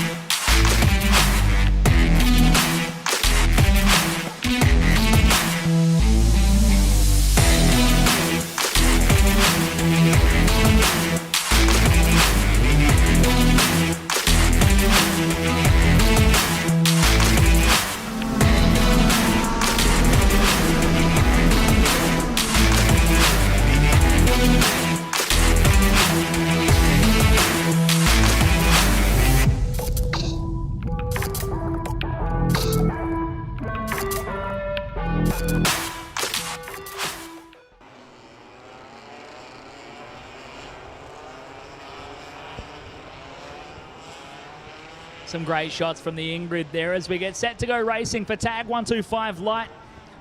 Mixing up with the 125 Heavies, brought to you by Coco's Restaurant and Apex Technical Services, supporting the classes, and a smaller field of 125 Heavy leads just 3 of them at the back of the grid there in their own formation. In a consolidated class, we turn our attention to 125 Light, and it's been a stellar weekend so far. Saturday was dominated by Sam Dicker, your fastest qualifier, and who won both the heat races to cap off a stellar Saturday program. Scotty Foster took the win this morning in Heat 3. Might have something to say about it as we get set to go racing. 15 laps on the board for 125 Light. For Coco's Restaurant, we are go for 15 laps. Dicker and Foster down to turn 1. Sam Dicker gets the move and claims the race lead. Kieran Ellis has snuck through for second as well. Nicely done there from Kieran. Scotty Foster drop backs to third. Shane McPherson into the 4th spot. Nash Morrissey fires one up the inside of Hugh Maguire with Luca Nietzsche following him in through. Maguire loses another spot, dropping a wheel off into the dirt. And drops behind Isaac McLean in the 33 Formula K kart. They come down into the flat-out kart slingshot. Maguire countering back to the inside of McLean just ahead of Declan Blaine. But it's Sam Dicker and the 72 machine for flat-out karts and Sam Dicker Motorsports out front, with the Arrow test chassis on board, trying to open up an early gap here. And the 125 Lights, of course, running on the MG FZ Prime tyre, will be absolutely scorching on the tyre here. Who has played the game all weekend long? Who has set themselves up in prime position to have a good kart for the final? We'll let it shake out over the next 14 laps here at Cockburn International Raceway. We follow along at the moment with Isaac McLean on the defensive from Liam Kane up the inside at the bottom of the hill, as Hayden Fraser puts a move on Declan Blaine at the same time as they climb Perth Metal Recyclers Hill. That's the battle further back in the field at the moment for 8th, 9th, 10th and 11th on the road. There's a battle out front. Dicker trying to get away from Ellis in the early days, who got a great start up the inside of Scotty Foster on the first corner. puts Foster down to 3rd. McPherson 4, Morrissey 5, Nietzsche 6, Maguire down to 7. Will have to absolutely kill his tyres, and they didn't look great following Heat 3. So I think Hugh Maguire's day of contending at the pointy end is pretty much done and dusted here as Sam Dicker leads away, trying to conserve tyres and looking very smooth on board the number 72 flat-out karts machine as he leads things out. We follow along with Shane McPherson and Ash Morrissey fighting it out down in the bottom of the hill. Up Perth Metal Recyclers Hill with 12.5 laps left to go. This is the fight for 4th and 5th at the moment. McPherson and Morrissey.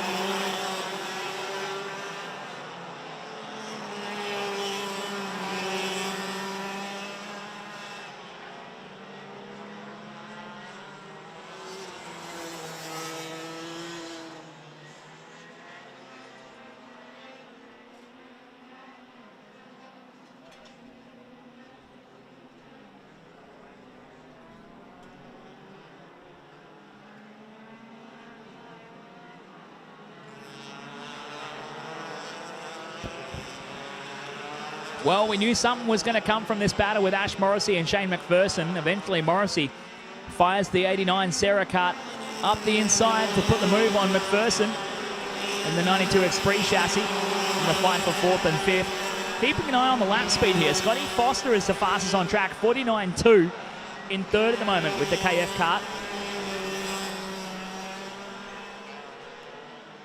As Dicker leads him around onto the West Coast Civil Main Straight. Kieran Ellis trying to chase him down at the moment. Scotty Foster doing the same. As Dicker and Foster are trading fast laps here. Ellis, the meat and the sandwich, is actually the slowest of the top 3. A 49.379 for Ellis last time across the line.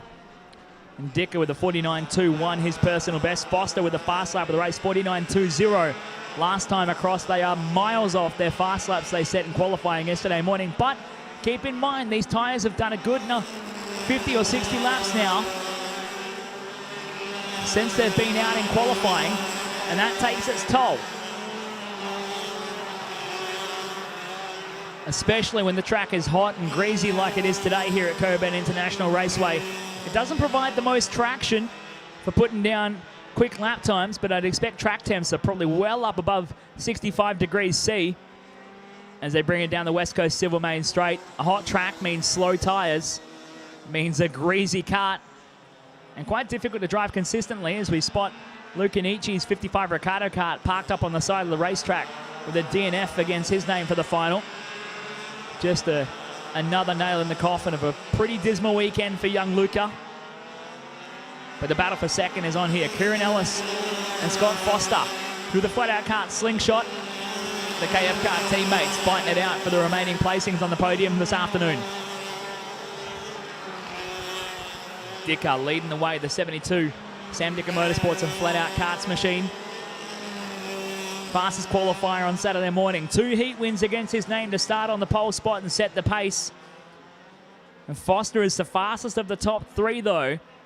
If he has enough in hand, what will come between the teammates at the moment? Because Kieran Ellis is a lot slower than Foster. There you go, a hand out the side even to let his teammate through. Bit of KF kart teamwork going on here. And Ellis lets Scotty Foster rail on through unimpeded, and now Scott can set his sights forward and try and catch up to Sam Dicker. And Ellis at the moment would just be hoping that Foster can take him with him. If he can use Scotty Foster as a bit of a pacemaker and try and drive up to the back of Dicker alongside his teammate as we watch a battle further back. Hugh Maguire and Liam Kane fighting over and placings further back. That's 6th and 7th as we catch 2nd and 3rd down the West Coast Civil Main Straight. About to cross the halfway point here. This time by is 8 to go as we follow Maguire and Kane fighting it out for 6th and 7th on the road. They've got Hayden Fraser behind them in P8. And Shane McPherson just a little bit further up the road here in P5 as they come through the Ingrid hairpin up Perth Metal Recyclers Hill.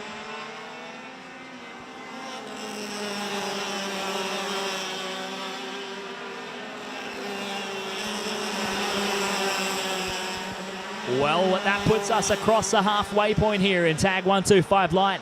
Brought to you by Coco's Restaurant, The battle further back in the heavies, Ryan Barron leads out J10 Brooker and Marcus Blinko at the moment. And we've had only one DNF of the class of Luca Nietzsche in the 55 Ricardo kart, parked up at the top of the site work switchbacks. We follow this battle some more. Maguire and Kane fighting it out.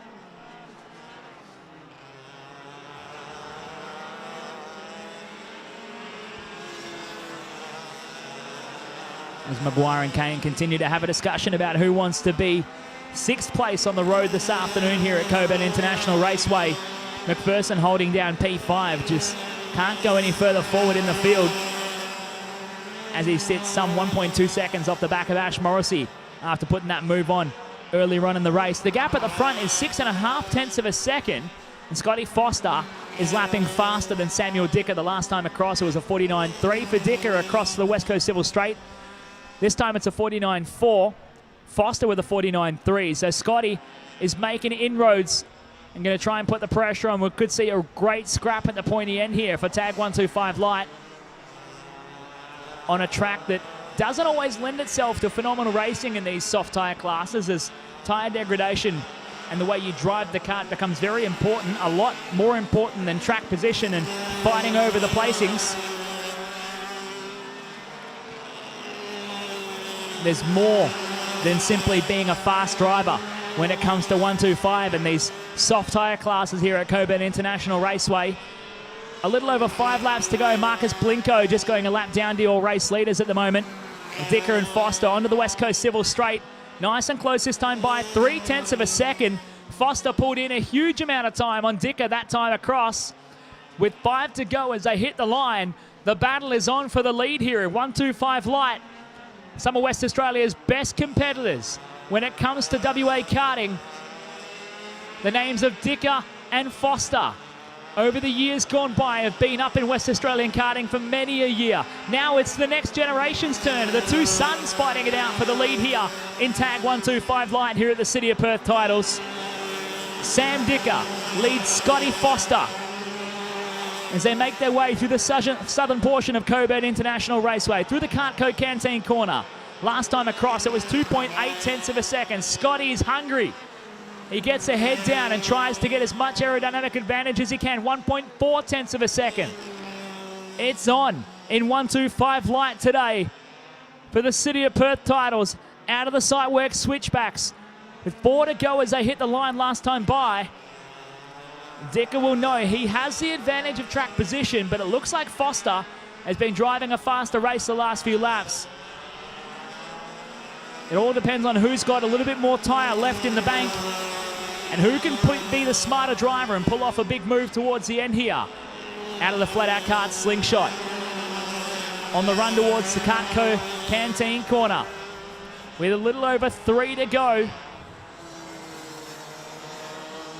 And the sweltering conditions, the gap stays about even, just over 1/10 of a second as they go down the West Coast Civil Frame Straight. 1.3 tenths. It's going to need something real special from Scotty Foster. As Dicker just looks simply in control of this one. He'll be able to hear Foster behind him though, as he has a little peek up the inside, but Dicker covers off the inside line at the Ingrid hairpin. A check over the shoulder. He knows Foster is there. Through Perth Metal Recycle as they go. Down towards the flat-out kart slingshot. 2.5 laps left to go. The opportunities are starting to run out for Scotty Foster. It's going to take something on the final lap to catch Sam Dicker by surprise. Now Dicker just opening up a tiny bit more as they head towards the Canteen corner once again. The fight to be on the top step and score themselves a brand new Exude Racing apparel suit. Foster is closer this time by. He pulls out on the straight and draws alongside Scotty Foster to the inside, hard on the brakes, and Dicker slots in behind. And could it be as simple as that? Sam Dicker surely wants to have the last word here in the final. Foster defensive with 1.5 laps left to go into Perth Metal Recyclers. Scotty Foster, your 125 heavy champion from 12 months ago here at the City of Perth Titles, looking to do it again in 125 Light with the newly formed KF kart coming out of the Birillart Manufacturing House. Gets the upper hand on Sam Dicker on the final couple of laps, and look at it, Dicker is just balked up coming out of the hairpin and giving him a couple of kart lengths. One to go for Scott Foster onto the West Coast Civil main straight, and Dicker seemingly doesn't have an answer for him.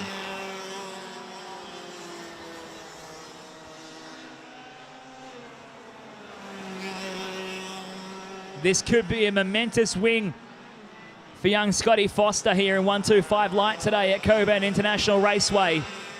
Made the move a lap ago. Sam Dicker doesn't have an answer and has actually given up quite a bit of time, and will have to settle for second this afternoon as Scott Foster powers through the flat-out kart slingshot for the final time.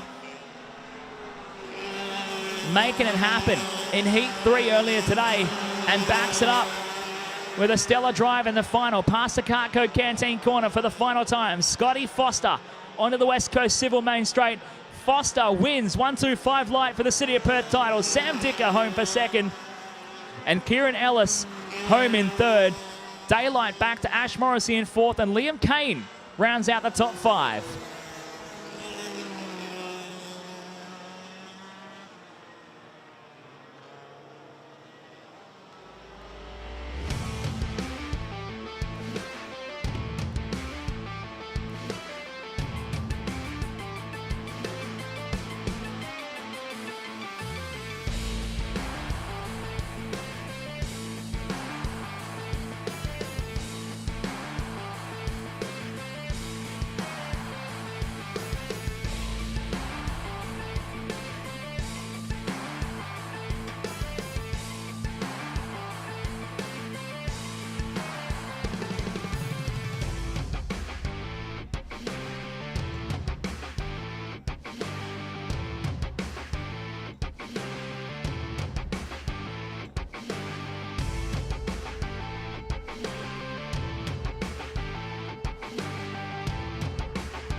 Here with a very sweaty Scotty Foster, mate. 125 heavy 12 months ago. You come back to the City of Perth titles to back it up in 125 light. Tell me, at the halfway point, did you think you had that much speed to catch and pass Sam Dicker? I thought Sam was just trying to play it safe a little bit. I still felt slippery. I didn't know if I'd have it, but I think the back marker just really changed the race up. It was the flick of the switch. So, yeah, stoked to come away with P1 for KF Kart and the team. Yeah, thanks to everyone who helped me out. Josh, Kieran, well done, dude. Cheers. Congratulations. Scott Foster is your City of Perth champion here in 125 light at Cockburn International Raceway.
On to tag 125 Restricted Light, brought to you by DPE Kart Superstore, supporting Australian karting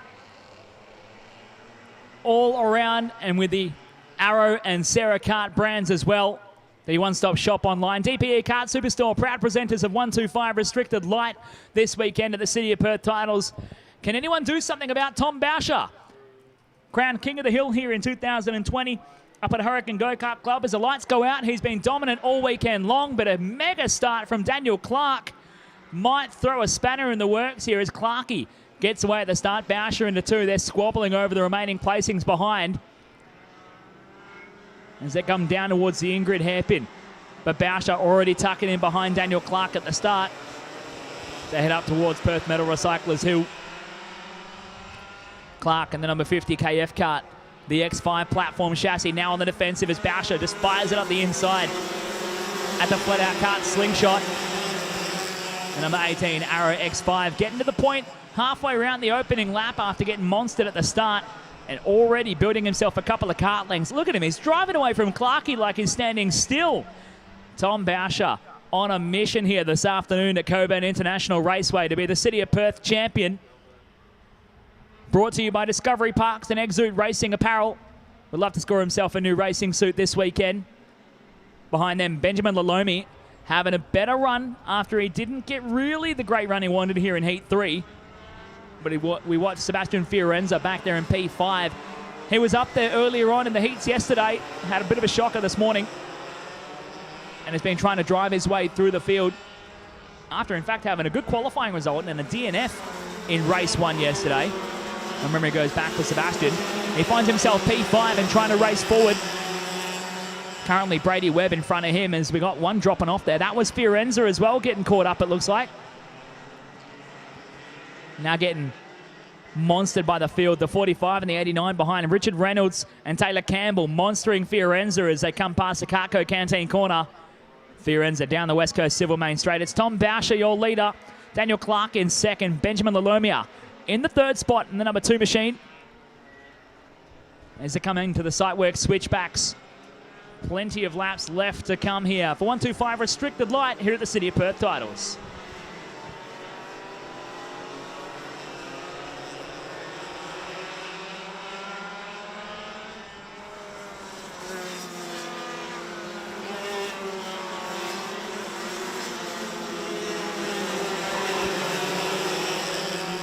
Bit of a wild ride through the flat-out kart slingshot that time by for Brock Durden. And a few of the karts battling around him. He's fighting for the remaining placings in the top 10. And there's 2 off the track at the hairpin there coming out of the flat-out kart slingshot. Durden survives ahead of, I believe, Taylor Campbell as they come onto the West Coast Civil Main Straight. Fiorenza pushing Brady Webb along the track as we pick up on that battle here. Young Sebastian Fiorenza pushing Brady Webb along for 4th and 5th. A little bit further up the road at the moment is Benjamin Lalomia trying to hold on to the podium. Fiorenza in the number 71 Rotax-powered Cosmic for ARC Karting. Trying to put the pressure on the 11 of Brady Webb for FT's Motoworks in the Fernando Alonso kart. Fiorenza has a look to the inside, checks it up tight on the brakes. Webb trying to go all the way around the outside. They're going to, whoa, up over the top of each other, and they both drive off the track. There's GoPros through the air. Fiorenza off in the dirt. Simon May comes on through and picks up the pieces.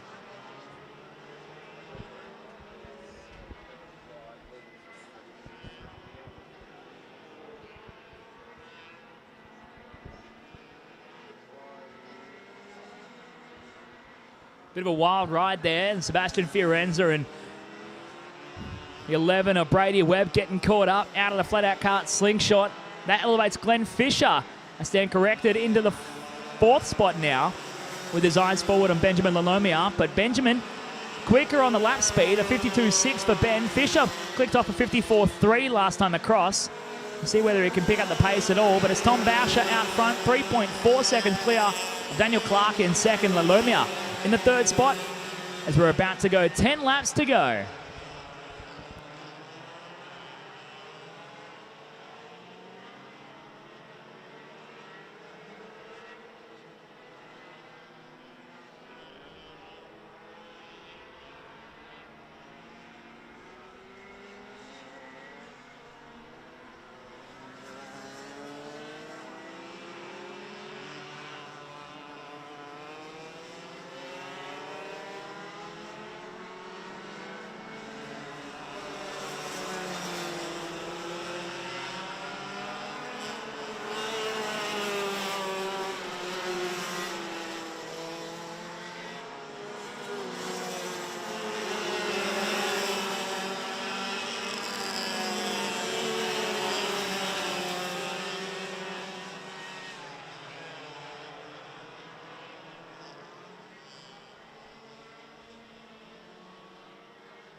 Laps left to go here for 125 restricted light as we follow Daniel Clark down the West Coast Civil Straight on a very lonely Sunday afternoon drive in second as the top few drivers have well and truly spread themselves out around 1,070 metres as we pick up Tom Boucher up the Perth Metal Recyclers Hill.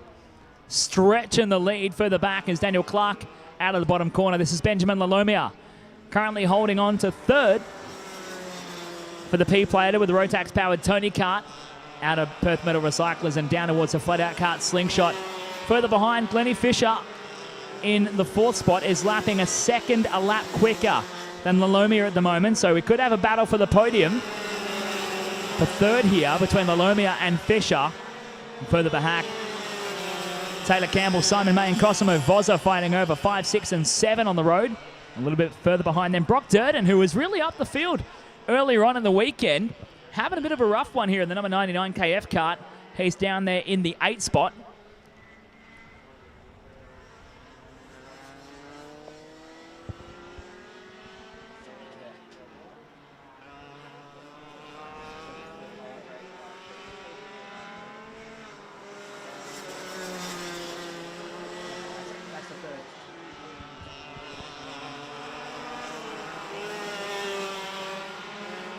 So 6 laps to go last time by. We'll check in on this battle that's still starting to emerge for us here in 125 restricted light.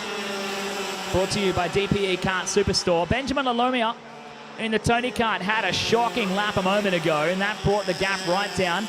Last time across it was 52.6. Glenn Fisher with the 52.2 brings the gap down to 1.4 seconds. We could see a battle emerging here with 5 to go in the fight for the podium.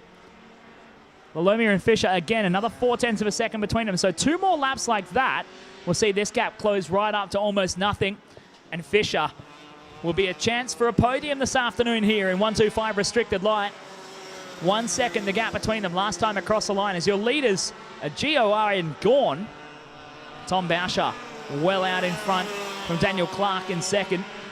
Another 4.7 seconds back to Benjamin. In the number 2 Tony Kart. In the 3rd spot, Glennie Fisher and the Praga trying to close the gap at the moment as they make the run towards the Cartco Canteen corner. Lalomia checks over his shoulder. He sees that Fisher is closing as they come out of the Canteen corner and wind their way onto the West Coast Civil Straight. The gap this time by, I expect, would be 6 or 7 tenths of a second. It comes down a little bit less than what it has in previous laps, 7.7 tenths. The gap as we grab Tom Boucher out of Perth Metal Recyclers and down towards the flat-out kart Slingshot. At this point, Boucher's just out for another practice session all by himself. The same can be said for Daniel Clark. You know the lap difference is bad when you can't even see your competitor in front of you. And the guys fighting over third here, Benjamin and Glenn, as they come down to the flat-out kart Slingshot. The gap closing up a little bit more on this lap. It was 7.7 tenths. Last time by, Fisher just consistently braking a little bit later, applying the throttle a little bit earlier, moving the kart around a bit better. And having a crack trying to stand on the podium this afternoon. With the Praga kart for Fisher. Rotax Power doing the work, of course, for, I believe, all of our top 4. Daniel Clark running the X30 Power, so Daniel's the odd one out in the top 4 with the X30 powered KF kart. Fisher grabs a bit of curb on the run towards Perth Metal Recyclers. And down towards the flat-out kart Slingshot. When they hit the line last time by, it was 4.1 tenths of a second from Lalomia to Fisher. Now Fisher really starting to put the pressure on as they head up toward the southern end of the track. Your race leader, Tom Boucher, making it 2 laps to go as he came across the line on the West Coast Civil Main Straight, but Fisher putting the pressure on for third as they come onto the West Coast Civil Straight. The only battle we have for the remaining spot on the podium here in 125 restricted light.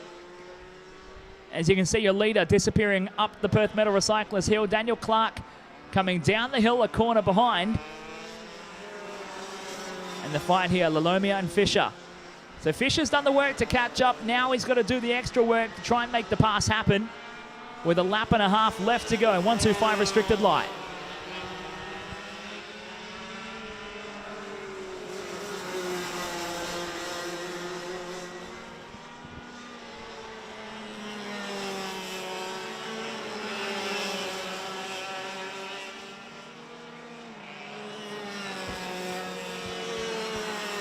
So Tom Bausch, your leader, just clicking over the line once again. 1 lap to go here at 125 restricted light at Cockburn International Raceway. We're watching the battle for third, though, as we pick them up. Lalomia and Fisher fighting it out for the last spot on the podium, as Bausch has gone out front. Clark in second. Benjamin covering off the inside line at the bottom of the hill. Fisher should get a better drive off the corner, but actually can't draw alongside or get closer at all as they go through Perth Metal Recyclers. Lalomia might have enough to just hang on in the final lap of your 125 restricted light final through the flat-out kart slingshot. He covers off from Fisher. They go bumper to bumper into the southern part of the track. As the checkered flag is out, Tom Bausch claims the win, but we watch the battle for third as Daniel Clark will hit the line to claim second. And Benjamin Lalomia hangs on and survives a hard charge to claim the podium. Glenn Fisher will go P4. Brock Durden, with a big comeback drive, will claim P5. But Thomas Bausch is your City of Perth champion for tag 125 restricted light and the number 18 flat-out karts Arrow X5.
Here with Jason Priolo from BRM Karts Australia at Cockburn International Raceway.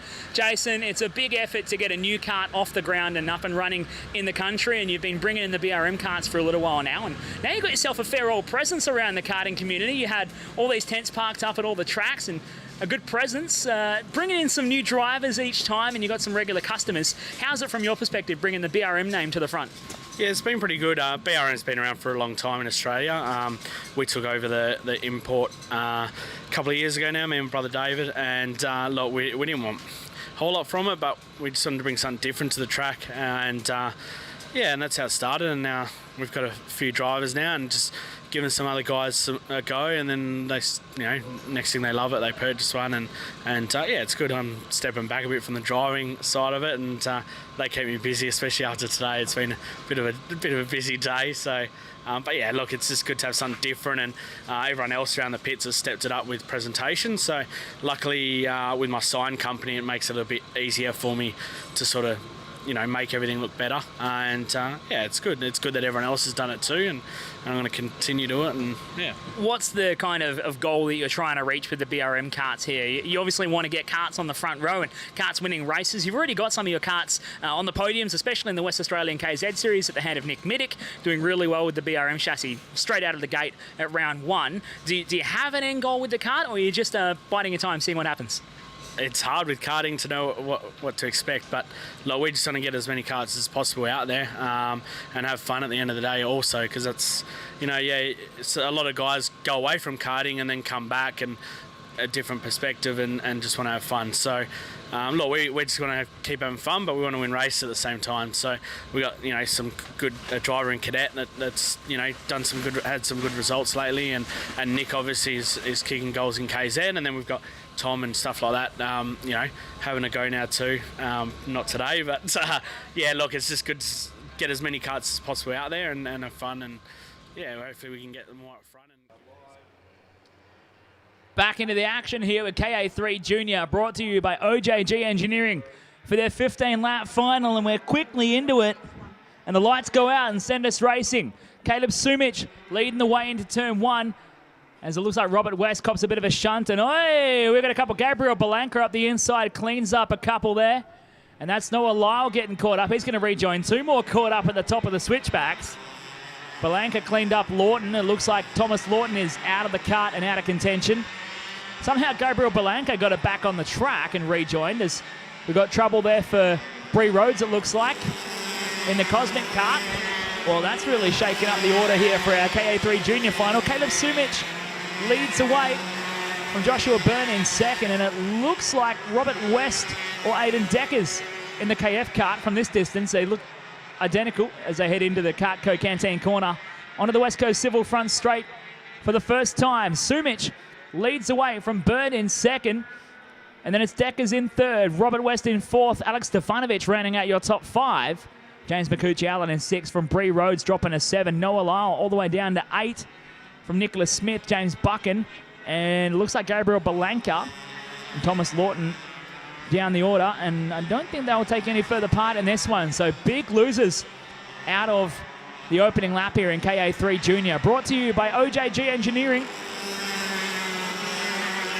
the MSCL piping specialists and proud supporters of West Australian karting. So the fight is on then, with no Noah Lyle at the pointy end and no Thomas Lawton. What can Josh Byrne do? The opportunity is here that he can put some effort and put some pressure on Caleb Sumich onto the West Coast Civil straight. Robert West back there in the 4th spot with Deckers hanging on to P3. He's the fastest on track in these early stages. We follow the battle between Alex Stefanovic and James McCucci-Allen. McCucci-Allen just sideways at the apex of turn 2 before they hit the Sightworks switchbacks. And Stefanovic drives back around him here to P5. Young Alec in the 22 OJG Engineering Sarah kart hanging on to the 5 spot at the moment. The young James looking pretty hungry here with the 41 Omega kart, trying to put some pressure on through the flat out karts. Slingshot.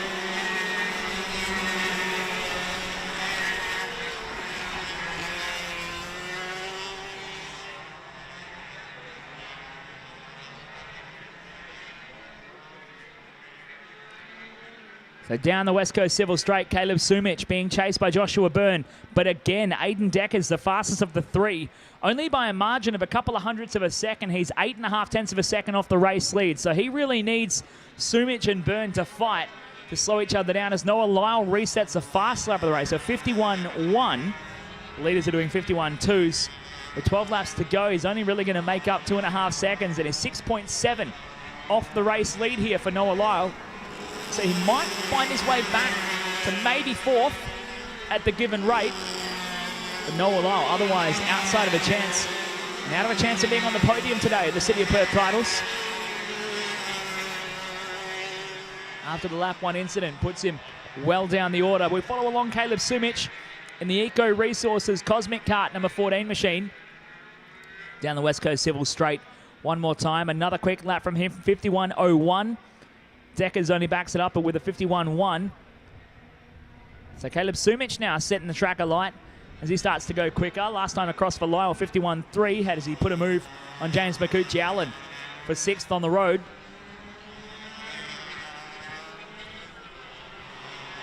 But we'll pick up with the battles further behind for 4th through to 7th. There's Robert West in P4 as they've really slowed down, and the gap from West back to the next one's behind. Noah Lyle has found his way through, and we just catch the tail end of him carving his way through McCucci-Allen and Alex Stefanovic as McCucci-Allen puts one up the inside of Alec and gets the job done, and they've both been dropped off by Noah Lyle already. Lyle in the Arise Racing flat-out karts Paralyn chassis, busting his way through the field and powering away from McCucci-Allen and Stefanovic. So Lyle into P5 now, setting his sights forward onto the back of Robert West, but still losing time from your leaders as Caleb Sumich sets a hot lap. McCucci-Allen up the inside on Stefanovic. These guys are going to go at it every lap, and they're bringing Bree Rhodes and Nick Smith into the battle.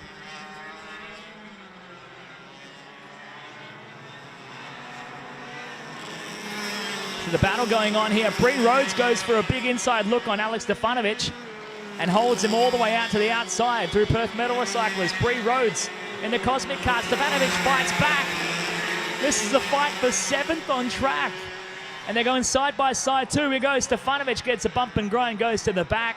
Bree Rhodes sneaks through. Nick Smith tucks on through, and Stefanovic and McCucci-Allen both lose out in that little battle. And Bree Rhodes elevates herself up into P6 on the road here in KA3 Junior as they come down the West Coast Civil Straight. Nick Smith tucking in behind her. Stefanovic dropping off right to the back of the pack now behind James Buchan and Gabriel Belanca. Young Bree, the 27 Vulcan Panel and Paint Cosmic Kart, doing work out here for Malibu Boats and Right to Drive and Autobro Canning Vale.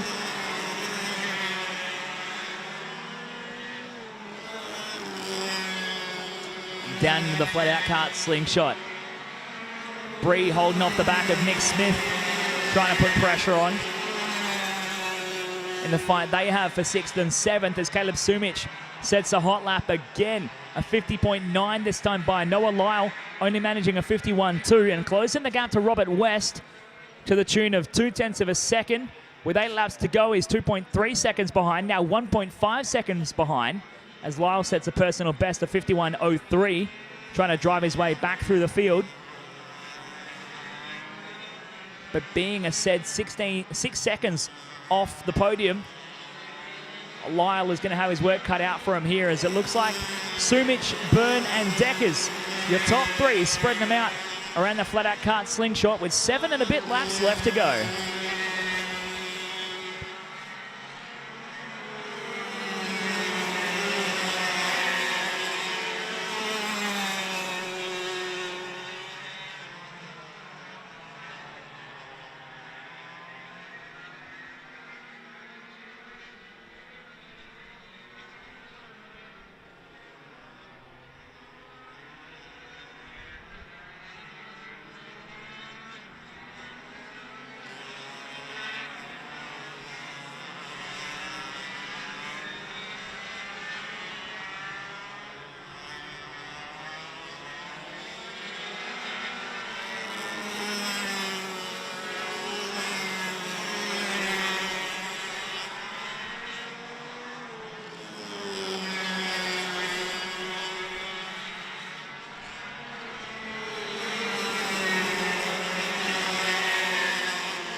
as Caleb Sumich continues to set hot lap after hot lap down to a 50.8 last time across. Noah Lyle carving his way through the field in the Arise Racing Parallel cart for Flat Out Karts and Sam Dicker Motorsport on a comeback drive after that opening lap brought him unstuck. He's now closing up onto the back of the number 9 KF cart of Robert West, trying to put some pressure on. Separated by 0.4 of a second last time across. Lyle looking very close to West as he goes for a big look up the inside at the end of the Flat Out Kart slingshot, but not enough to get up and all the way past. West comes back around and holds onto the spot. Lyle's going to look up the inside of the Cartco Canteen corner, has a crack and gets it done over the curbing. Noah Lyle gets the job done for 4th, but across the line is 4.6 seconds off the back of 3rd place, Aidan Deckers, with 5 laps to go. I think this is where Noah Lyle will stay for the remainder of your KA3 Junior Final, brought to you by OJG Engineering, as Caleb Sumich leads away by 2.6 seconds over Joshua Byrne and Aidan Deckers. With 4.5 laps left to go.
Two and a half laps left to go for Caleb Sumich out front. We'll pick up with Joshua Byrne for a little bit. The number 86 Mechanical Piping Arrow X5 up into Perth Metal Recyclers Hill on his final couple of laps of the circuit here at Cockburn International Raceway for the City of Perth Titles.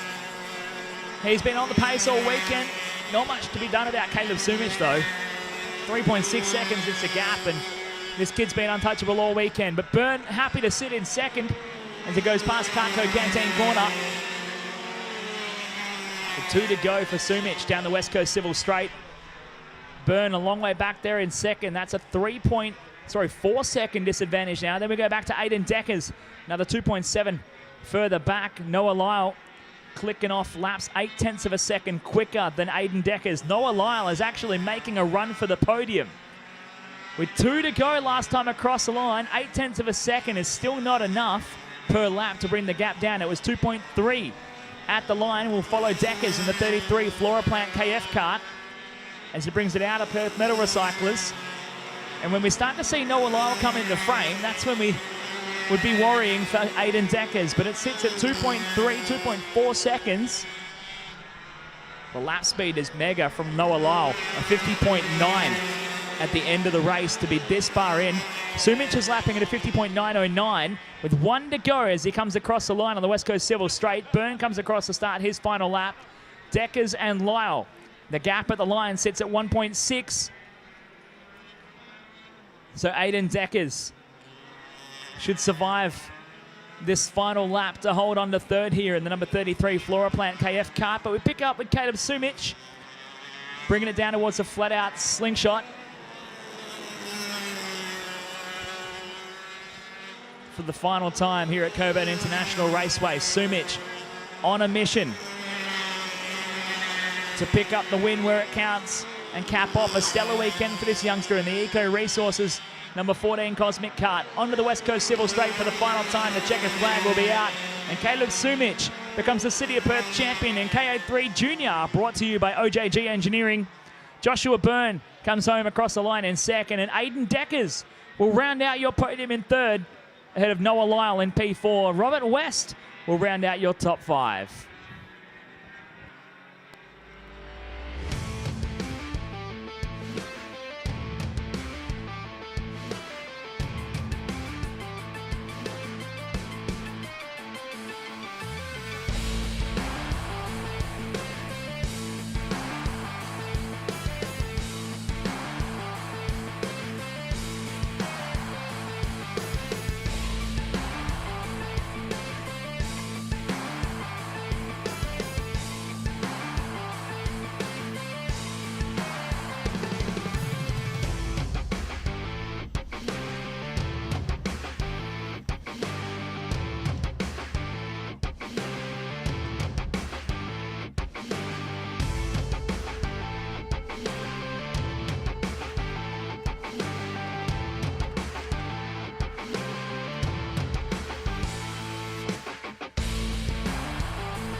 Down here on the in-grid with Caleb Sumich. A stellar weekend from you this weekend at the City of Perth Titles, mate. The kart was hooked up, dominating all weekend, and maintaining that lap speed for 15 laps has got to be hard work out there. Yeah, it was. Josh was right behind me at the start, and then got my head down and pulled away. But yeah. What does it take to deal with a very slimy track in those conditions out there? Anything special on the kart tune-up this morning? Nah, not really. Just drive it to your best. The track's, when it's real hot like this, it gets a bit slippery. You just need to, drive it. Who do you have to thank for their efforts to get you out here today and on the top step of the podium? I'd like to thank Mum and Dad and B-Day. There you go, mate. Caleb Sumich, your City of Perth Titles champion for KA3 Junior. We got one race left for the weekend, KZ2, to wrap up the third round of the West Australian KZ Series. It's going to be a thriller. 20 laps here at Cockburn International Raceway.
Well, ladies and gentlemen, the time has come for the big dance of the weekend.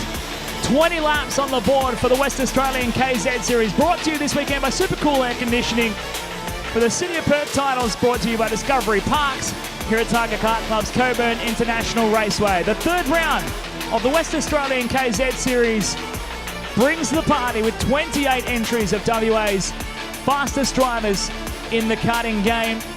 And some of the best names at the pointy end have survived the weekend melee attacks. Heat races and race in, race out found themselves up the front to set the starting grid here. We have 20 laps to get through on a sweltering day here at Cockburn International Raceway. The sun is out and shining, the track is hot, the tyres will be slimy, and this is going to be a big race to cap off a huge weekend here at Cockburn with none other Then Blake Mills starting on the pole spot alongside his Ricardo Kart teammate Riley Traeger, who's been doing a stellar job this weekend, keeping it up the pointy end and keeping his nose clean. Ryan Bender will start from third, the 59 Birrell chassis, alongside Tommy Sparks, the Wild Boy, and the number 21 Charles Leclerc kart on the second row. Simon Gwilym and Nicola Middick will be two to watch here from the third row from Bailey Gretsch and James Mackay in 7 and 8. Louis Sutherland and Jaden Pearce will start 9 and 10 from Mason Harvey and Damon Papa Sergio 11 and 12. Marty Dack and Corey Minton from 13 and 14, and 4 times back-to-back WAKZ Series champion Daniel Curry all the way down in P15 after a couple of shocking races so far this weekend. Daniel Sugar will start from P16 with Adrian Fogliani and Jai Parham 17 and 18. Jason Gaycorst and Paul Pedrotti 19 and 20 with Shannon Elliott and Melinda Sully 21st and 22nd. From Courtney Goff and Thomas Shue, Jessica Howe and Scott Mackay, and Bailey Mickler starting P27 with only 3 racing laps on his tyres. Might be someone to watch here from the very back of the pack. What can he turn on over 20 laps here in the KZ2 final as the karts are lined up on the grid? We wait for the last couple to take to their starting spots. Reach back and break the traction of the tyre, and we got a hand up and someone's driving all the way on past the entire field. So it looks like that's not really going to get us a start and a lights out, and yep, we've elected not to go racing yet. So the field will roll around once again. It wouldn't be KZ without some awkward start line antics. So Bailey Mickler actually has his hand completely up and is just rolling around, something not quite all good with the 97, and he is pulling it in to the out grid, and it looks like he has an issue with the shifter mechanism. After switching over to the TM motors this weekend for the 97 Amani Bar Birrell chassis, Bailey's still being plagued with some sort of shifting mechanism failure and trying to see if he can get some assistance to work on it before he gets back out and tries to rejoin the pack.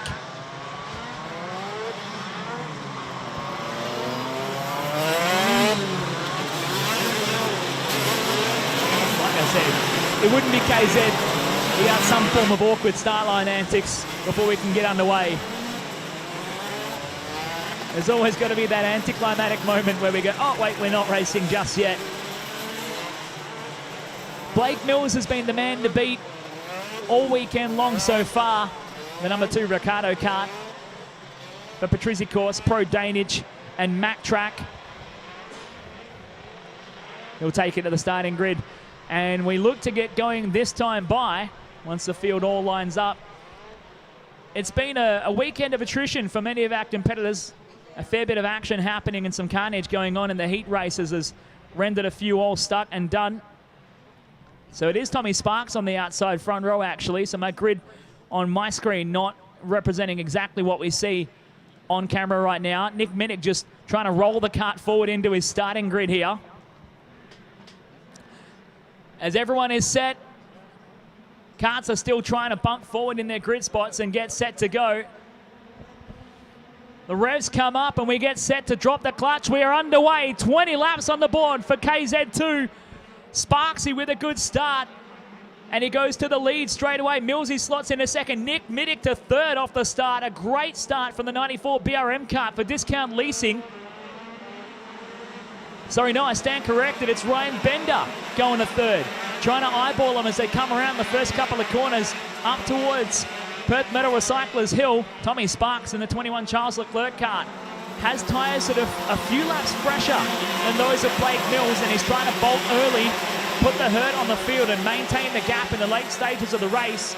Tommy Sparks already trying to break away 5 or 6 kart lengths as they go past the Cartco Canteen corner. Tommy saying last night in a bit of private conversation that the DNFs have put the nail in the coffin for his series aspirations, so it's time to go for the round wins and put on a show as he leads away on the opening lap in your KZ2 final. Blake Mills in second, Ryan Bender in third, Riley Traeger in the 4th spot, Nick Middick in P5. From Louis Sutherland up to P6 on the opening lap puts Simon Gwilym down a spot.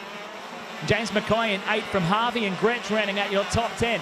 As they charge up the Perth Metal Recyclers Hill again, Tommy Sparks trying to break away from Mills and a gap forming behind to Ryan Bender as they come into the flat-out kart slingshot once again. Everyone Raying off the super tight lines that makes passing so hard in this class. Really got to get the elbows out if you want to get it done in KZ2. Onto the West Coast Civil main straight goes Tommy Sparks. At the line last time by 7.3 tenths of a second. We'll see what Millsy has in lap speed. A new hot lap straight away. 49.26 from Mills. Brings the gap down to 5.8 tenths of a second. As it's getting super tight further behind them as well. Bender holding on to third. Then Traeger, Middick, Sutherland and William with Mackay lining up at the back of that pack as well. Super tight for the remaining placings, and they're all lining up to try and have a crack at Traeger and Bender. But Blake Mills is catching Tommy Sparks after that opening lap. Just took a moment for Millsy to get the Matt Track Pro Drainage Ricardo kart on song and chasing him down last time by 5.8 tenths of a second. We'll check on the gap as they take to the West Coast Civil front straight again. Looks a bit closer by the eyeball as they race down the West Coast Civil straight. The gap sparks into Mills, 49.079 that time for Mills and 4.3 tenths of a second the gap. Blake Mills is on a mission. He doesn't want a repeat of what happened up in Geraldton for the second round of the West Australian KZ Series, where he got caught up with other karts and fighting for it. He's managed to keep his nose clean and stay second. That day he believed he had a faster go-kart than Tommy Sparks, but couldn't demonstrate that. And Sparks, he ended up claiming the win in the final up at Midwest Kart Club. This time it's Sparksy leading Millsy from Bender, 1.5 seconds further back. Young Ryan having a good weekend so far, looking to cap it off with a podium finish so far. With Riley Traeger another half a second further adrift in P4. Nick Middick running out your 5. He's 1.4 tenths of a second behind. Super tight in the battle for 4, 5, 6 and 7 on the road as they come up the West Coast Civil straight. Bit of a gap back to Mason Harvey and Bailey Gretchen, 9 and 10. We'll follow along this battle here. Traeger, Middick, Sutherland, Gwilym and Mackay, bumper to bumper, coming out of the site work switchbacks, and Traeger is ahead of the pack at the moment. Having to be really careful not to miss a gear and not to miss an apex, because Nick Middick is just going to pounce on him and put him in a world of hurt for the number 94 Discount Leasing BRM kart. Louis Sutherland surviving so far, getting the jump on Simon Gwilym earlier on in the race and trying to push forward in the final. Cockburn International Raceway, a very hard track to pass as Nick Middick sends it up the inside, but he's off in the marbles. Louis Sutherland comes through. Gwilym has a look. Now a touch up between Sutherland and Middick onto the West Coast straight. Sutherland to the inside down the West Coast Civil straight. Louis Sutherland capitalises on that move. And Nick Middick loses a spot after having a crack at Riley Traeger. So now Louis Sutherland in the number 76 Ricardo kart for B Sport. Got his dad and his sister spinning spanners and pushing karts this weekend, trying to help Louis go a bit quicker in the field. And the rare occasion he actually does get to come racing with us here in the West Australian KZ Series. With 15 laps to go, still a long way left in our KZ2 final for the third round of the WA KZ Series here at Cockburn International Raceway. We follow along with Mason Harvey and Bailey Gretch at the moment in the Energy Course and the CRG respectively. Onto the West Coast Civil straight. We catch Bender, Traeger, Sutherland go through, fighting third, fourth and fifth. Ryan Bender has a bit of a gap at the moment. Back to Traeger and Sutherland, and is lapping a bit quicker. Bender with a personal best lap that time by a 49.39. Sparksy with a personal best of 48.6. Millsy with a 48.8, just outside a personal best of his, but the fast lap of the race gone to Tommy Sparks. 48.675 to hold on to a 6/10 of a second advantage over Blake Mills in second. We'll follow this battle here. Tommy Shu having a good recovery after a bit of a shocking weekend so far for the invited driver stepping into KZ's. He went away from karting for a couple of years to go race motocross around WA and has come back to racing karts to where it all started for young Tommy. As we catch looking out to the east from the tower as the field comes rolling on by. Personal best again from Bender. Oh no, Sutherland over the top of Traeger, and that's put Traeger out of contention as well. Disaster for Riley Traeger and pieces of kart flying through the air. That puts Nick Middick into the 4th spot and a huge gap of breathing space for Ryan Bender in 3rd. It was bound to come to tears in that fight to get through for 4th. And Sutherland and Traeger out of contention. And can you believe it? All that hard work from Riley Traeger, racing hard all weekend and keeping his nose clean, undone in the blink of an eye. Traeger with a DNF against his name in the final here for KZ2. Will pick up Simon Gwilym and Scott Mackay. Sorry, James Mackay fighting over what they will be now 5th and 6th on the road, as Nick Middick will claim P4. And Sutherland walks off dejected with a DNF in the final. Traeger not happy with it either as they come on down the site work switchbacks. Simon Gwilym, ever successful across his karting career over the years. 2005 Australian Senior National Light Champion up at Wanneroo International Kartway.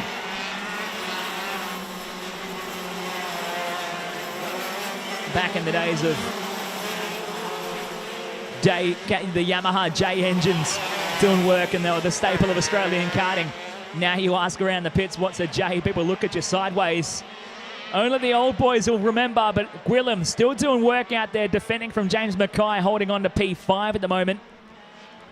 A check in on the lap speed. Nick Middick is making inroads on Ryan Bender to the tune of 0.6 of a second a lap for 3rd and 4th. So that fight is starting to come on, and Middick fancies a run at the podium again here at the 3rd round of the WAKZ Series. There's Tommy Sparks out front. Haven't checked in with him for a while. He's 1.1 clear of Blake Mills in 2nd. This is a battle we'll pick up, though. Out of the flat-out kart slingshot, Bender and Middick into the Cartco Canteen corner. The gap last time across was 7.8 of a second. Middick was 0.6 faster on that lap alone. Looks like he's evened out the gap a little bit as they come down the line. We'll check on it for you. 49.4 for Bender, 49.0 for Middick. And it comes down to 3.5 of a second. Nick Middick in the discount leasing, number 94 BRM, trying to put the pressure on to get himself on the podium and recover from what's been a bit of an up and down weekend for Nick here. Found himself with the DNF in Heat 1 after being one of the favourites to put it in the top 5. Ryan Bender has been lucky enough to keep his nose clean so far this weekend in the 59 Birolart chassis. The Middick wants to put the pressure on here and have a fight for the podium. Sparksy and Mills are cleared out 1st and 2nd, 1.3 seconds between them, 5 seconds further back to this battle here for 3rd between Bender and Middick as we're across the halfway point a moment ago. This time by, it is 9 to go for Bender, with Middick having a look up the inside down the West Coast Civil straight, but can't draw alongside Ryan Bender. And they'll have to go for it again through the site work switchbacks. The fight for the podium here in the KZ2 final. Down towards the in-grid hairpin. Bender still maintaining a nice tight line to defend from Nick Middick, who looks over his shoulder and checks on Simon Gwilym back there in P5. He's 2 seconds adrift of this fight. Shouldn't be a threat at this stage. But Middick knows he needs to make short work. If he gets the job done, he needs to get the job in one move and one move only. No fighting over it, no squabbling and slowing each other down. Can really be the nail in the coffin of your race if you get caught up bogging each other down. He goes for a big move up the inside on Bender. The move that didn't stick a few laps ago on Riley Traeger makes it stick this time by at the Cartco Canteen corner. Middick goes to 3rd. Putting Ryan Bender down to the 4th spot here with 8 to go. Last time across the line, Nick Middick elevates himself up into 3rd. He's 6 seconds off the leaders. And with 8 to go, I say no chance of catching them up. He put in a 49.4 last time by. Remember, Sparksy and Mills are still putting in 48.8 on their last lap. They are still circulating 4 to 0.6 of a second faster than the drivers behind him as Tommy Sparks takes it past the Cartco Canteen corner. Coming up onto the back of Jessica Howe for a lap.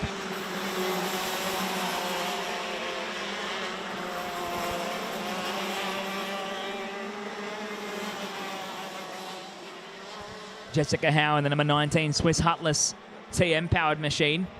Just at the back of the pack, about to go a lap down to your race leader. With 7 laps to go, last time across the line, Tommy Sparks. In the OJG Engineering, Charles Leclerc kart. Up into the Perth Metal Recyclers Hill. And coming up to size up the dispatch of Jessica quite quickly as the blue lights are thrown up for Jessica. Sparksy not happy with it though as he fires one to the inside to get the lap done. Past the Cartco Canteen corner once again. It's going to be 6 to go for Tommy Sparks in a moment. and in a straight matchup with Blake Mills for quite some time. We haven't really seen them on equal pace. We see that Sparksy demonstrating his lap speed and the ability to race out front and open up a gap and maintain it over Blake Mills. 1.6 seconds the gap between them as Millsy dispatches of Jessica, who puts her hand out the side and comes on in to call it a day. The battle happening further behind. This still going on as Daniel Curry's been pushing his way up through the field. He started P15 in the final for the 4th time back-to-back West Australian KZ Series champion. Having a bit of a shocker with the number 3 Newland Associates Marinello kart. Trying to put some pressure on and see if he can close the gap onto the back of James Mackay and Simon Gwilym to elevate himself up maybe inside the top 5 tonight.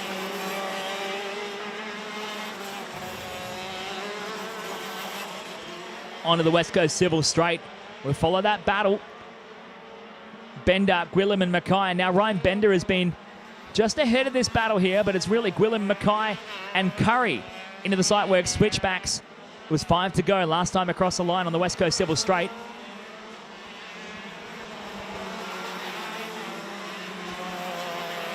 Through the Perth Metal Recyclers Hill, Ryan Bender just clear of that battle for a little bit, but he's have to be careful because last time across the line, he lost a couple of tenths of a second and is only maintaining a 1 second advantage with 5 to go.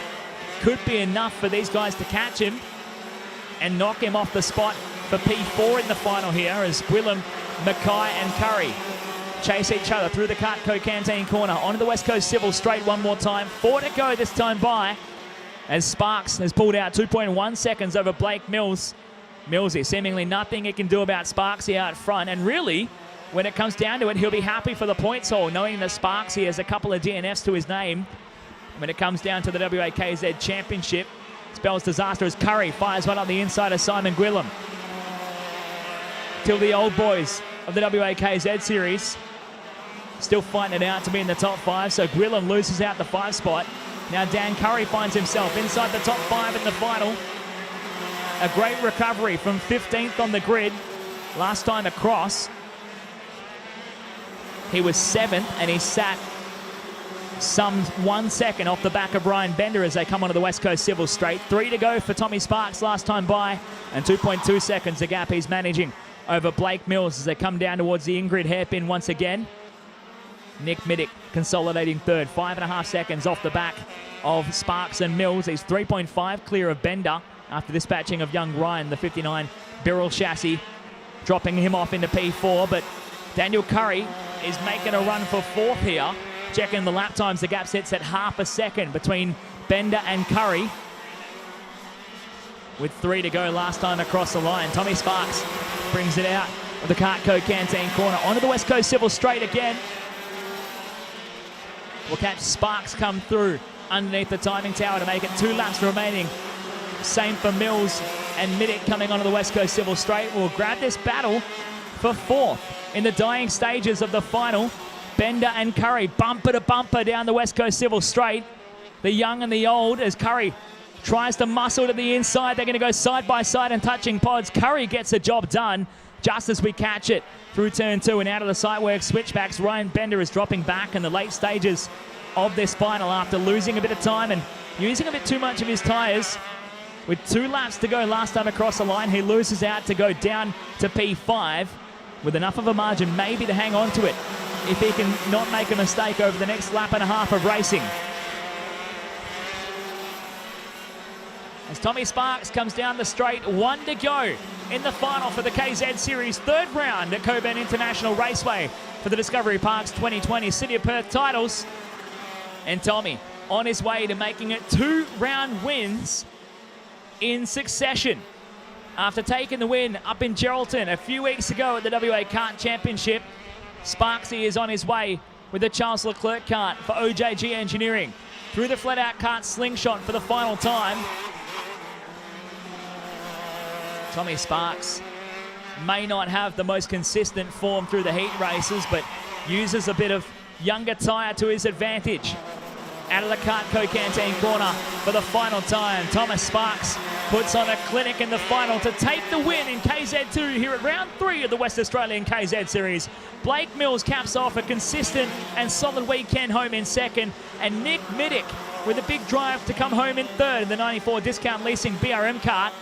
Daniel Curry with a massive drive, 15th to 4th in the final, with Ryan Bender rounding out your top 5, followed by Simon Gwillam, James Mackay and Tommy Shue, Bailey Gretsch and Daniel Sugar rounding out your top 10 in the KZ2 final, brought to you by Super Cool Air Conditioning here at Cockburn International Raceway.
Here with Tommy Sparks, 2-round wins in 2 rounds of the West Australian KZ Series.